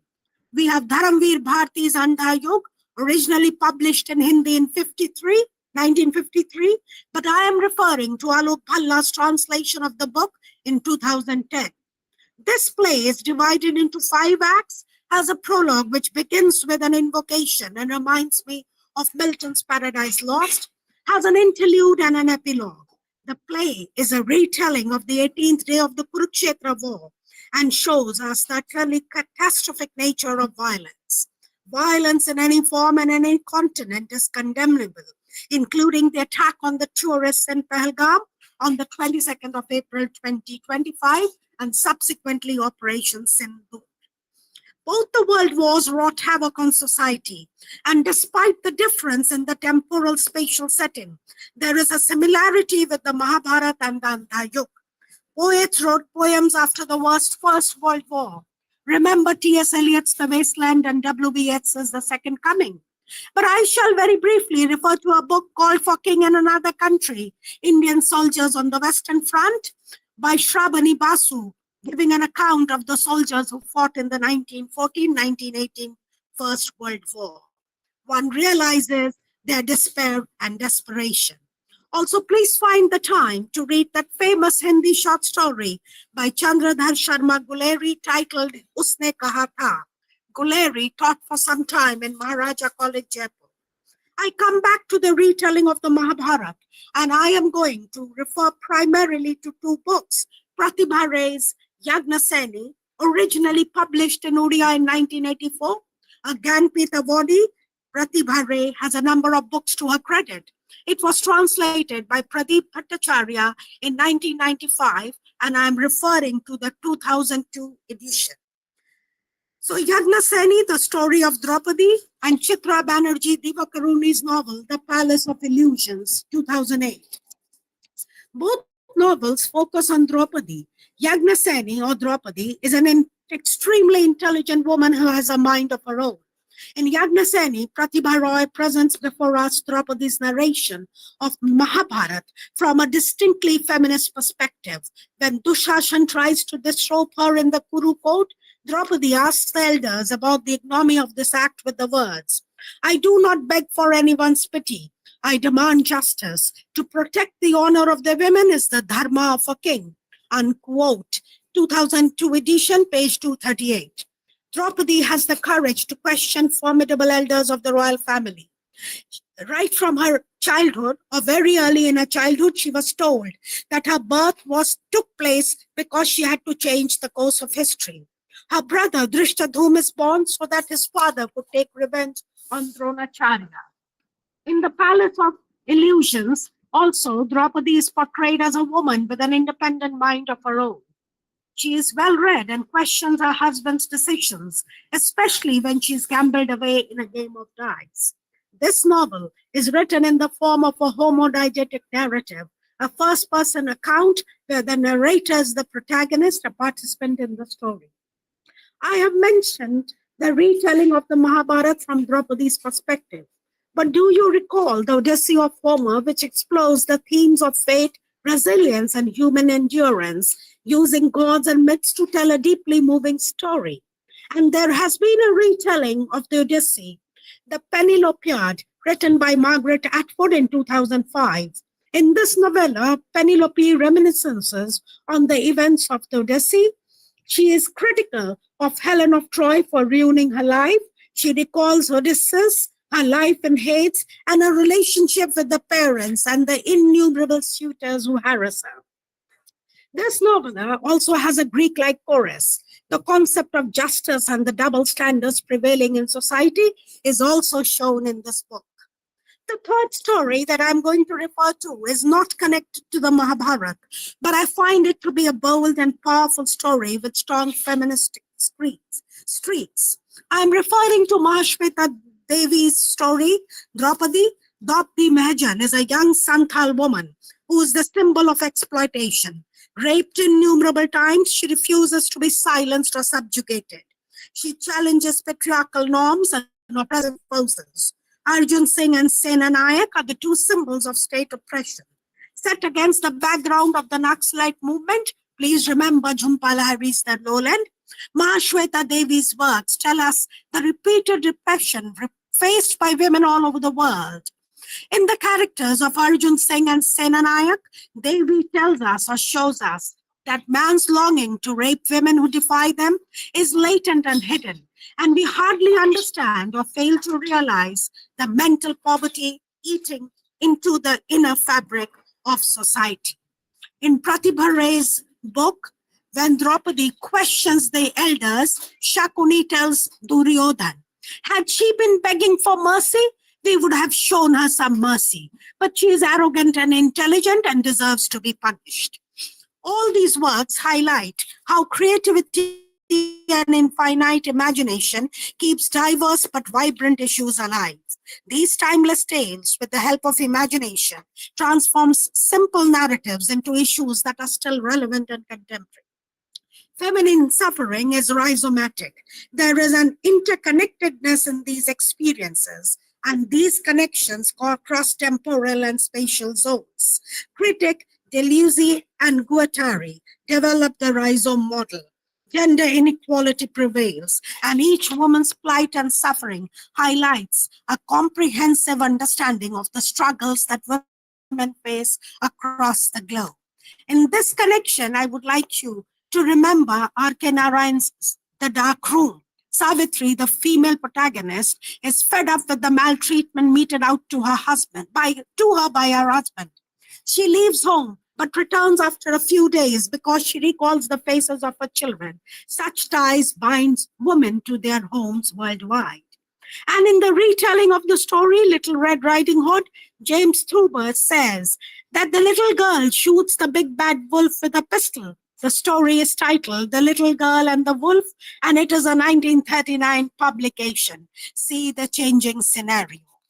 Dear scholars, literary works make me marvel at the ingenuity of writers, poets, dramatists, whose work transport us to a world of infinite imagination, allowing us to indulge ourselves in quote unquote willing suspension of disbelief.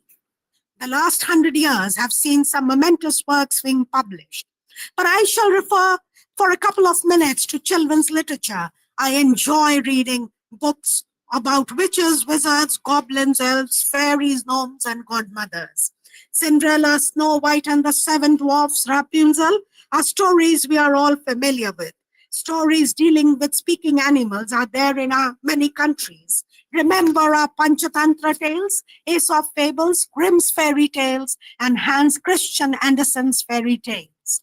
I'm sure all of you are familiar with these works.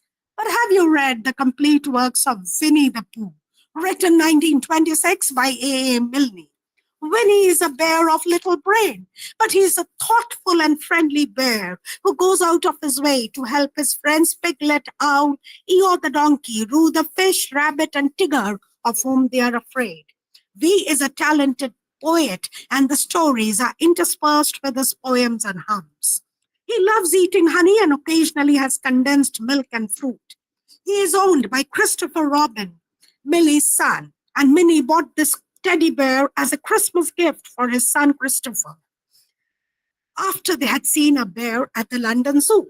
The stories of Winnie the Pooh became so popular that in September 1981, a bronze sculpture of the bear was unveiled at London Zoo by none other than Christopher Robin. This book also reminds me of Mowgli and his friends in Kipling's Jungle Book.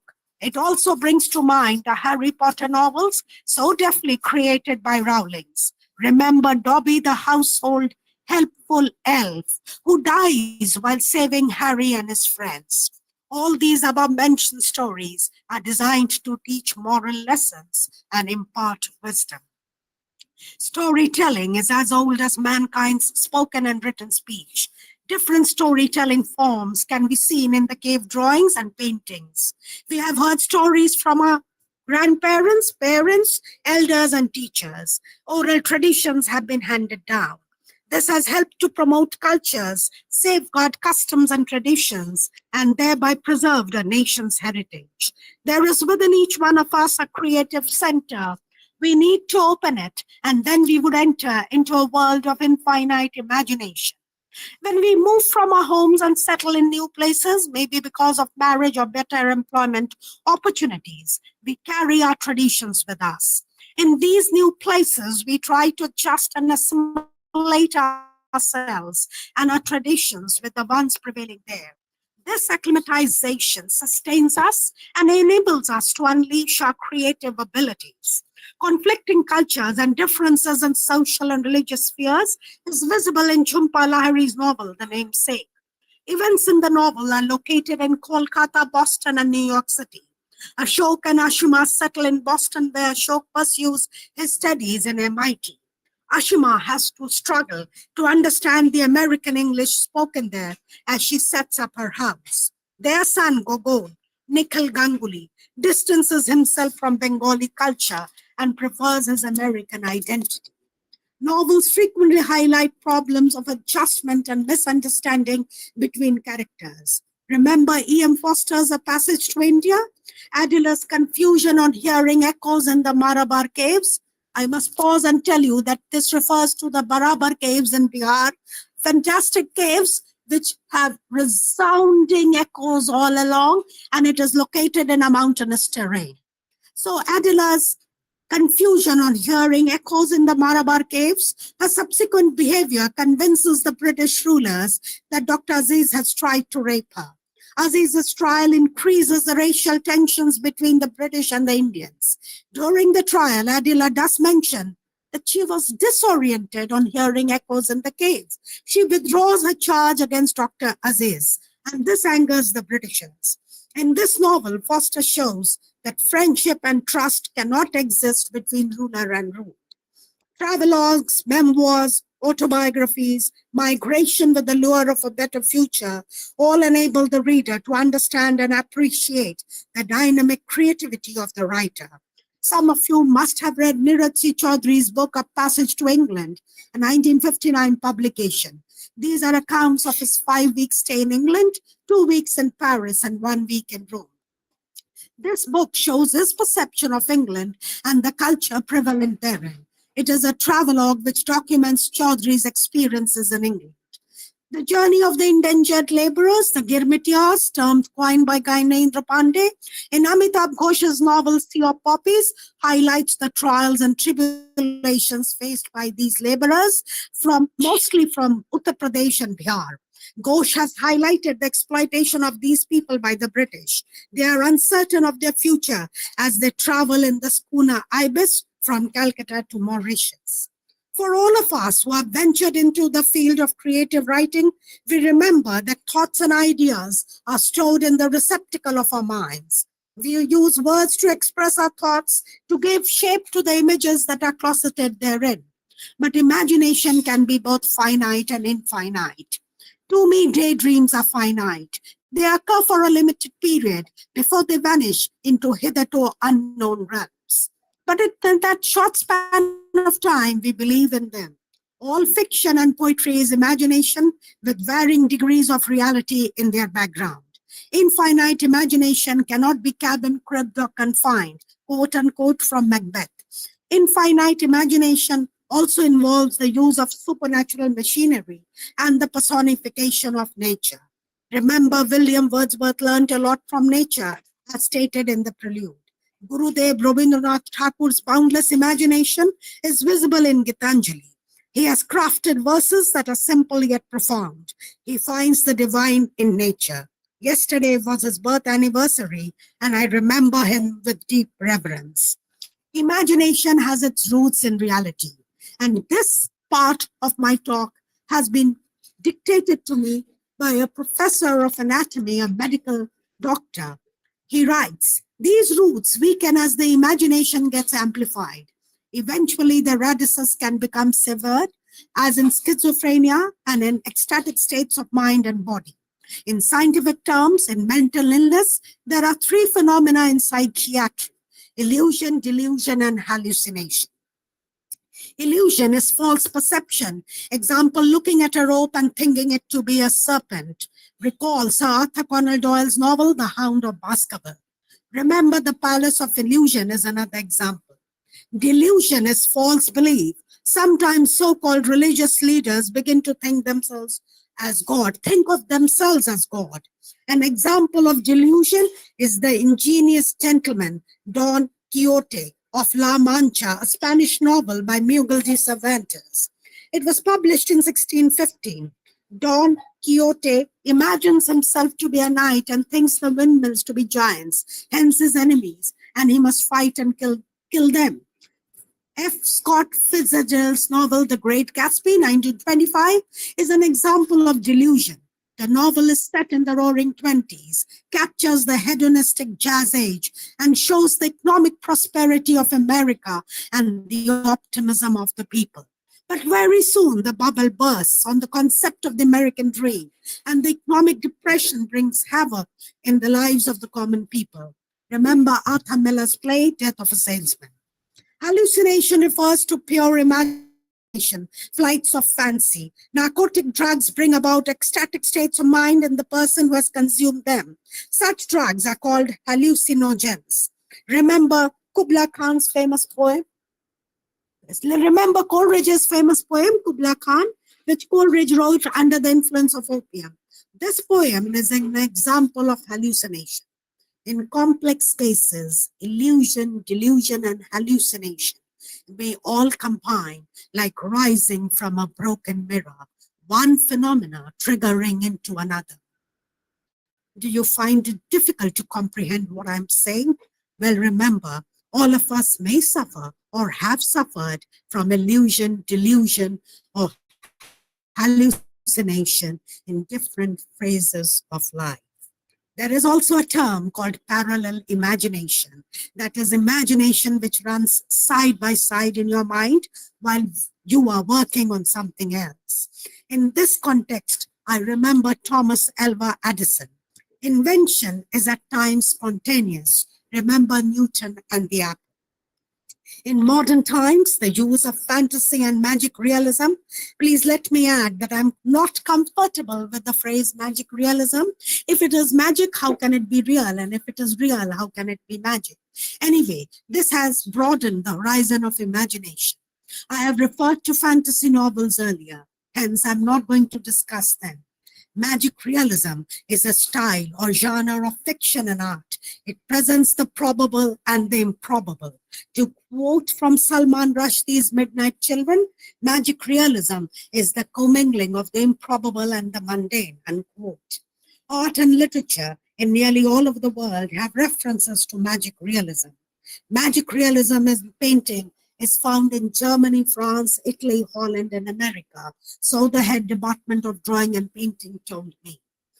In literature, Gabriel Garcia Marquez's works have been termed as having magic realism. Laws of the universe cannot be applied to explain elements of magic realism. There are many features of magic realism, but I'm not going to delineate them. Suffice it to say that it is the merging of fusion of irreconcilable worlds or realms with the world of the ordinary or the mundane. Remember Marcus's 100 Years of Solitude and the fictional town of Macondo. But I want you to read this short story, A Very Old Man with Enormous Wings. In this short story, the magical and the real are woven seamlessly into the narrative. Pileo, the protagonist, has killed many crabs which came into his house due to incessant rains. On the third day of the rainfall, after returning home from throwing the dead crabs into the sea, he hears a moaning in the rear of his courtyard. And he sees a very old man dressed like a rat picker, like face down in the mud. He makes efforts to get up, fails because he is impeded by his enormous wings. Pileo is frightened, runs to his wife Elisinda, who is taking care of their sick child, and they both look at the fallen body in great wonder. A woman in the neighborhood tells them that this must be an angel who has come to take their sick child away, but who got knocked down because of the rain. Very soon, the news of this strange persona spread far and wide, and people come in large numbers to see him. Pileo and Elisinda begin to charge people who want to see this angelic being. Remember Satyajit Ray's film Devi? They became very rich and built a two-storied mansion with balconies and gardens. After staying in their house for many months, this strange creature gets strength to fly. Elisinda feels a sense of relief when she sees this creature flies, gains altitude, and crosses the town. This story, the one that I'm referring to, was translated by Gregory Randasa, and I read it on the internet, www.ndsu.edu, PubWeb, and Cinecall, Creative Writing, Margaret, Man with the Wings. Marcus Gracia Garcia, Man with the Wings. Marcus's fictional town, Macondo, reminds me of R.K. Narayan's Malgudi. It is inhabited by Swami and his friends, by an astrologer who knows nothing about stars or astrology, the village doctor Raman, and a host of other people. Narayan's novel familiarizes us with different facets of life. We all know that perceptions often vary and perspectives differ with age, yet there exists a certain universality in human experiences across time and space that binds us together, fostering a shared understanding. In literary works, the beauty of human life is seen. In the works of Shashi Deshpande, Anita Desai, Girish Khanna, Arthur Miller, Patrick White, Judith Wright, and many others, there is an incredible diversity and vividness interwoven with an intrinsic unity and sense of connection. We are able to empathize with their characters. But there is one genre of narrative which I find difficult to fathom, and that is autobiographies. They brittle with infinite imagination.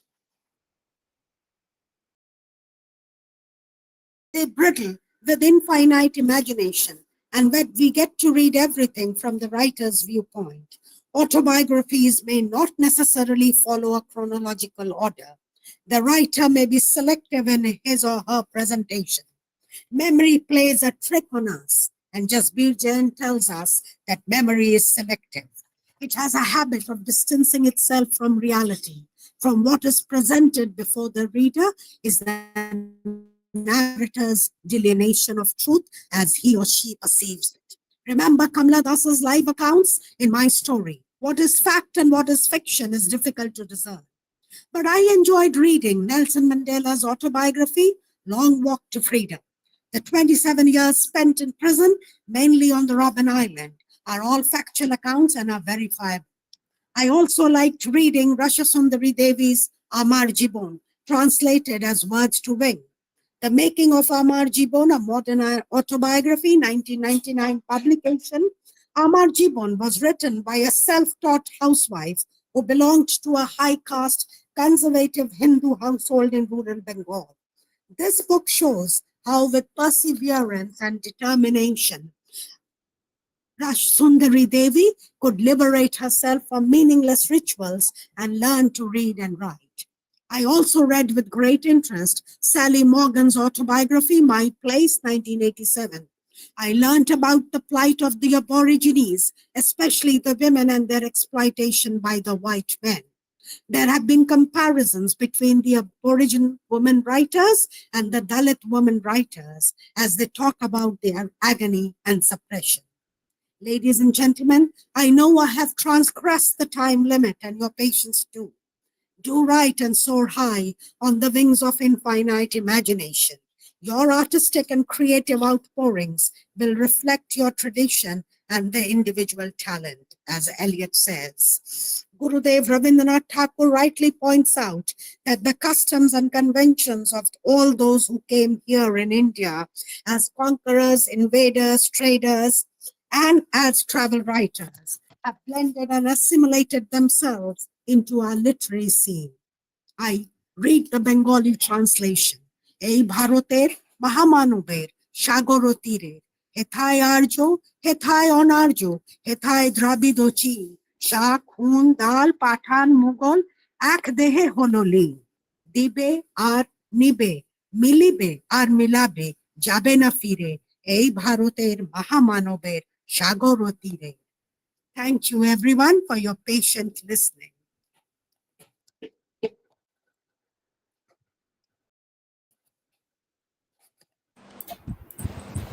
Thank you so much, Dr. Ghosh, for those sagacious remarks. We will now move out to a question and answer session. For our audience members, please feel free to type your questions in the chat box, or as we would prefer it, raise your hand and we will allow you to speak.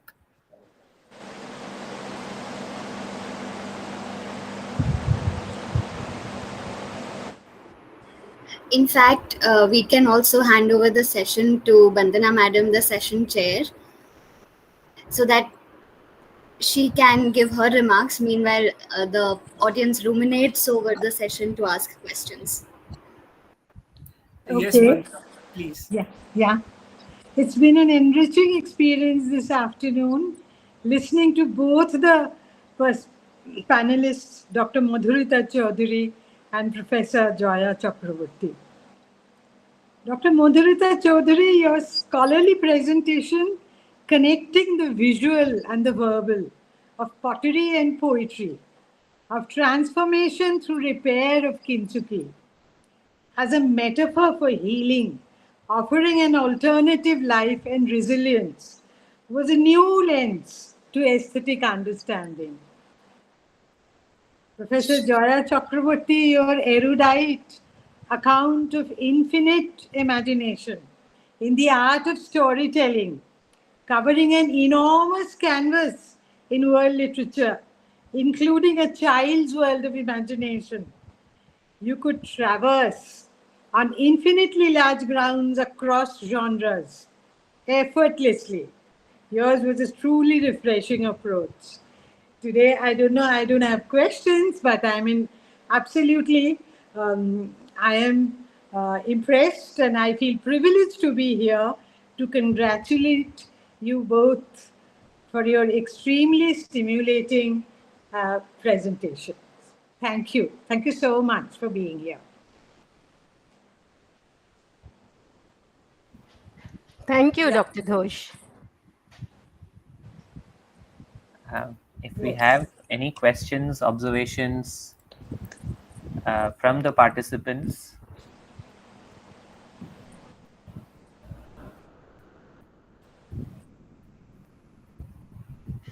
The last session of any webinar.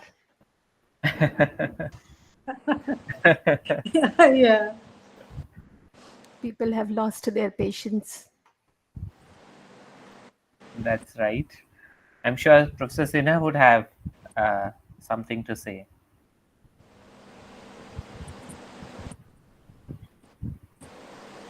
I have only one suggestion for these extremely erudite, scholarly people. Please keep your video on. We would like you to speak.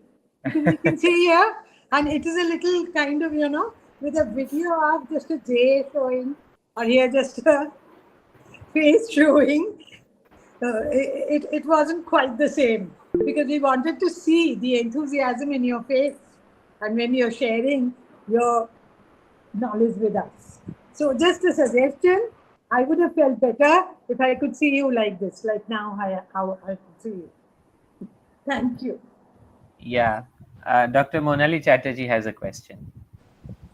Yes, madam.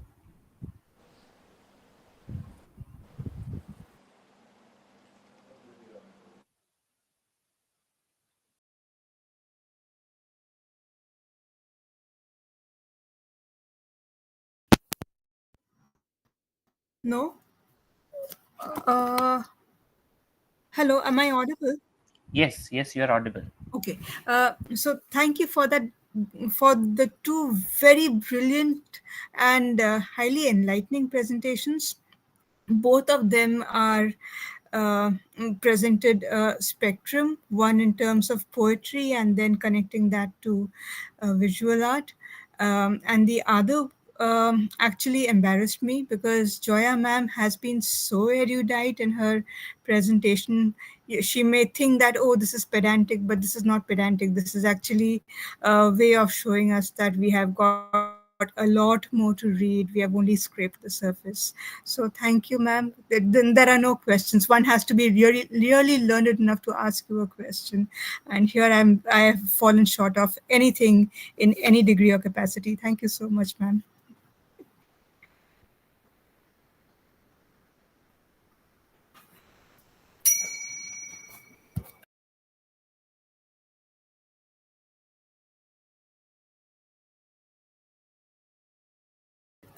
Since nobody is asking a question, I'm very curious to know, Madhurita ma'am, as in why did you select this topic? As in what prompted you to pick up kintsugi on one hand and poetry on the other? Of course, you have given your analogies, but as in what actually inspired you to draw a paper on something so unconventional? I have been of late interested in visual art and I have been exploring visual art a little. So I chanced upon an article on Kintsugi, and then I started exploring the philosophy of Kintsugi, which really appealed to me. And being a poetry buff, I thought, let me link it with Kintsugi, and I found many linkages. So I thought, why not write a paper on it? Okay, that's very interesting. Thank you, ma'am. Thank you. Dr. Chaudhary, would you like to relate this Kintsugi with the entire question of ecology? Ecological concerns? Definitely. In fact, what I found out by exploring this, that Kintsugi, in fact, can be connected with any kind of literature, be it novel or any genre. And therefore, I'm sure even with eco-literature also, it can be connected. The repair and the healing of ecology can easily be connected with Kintsugi. So I think the restorative ecological thinking, which can be used as a powerful metaphor in literature, and therefore it can also offer counter narrative to the anthropocentric domination and environmental destruction, which can also emphasize on visible repair.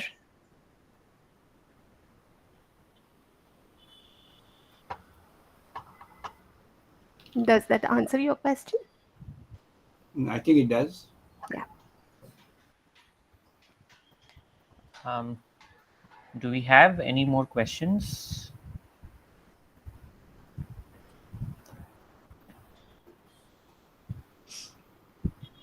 Yeah. Dr. Deepa, would you like to ask a question, or is that just a statement?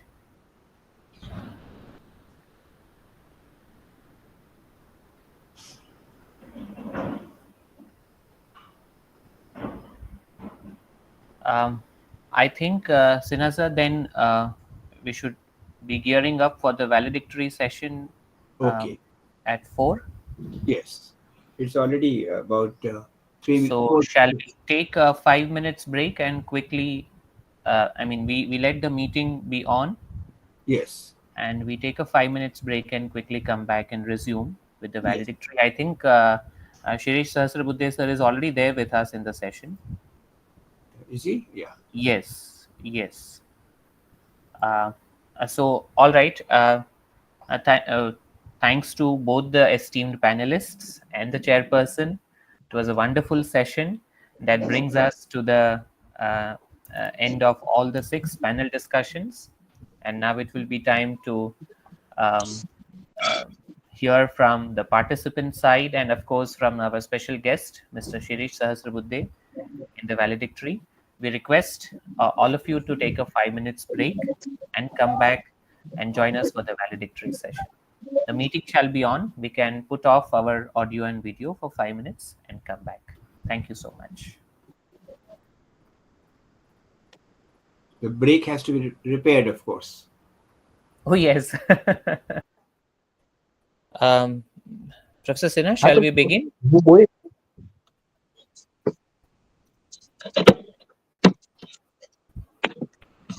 Sir is on mute.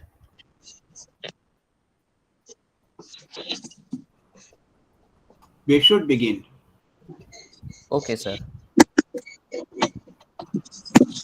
Harvin, are we ready with the live? We are live right now. All right.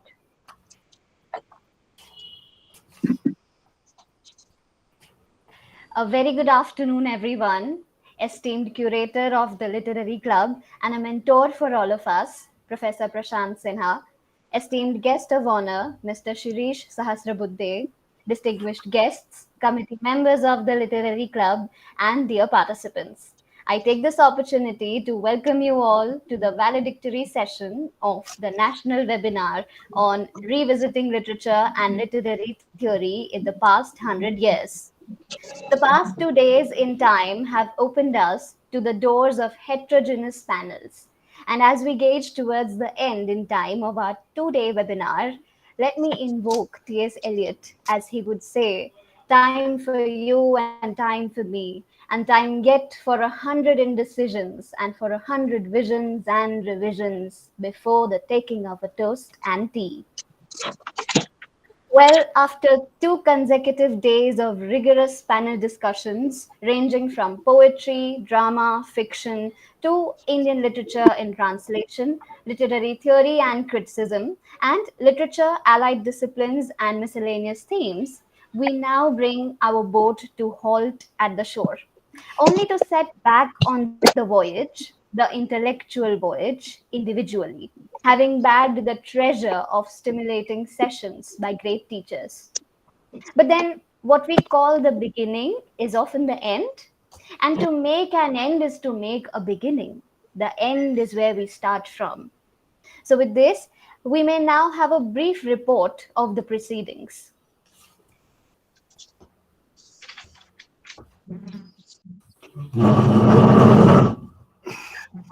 Hello everyone. I hope I am audible. Right.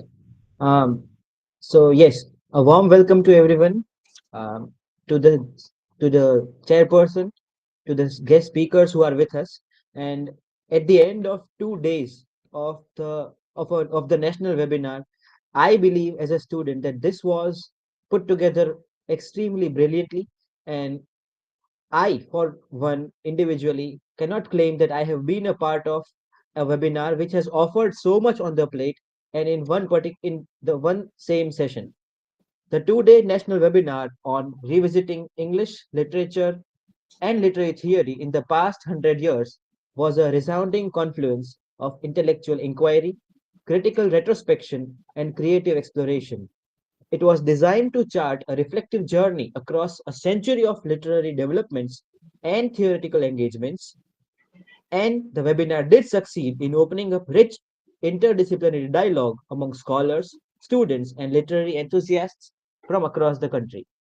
Um, the inaugural session, which was graced by Dr. Anupam Nagar, the principal of Gurukul Mahila Arts and Commerce College, Porbandar, who brought a note of thoughtful encouragement and scholarly warmth to the occasion. His presence marked an auspicious beginning to the sessions that followed. Moving on, our session, the webinar, it began with poetry. The first panel on poetry commenced with a lyrical and intellectual stimulating panel. Professor Sanjay Mukherjee, in his talk titled What is an Ecopoem? Some Musings, offered timely reflections on the ecological turn in poetry, questioning and redefining the aesthetics of poetic form in the face of environmental crisis. His presentation invited the audience to consider the relationship between poetic creation and ecological awareness, urging us to reimagine nature not just as the subject matter, but also as a collaborator and conscience. Dr. Vijay Madge, in a thought provoking address on language in poetry, focused on the delicate distinction between poetic truth and worldly truth. He did emphasize that poetic truth is not a universal maxim to live by, but a contextual truth rooted firmly within the imaginative space and specific language of the poem. By underscoring the self contained nature of poetic meaning, Dr. Madge reminded us that poetry often speaks in its own registers of understanding, distinct from rational or philosophical truths of the everyday world. The panel on poetry was followed by the panel on drama. This panel explored the theatrical landscapes shaped by history, culture, and creative resilience. Professor Prashant Sinha presented a talk titled A Decade of Post War American and British Drama and the European Background. Though time permitted only a portion of his intended discussion, he offered valuable insights into the first 10 years of post war drama in the West, tracing how American and British playwrights engaged with a rapidly changing world, while also drawing from the European philosophical and theatrical traditions.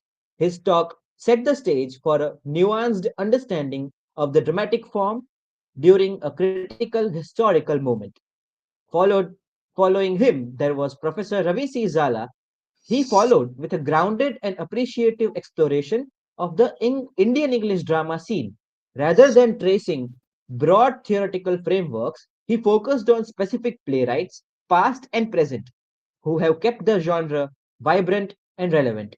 His talk served as both a reflection and a tribute to the often overlooked literary labor that continues to sustain dramatic writing in Indian English tradition. The third panel on fiction. This panel turned the spotlight on fiction not just as an art form, but as a cultural institution shaped by taste, power, and academic validation. Dr. Shamik Malla, in a thought provoking talk, delved into the often unseen forces that shape the literary canon. He examined how certain works achieve lasting prestige and archival permanence, while others, no less significant in their moment, fade from critical discourse. His presentation foregrounded the politics of canonization, revealing how literary value is not an intrinsic trait, but a product of networks, institutions, and shifting cultural ideologies. Next, there was Miss Siddhi Lonkar. She offered a passionate and incisive counterpoint championing popular fiction, a literary form frequently dismissed as mass market and often excluded from academic spaces for not conforming to conventional standards of scholarliness.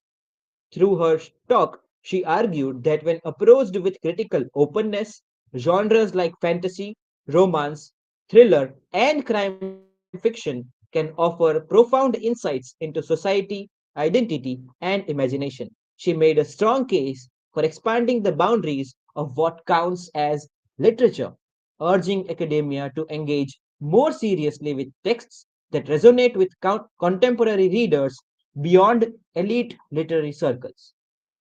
On day two, our first panel, it was on Indian literature in translation. Translation as both bridge and transformation stood at the heart of this panel.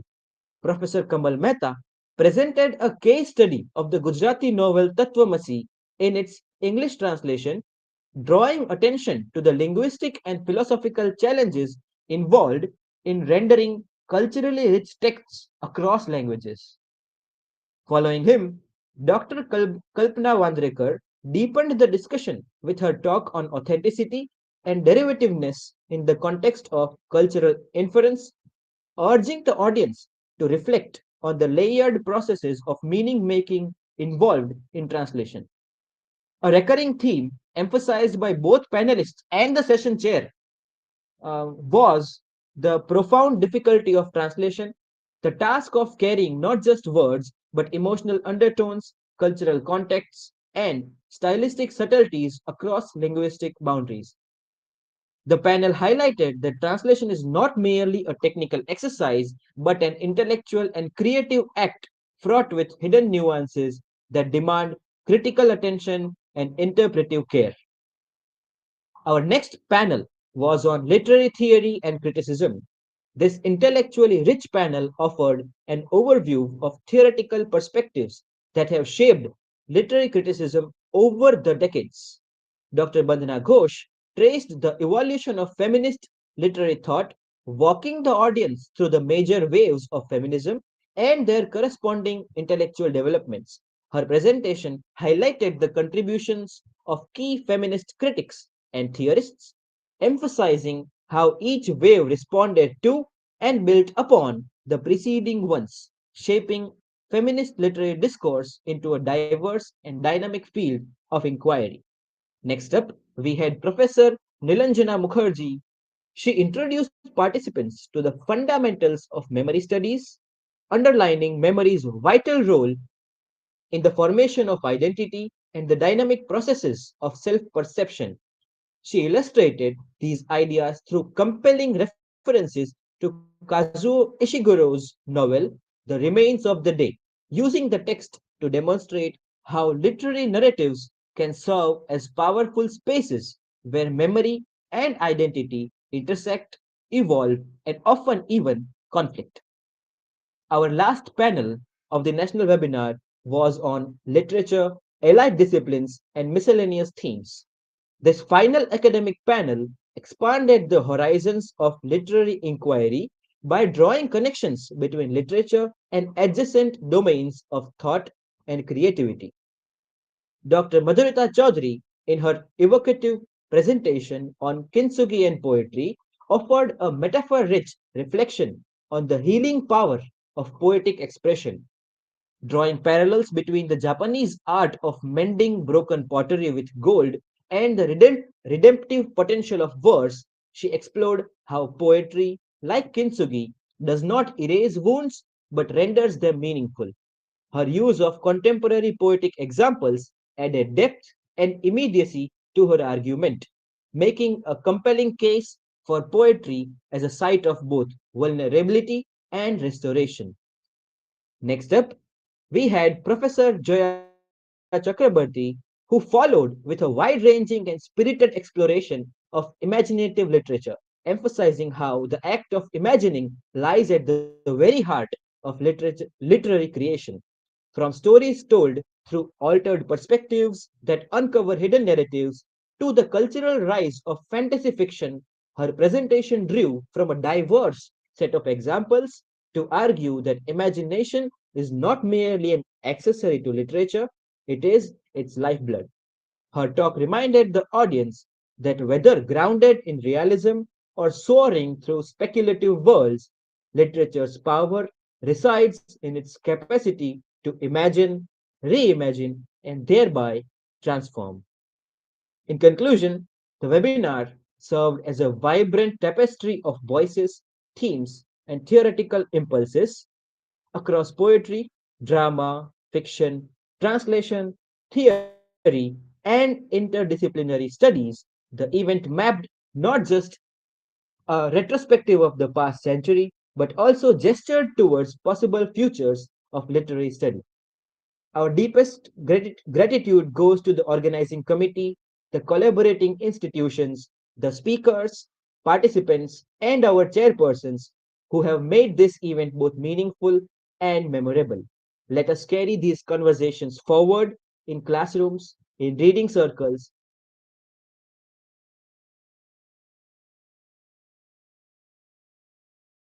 and in research for and hand. And now I'll be calling upon people for the feedback for the national webinar. First up, I now request Dr. Deepa Sundararajan, who is currently a faculty at the Anna University, Tamil Nadu. Is Dr. Deepa with us?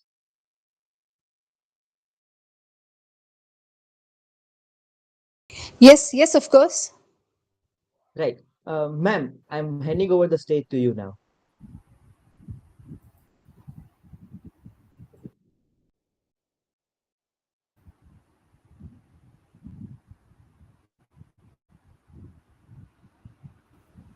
Yes, Dr. Deepa, you may please share your feedback, your experience.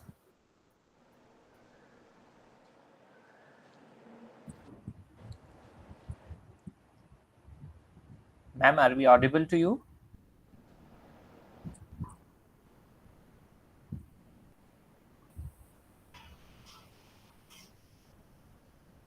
I think I'll get in touch with her. Meanwhile, we can call upon the next feedback. Right, sir.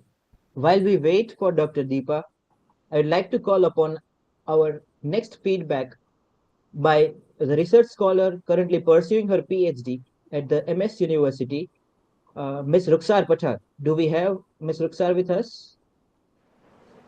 Yes, I'm here. Am I audible? Yes, you are. Okay. So, greetings everyone. Greetings to all the respected teachers and fellow participants. I would like to begin my feedback with on a personal note. During my masters at Department of English, Saurashtra University, I got to know about Sinha sir from Rutvi, and during that time also I was thinking that I was thinking that I would be lucky to be attending his session.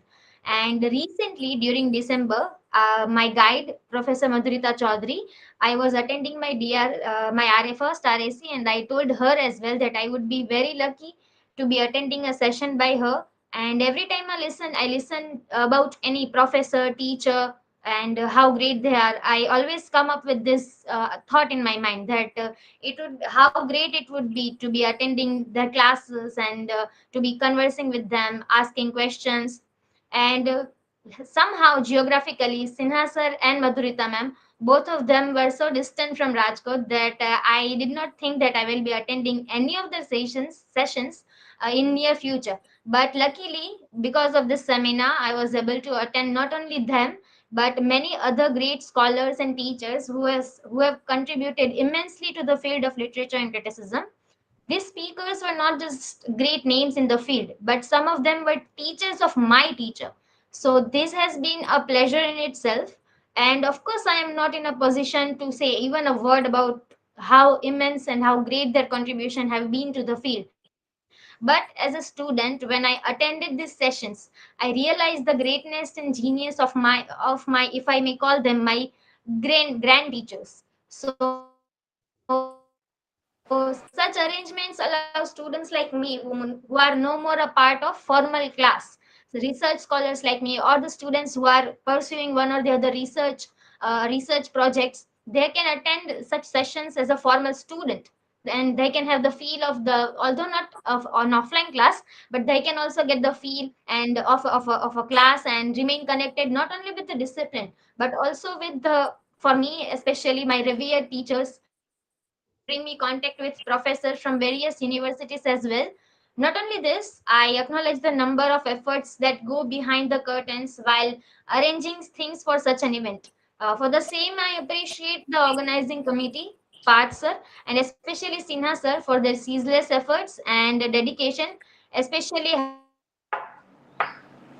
student and a day before the sessions were supposed to begin. So yeah, and meanwhile everyone was taking care of that, taking care of the arrangements, that all the speakers mics are working properly, cameras are working properly, or whether the session is being recorded or not.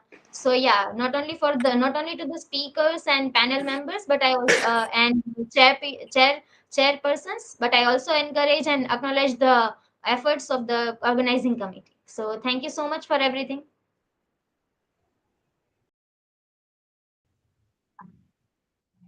Yes. Thank you, Ruxar. While some internet connectivity issues delayed Dr. Deepa's feedback, we now have her. Dr. Deepa, are you ready for your feedback? Yes, of course, sir. I'm right here.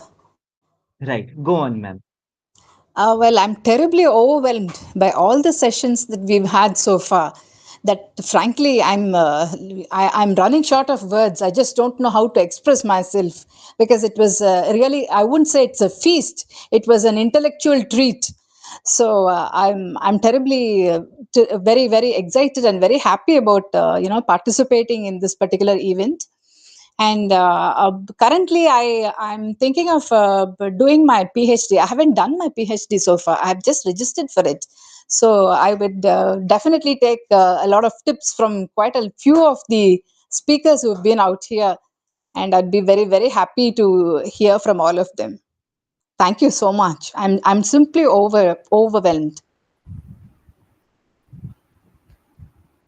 Thank you so much, ma'am. I think we also acknowledge the presence of the representatives from our collaborating institutions.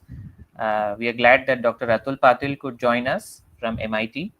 From Saurashtra University, Professor Kamal Mehta is with us. We acknowledge the presence of both these esteemed guests. Thank you.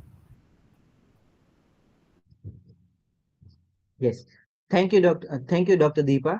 Now, we do have time for a couple of more feedbacks, and we would encourage people to come up and say a few words about how your experience has been regarding the webinar, regarding the speakers and their sessions. Anyone who would like to come up with a feedback may raise their hand. And please tell us where we can improve. That also is important. Yes, please chip in with some. Please do chip in with some critical remarks as well.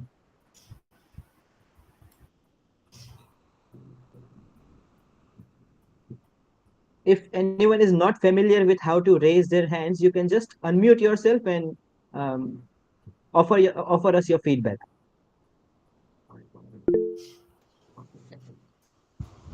We Hello. have Dr. Deepa.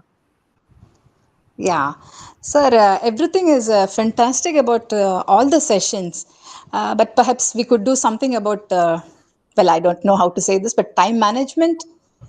Could we do something about it? Because it so happens that when we get so excited and carried, when we get carried away, we lose track of time.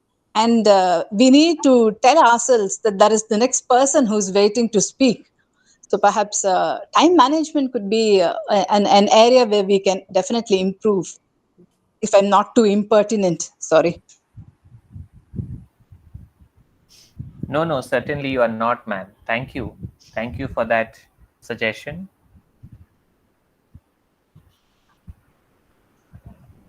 Yes. Anyone else who would like to chip in with a feedback or so?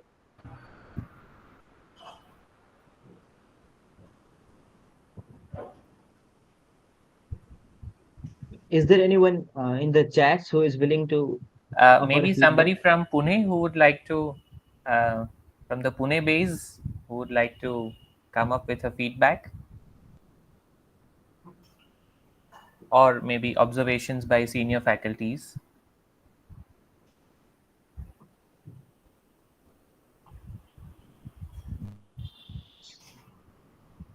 Thank you, Devanshi.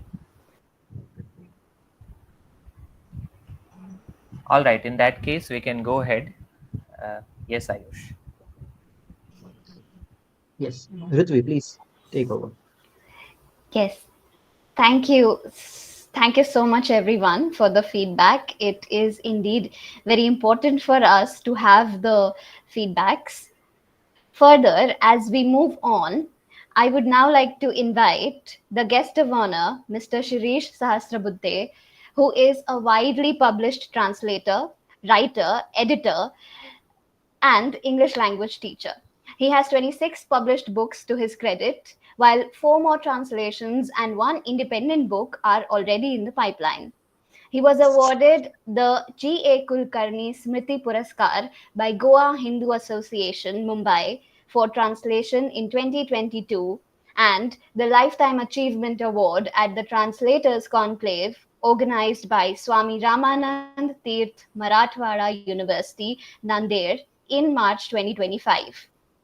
In a professional career spanning over 40 years, he has at different times been editor of an English weekly, World of Business, and a Marathi monthly magazine, Sampada, additional Director General of Maharata Chamber of Commerce, Industries and Agriculture, and General Manager and Corporate Advisor at Sakal Papers Private Limited. He retired from Symbiosis International University after serving for 14 years as Associate Professor and Director of ELTIS SIFIL, English Language Teaching Institute of Symbiosis and Symbiosis Institute of Foreign and Indian Languages, 2 eminent language schools of the university. He also served as the founding dean of the Faculty of Humanities and Social Sciences of Symbiosis International University for a term of 3 years, and was a member of the Board of Studies and of the Academic Council of the said university. Moreover, he continues to be a member of the Board of Studies for Interdisciplinary School of Symbiosis Skills and Professional University, and at present, Sir is associated with Rajhans Prakashan, Pune, as an editor. We are honored to have you with us today, sir. I extend you a very warm welcome and request you to deliver your address. Namaste. Good afternoon. Am I audible? Oh, yes. Respected Professor Sinha, sir, and distinguished participants, I deem it to be a singular honor to be asked to give the concluding remarks of such a distinctive conference. I feel humbled by the fact that professional commitments made me sever my connection with high academics, and particularly with teaching literature many years ago. Since translation has been my passion for the last several years, please allow me to offer a few observations on the cultural aspects that impact the efficacy of literary translations. Treated as a poor cousin of frontline literary activities for a very long time, translation has gradually been able to occupy a less underprivileged status as a tool of cross-cultural communication and cross-border understanding. No reference to the cross-border exchanges for the last couple of days. Sincere efforts of several years of so many translators are prompting readers to recognize that only translation enables even armchair readers to enjoy their virtual travels in unknown geographical provinces and socio-cultural territories. Friends, when I think about the wide range from literal or faithful translation to transcreation, I am reminded of two quotable quotes. The first one is as old as by Roman poet Horace, who was born 65 years before Jesus Christ was born. I quote Horace, "That which is perfectly clear in one language can seldom be rendered with equal clarity in another."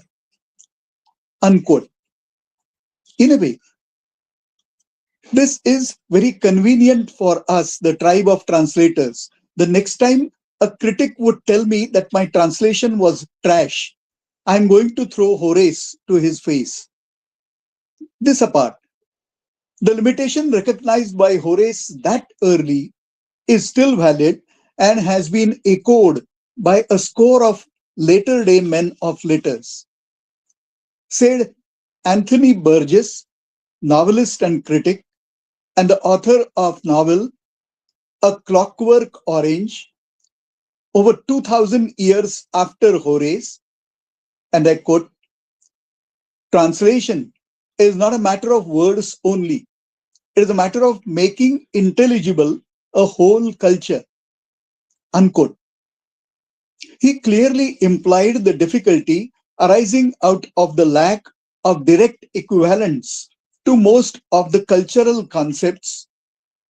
Many concepts are so firmly embedded in the underlying culture that even all the comprehensive dictionaries can scarcely help a translator. Take the example of religious and cultural rituals. Post-death rituals world over are extremely difficult to translate. Take words like Shraddha, Uthamana, or Dashakriya Vidhi. On the other side, take baptism in Christianity. Of course, I'm not saying that they have not been used in translations, but their poor substitutes do not reflect the true essence of the original. For that matter, the very word sanskar does not seem to have an appropriate English equivalent. I suspect it does not have an exact equivalent even in other prominent European languages such as French or German. Is it because the concept of sanskar itself did not and does not exist in Europe? The absence of substantial and meaningful equivalents to terms like prasad, naivedya, kirtan, niranjan, rangavali or rangoli demonstrates the absence of parallel cultural attributes. One could sum this up in the words of Eugene Nida, a prominent figure in translation studies. I quote, "The further apart two languages are culturally, the more untranslatable their culturally specific words and phrases will be." Unquote. Literary texts too subject themselves, partly or fully, to deemed untranslatability stemming from finer cultural nuances.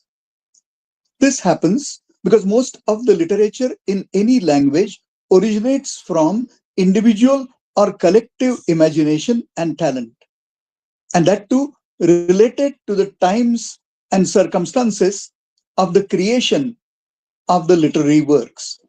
As a result, though fine arts and literature have the ability to transcend their times in their first language or in the language of their origin, that ability may get considerably weakened when it comes to traveling into foreign languages and in different time frames. This awakening dawned upon me more particularly when I recently tried my hand at translating William Shakespeare's Julius Caesar and the Merchant of Venice in Marathi.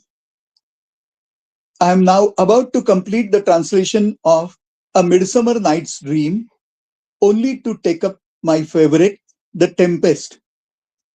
Two other colleagues have completed translating King Lear, Macbeth, and Hamlet, to be followed now by Othello. These plays have been translated into Marathi so many times in the past, but we are addressing a publisher's need to serve specific audiences. The point is that although most of the plays by Shakespeare were taught to us by competent teachers, cultural interference does affect the speed and achievement level of translation. An example that one can easily recall is Shakespeare's liberal use of supernatural elements, including fairies, spirits, ghosts, and black magic. We found the scenes that figure the three witches in Macbeth the toughest to translate, particularly from language point of view. Difficulty also arose while translating the lewd lines of the nurse and of Mercutio in Romeo and Juliet, not so much because any of the translators are particularly naive or conservative, but because it is still not customary to use certain expressions in print in Indian languages. Western societies, whether in Shakespeare's times or today, have surely been much more permissible in times of sexual behavior and its expression, and also in terms of deployment of abusive expressions. Thus, all literary works are products of their times and circumstances, of the social milieu, attitudes, beliefs, and norms. And let us mind well that it is not only the cultural nuances that present challenges in translation. The culture-specific terms about traditional clothes and ornaments, legal conventions like HUF or Hindu Undivided Family, architectural styles, and specialties of ethnic cuisine also test the mettle of the translators. And of course, we, the translators, should welcome such challenges because they help upgrade our skills. But of course, let me not delve any deeper into translators' troubles, as Dr. Kalpana Vandrekar has already elaborated the challenges so succinctly in her session this morning with due illustrations, and I concur with her submissions. I would conclude by stating that I feel deeply honored by your invitation and humbled by your attention. I shall always cherish this conference as a highly commendable intellectual exercise by the organizing partners. In the previous session, Professor Madhurita spoke about the aha effect in poetry. I'm sure many of you would have experienced your aha moments during the course of the conference. Thank you once again, ladies and gentlemen.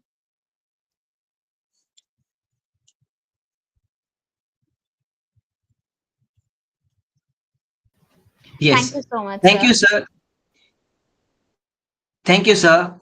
We, as many of the participants might know, we already had a delicious feast regarding translation. And sir, you have just added, you have peppered over, tastier garnish over it. Thank you. With that, as the event moves towards its culmination, I now humbly request Professor Prashant Sinha, the curator of the Literary Club, the person who triggered all these possibilities, the guiding force, the lighthouse, to deliver his closing remarks and observations. Sinha sir, over to you.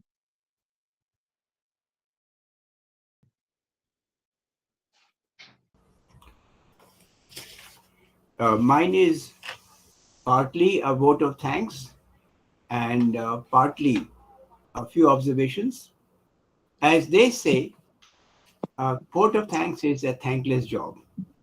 But on the other hand, as we further know, that sharper than a serpent's tooth is a thankless organizer. So I'll try and balance things. As we all observe, and Ayush has stolen the bulk of my tender through his presentation, we had covered a wide range of topics here, and literature from the West, East, India, and Japan all found expression here. We had papers dealing with close reading, other arts, surveys of literature, theories of translation, and so on.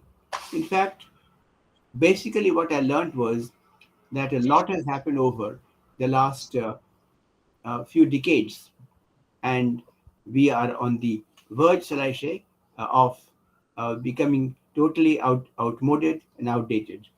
So these are occasions to, shall I say, brush up our knowledge and realize that a lot is happening. I do want to get back for a minute now to the individuals I have to thank. I begin with Dr. Anupam Nagar, who talked about Eastern and Western aesthetics in a very, very systematic and lucid manner and set the tone. We shifted then to poetry because poetry, as we know, is the earliest of the literary genres. And both Dr. Vijay Madge and Professor Sanjay Mukherjee concentrated on the details of poetry. My own humble self followed in drama, and then Professor Ravi Singh Zala in Indian English drama. We tried to cover a wide range. Unfortunately, I had not timed myself well, and what Deepa Sundarajan said will apply very, very aptly to me, that I should have better timing. We also had papers on fiction, and once again, we observe how things have changed, because the papers were not on authors like E.M. Foster or James Joyce, but essentially on what has happened recently. We had a wonderful session on translation, and the translation aspect was covered many times. First of all, in Professor Kamal Mehta's specific discussion of a particular Gujarati novel, Tattvamasi, and then Dr. Kalpana Vandrekar dealing with authenticity and derivatives with reference to cultural interference. Literary theory was covered in two different ways. Dr. Vandana Ghosh discussing gender, a topic which can perhaps be taken up in several sessions, considering how many aspects are there to gender study. And Dr. Nilanjana Mukherjee, shall I say, dwelling upon memory studies. We have short memories, and losing your memory is a special feature of aging. But she talked about different kinds of memory and made a very, very interesting remark. We ended with what we call a session that brought different fields together. I had never imagined anyone dealing with pottery and poetry. John Keats may talk about the well-wrought urn, but here we had something that dealt with pottery in connection with Indian English poetry and aesthetics of repair. Finally, Professor Jaya Chakravarti, with her talk on infinite imagination linking literature, did, without fine frenzy rolling, cover everything from heaven to earth and earth to heaven, and gave us a fitting end. I'm so delighted that Mr. Sahasbudhe came as the speaker for the valedictory. Suresh Raswad and I have had many interactions. At one time, he's our MPhil student in the Department of English, Pune University, but then he preferred getting an MBA to doing an MPhil in English. And as you gathered, he had great success in the world of business and printing, and so on. And he also brought us upon a very, very comprehensive discussion of translation, moving from Horace to Anthony Burgess to Eugene Nida. So we have had a wonderful, I should say, a potpourri of literary studies and studies in different realms. Almost nothing was left out. Naturally, a seminar with only 6 sessions could not encompass everything. And as I said, Ayush has stolen my thunder, but I've tried to make a few stray remarks. And actually, I can see the 5 o'clock shadow now. Before ending, I would like to thank all those who helped us, because ultimately it was their show. The coordinators, Dr. Varsha Ghate, Mr. Parth Joshi, and Ms. Siddhi Lonkar, the organizing committee consisting of Rutvi Shah, Ayush Trivedi, Arvind Popat, Sanjana Murli, Shreya Ghore, and Shreya Pandya. In fact, they did such a wonderful job that there was almost nothing left for us to do. Whenever there was a problem, I could turn to them, or I believe the coordinators could turn to them, and they'll find a solution.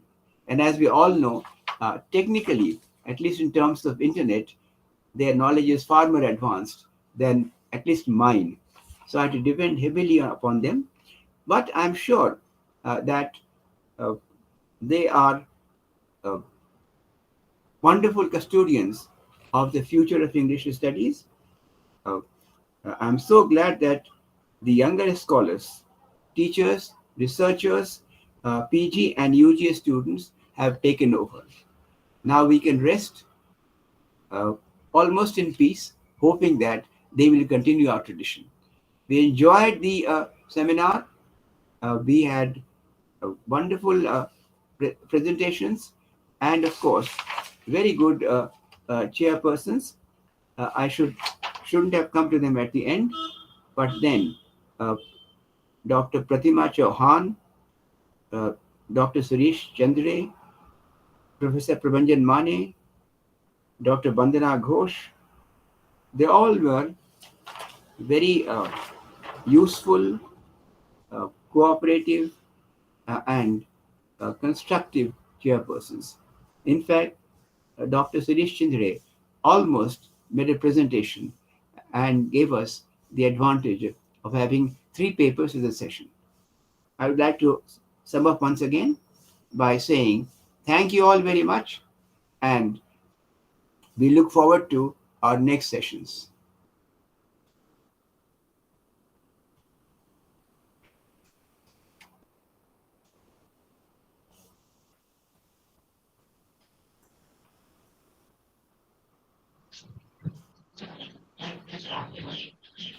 Thank you, Sinha sir. Okay. With that, we come to the close of this 2-day event, and any event can be fruitful only in totality when each individual comes together and chips in with valuable contributions, making the entire thing a grand success. So, as Sinha sir rightly put it, here goes a garland of thanks to everyone, the esteemed chairpersons and panelists, for generously agreeing to be a part of this event and offering enlightening sessions and remarks. Also to the teachers, research scholars, and students for joining us from various departments across 10 states of India, hence also proving that this was indeed a national webinar. We look forward to meeting you again in our further meetings. And obviously, at the last but not the least, a thanks to all the committee members for their sheer hard work behind organizing this event and making it possible. With that, we come to a close. Parth sir, anything that you might like to add? No, it's all good. Quickly before we all part, I believe we all can try to switch our cameras on for a screenshot.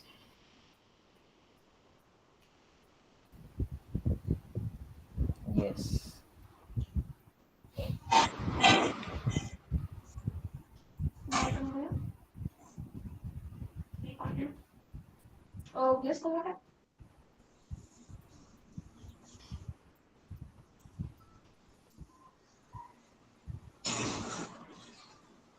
Yeah, I believe we're good to go. Thank you so much, everyone. Once again, have a good day. Thank you everyone. Thank you very much.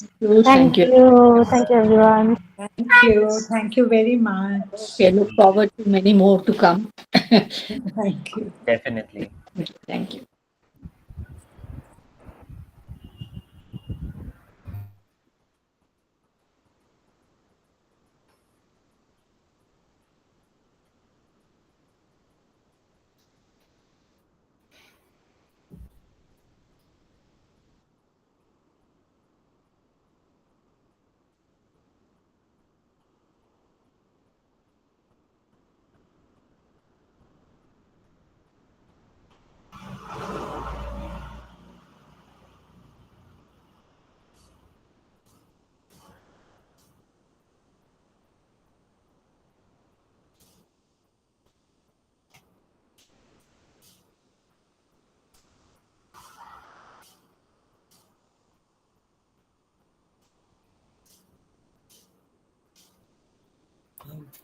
If you don't mind, can we all? Okay, the committee members have also left, or Yeah. else the committee The members would have clicked a photo. Okay. Yeah. It's okay. Harvin came up with the idea that the committee members could have a photo, but the only problem is we don't have Varsha madam with us right now. Okay. So maybe later on, when she is also there, we can have one. Yeah. Yes. I'll end the meeting now. I have a couple of words for the committee members. I do want to thank them once again, and I have a couple of queries about the next session. See, we already have 4 to 5 offers regarding